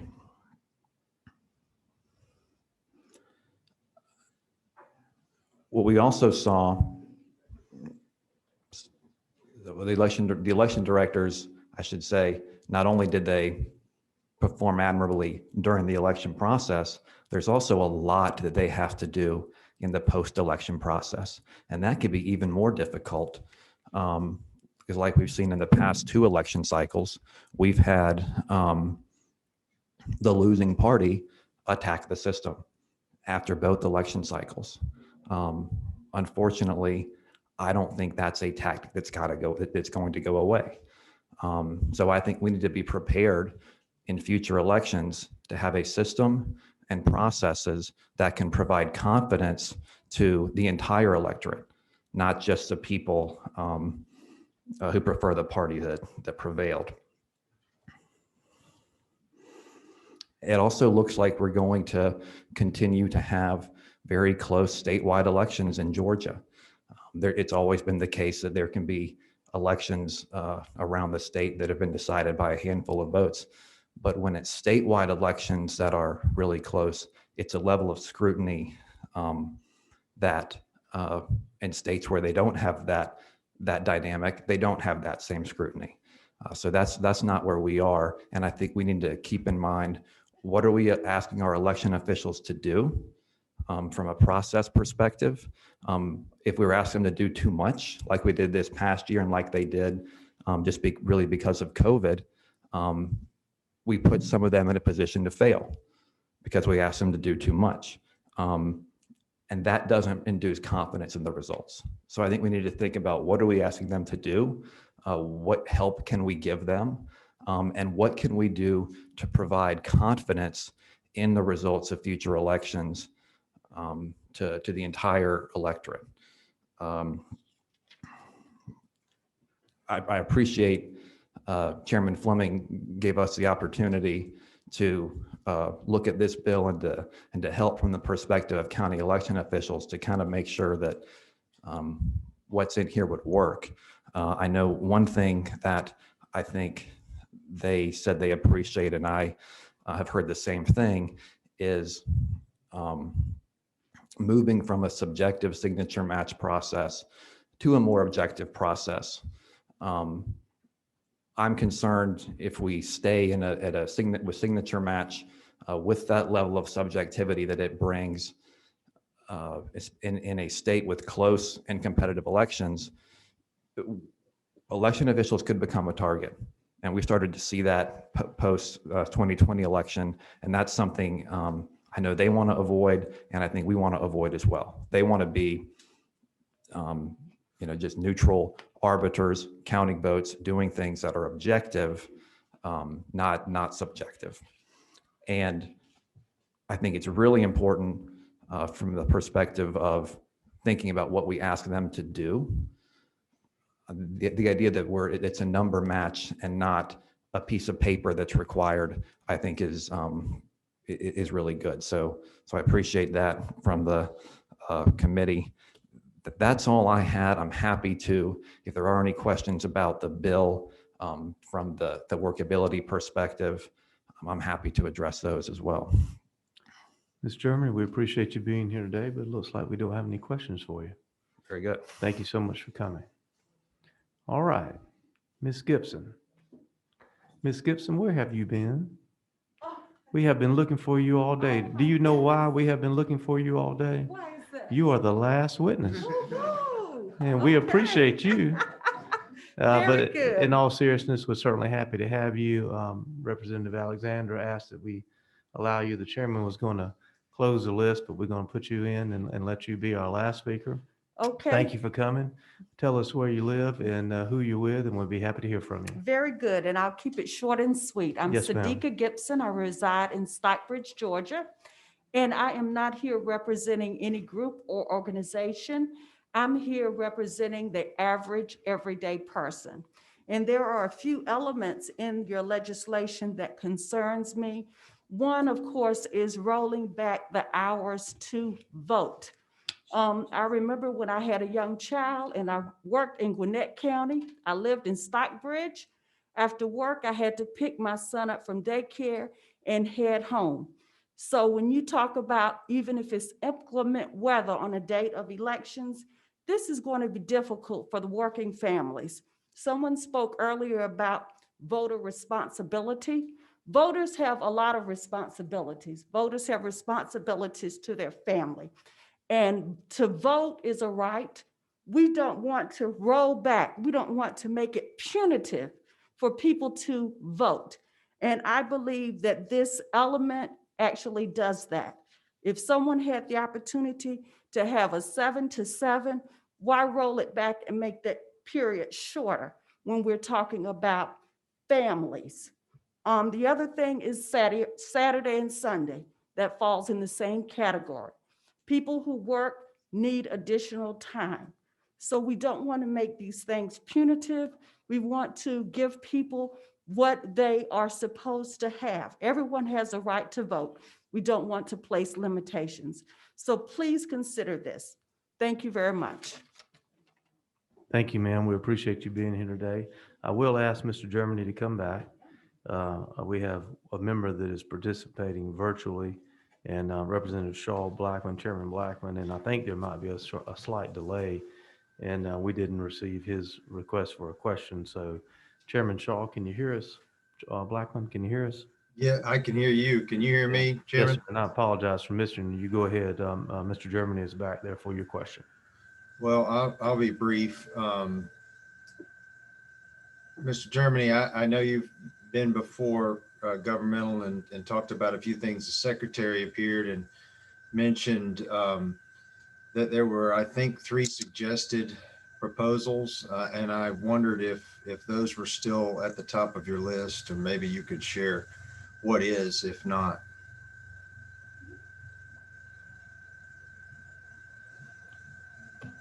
I don't remember the proposals you're talking about, which is not to say that I didn't say I'm in front of your committee. No, I think it was the secretary. I mean, I think he mentioned no excuse and mentioned the photo copy ID, and then a kind of a takeover, I think, capability when a county had some problems. Yes. So I think one of an issue that needs to be dealt with is we saw a massive increase in the number of absentee ballots that were requested last year. On one hand, that's a good thing, because in a pandemic, people chose to exercise their right to vote in a different fashion, and I think it's good they had that option. On the other hand, it showed the issues that can come from that.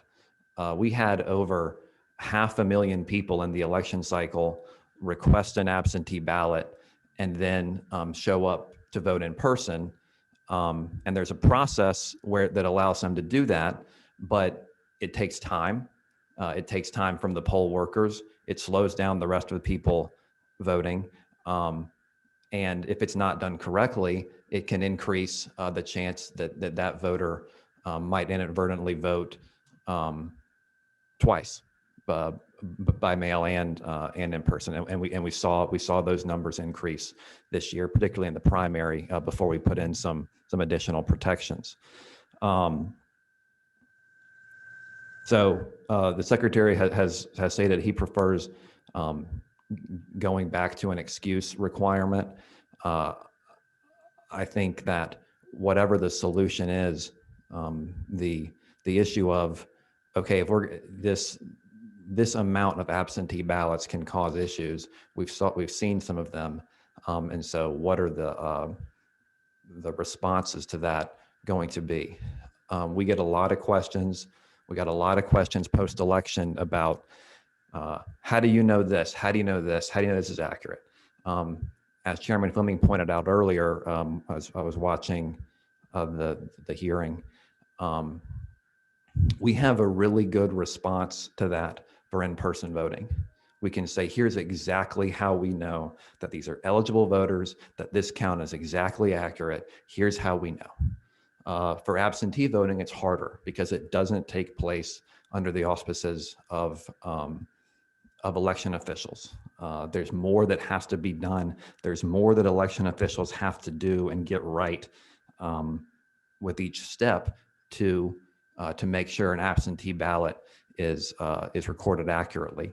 And I know they also want to make sure that that absentee ballot is sent to the person who requested it, that they have that it's the actual voter who's requesting it or an authorized family member for them. And then we want to make sure that it's that actual person that votes that ballot. We saw a lot of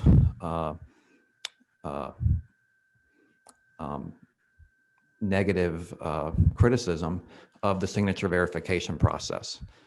It is a difficult process for county election officials to perform.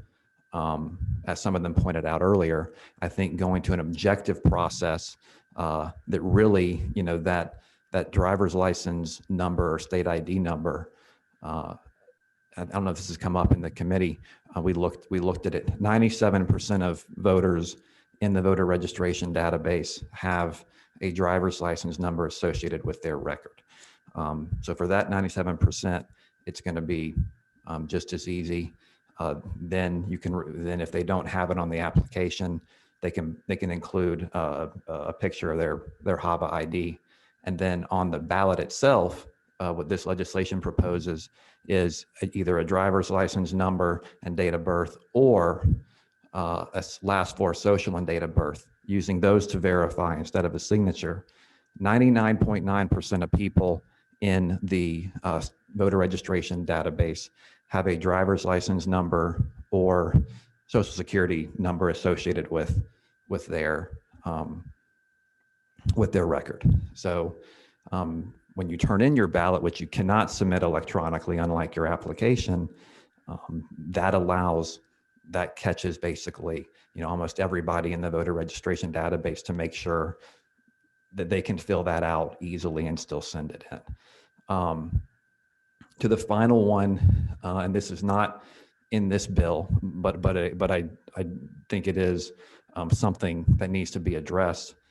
We do have we've had a few state election board meetings the past 2 weeks, and we have one next week to try to kind of catch up on some cases, because there was a lot of cases opened in the wake of the 2020 election. There are counties that are before us quite a bit. Frankly, it's not the counties from the election directors that you heard from earlier. It's other counties. Fulton County is a big one. There's other counties that are more habitual offenders that for some reason or another, they have more trouble running their elections. I think the idea was floated similar to the way the state does for school boards. If certain things are in place or certain benchmarks continue to be not met, then maybe the state election board could come in, replace the superintendent, and start over, because it's that important to make sure that our counties are getting these elections right. Mr. Chairman, a couple of quick follow-ups. Yes, sir, absolutely. Mr. Germany, on the emergency rule component, I know we've had a couple of questions regarding drop boxes. So I don't know if you know this, or if you could just maybe share it with us and the chairman could pass it out to the committee. Which emergency rules have kind of, basically have gone away at this point based on the fact that they were, issued for that specific election cycle? All the emergency rules that the state election board passed were put in place to expire at the end of the January 5th election. So they've all expired at this point. I just didn't know if there were any pertinent ones that might, be addressed in this bill that you might know of, that you might want to share with us. Yeah, this bill addresses a couple of them. It addresses the early processing rule, and I think it does so in a good way. I think the early processing and scanning, that's going to allow counties to have results uploaded quicker, and I think that really helps from an election confidence perspective. I got a lot of questions after the election. Just questions: why are all these ballots still being counted? Where are they coming from? And it raises questions about sort of the validity of those votes. And so the more that they can get uploaded as soon as the polls close, I think that's going to do a lot for confidence. And this bill, I think the way it addresses that in a good way. And this bill also addresses the drop boxes that the state election board allowed via emergency rule. And I think it does so in a way that makes sense as well, to allow those drop boxes. They were popular with voters, and but also to put some guidelines around them, so we can tell people, here's how we know the ballots put in those drop boxes are valid and secure. Thank you, Chairman. Thank you, Mr. Germany. Appreciate it. Thank you for addressing those. Yes, sir. Representative Burnell. Thank you. Good afternoon. Yes, ma'am. Is the Secretary of State's office in support of this bill? I can't say to that at this point. I haven't. I'm not. That's above my pay grade, so I don't know the answer to that. Okay, thank you. Representative Alexander. Thank you, Mr. Chairman. As it relates to section 84 through 86 on page 4, where it talks about You mean the lines 84? lines, Okay. I'm sorry, Yes, ma'am. lines, section 3. Yes, ma'am. Just any comment about, do you know whether or not the Secretary of State would pick up some of that funding that the counties will be required because they cannot no longer get any grants? The state did get election funding this year through the CARES Act for the federal money, and we distributed that like we normally do for HAVA funds that could go through our office and our grants to counties. We also did receive some grants of personal protective equipment, and we distributed that to counties as well. And I believe that would still be allowed under this language. Thank you. Okay. Okay, 13. Okay. Chairman Martin. Mr. Chairman, I don't know if you're aware of this, but we keep going back to these grants, replacing this money. Is it not true that most of the money that these grants that came from third parties or the federal government was pandemic related? And I mean, I'm not aware that grants of this sort existed before this pandemic year, certainly not to the level of this many commas. Am I? I think that's correct. I know from our office, we have received HAVA funds in the past, so it's money from the federal government that we can distribute to counties for different election activities. But I can't recall ever having getting a grant from another outside of federal money prior to the pandemic. One more brief follow-up. To go along those lines, we're talking about drop boxes. Chairman was very good to point out earlier. These have not been, if not but for the pandemic and the emergent nature of it and rules by the state, these did not exist in Georgia. So I'm getting emails, I'm getting correspondence that, oh, you're devastating to vote in Georgia by anything you do to drop boxes. This time last year, there was no mention of a drop box in Georgia. So whatever we're doing is I'm just trying to secure the vote that goes in there. When a voter puts a vote in that drop box, we want it to matter and be meaningful. And as we've heard, they've been damaged in other parts of the state.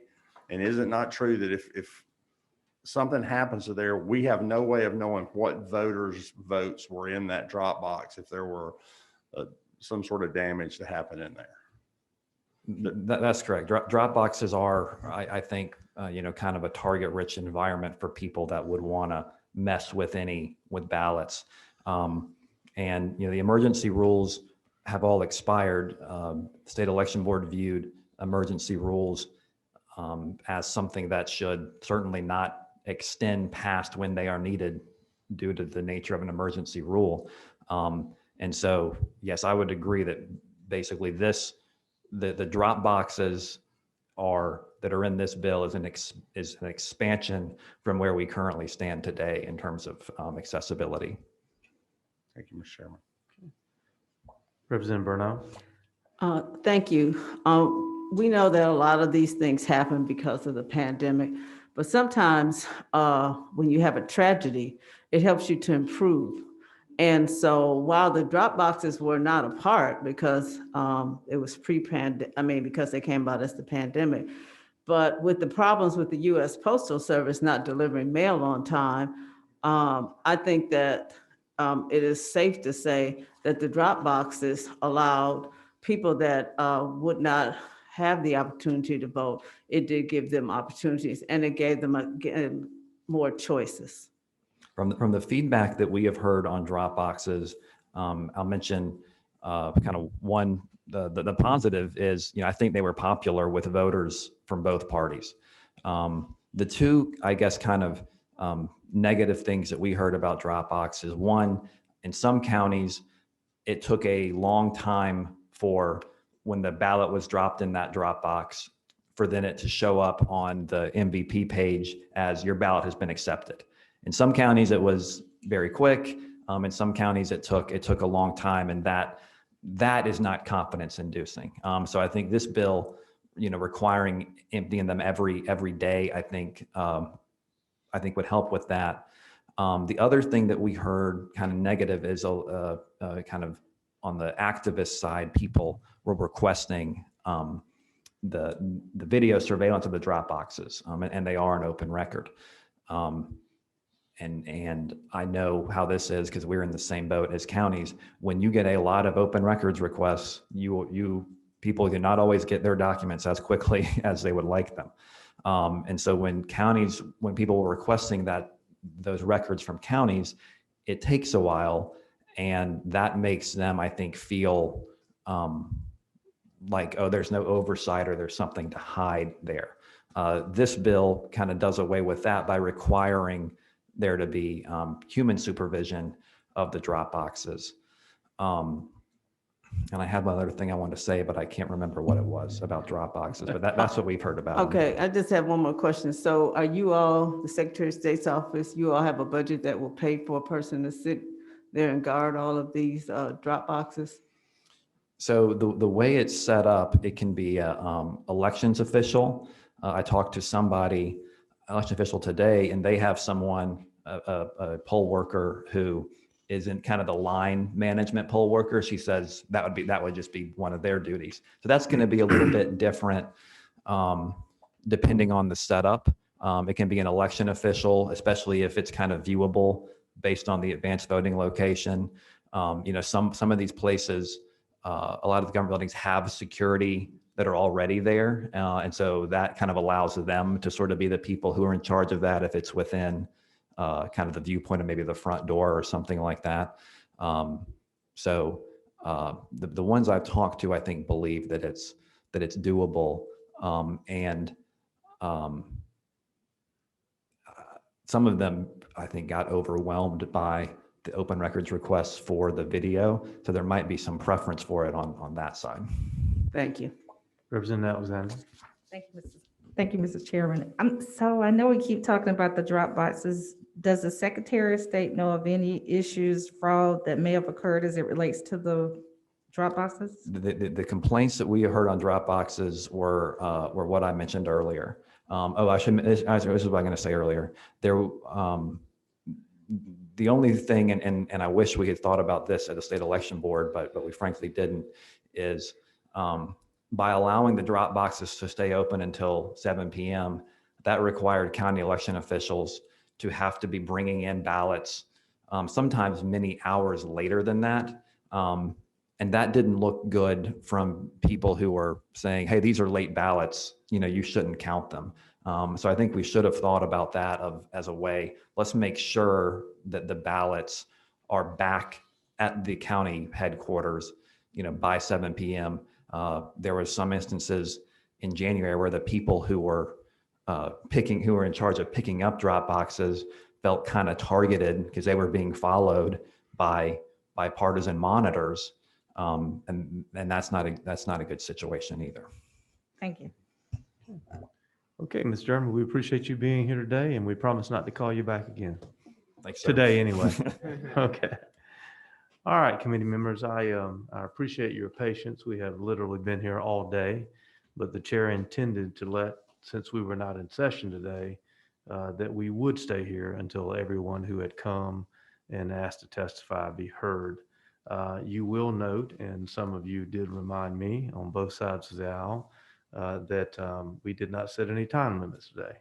The chair intentionally did not set any time limits today so that we could have that expression for those who came to see us. I will tell you going forward that because in the future days I expect us to meet, we will be in session, there will be other committee meetings, we probably will have time limits to answer your questions. So having said that, I appreciate you being here today. Chairman Smyra has requested that we meet again next week, and we will do that. Thank you so much. Oh, Representative Williams. How about a Saturday or a Sunday meeting? Yeah, I believe you would lose that vote. We stand adjourned. Thank you so much.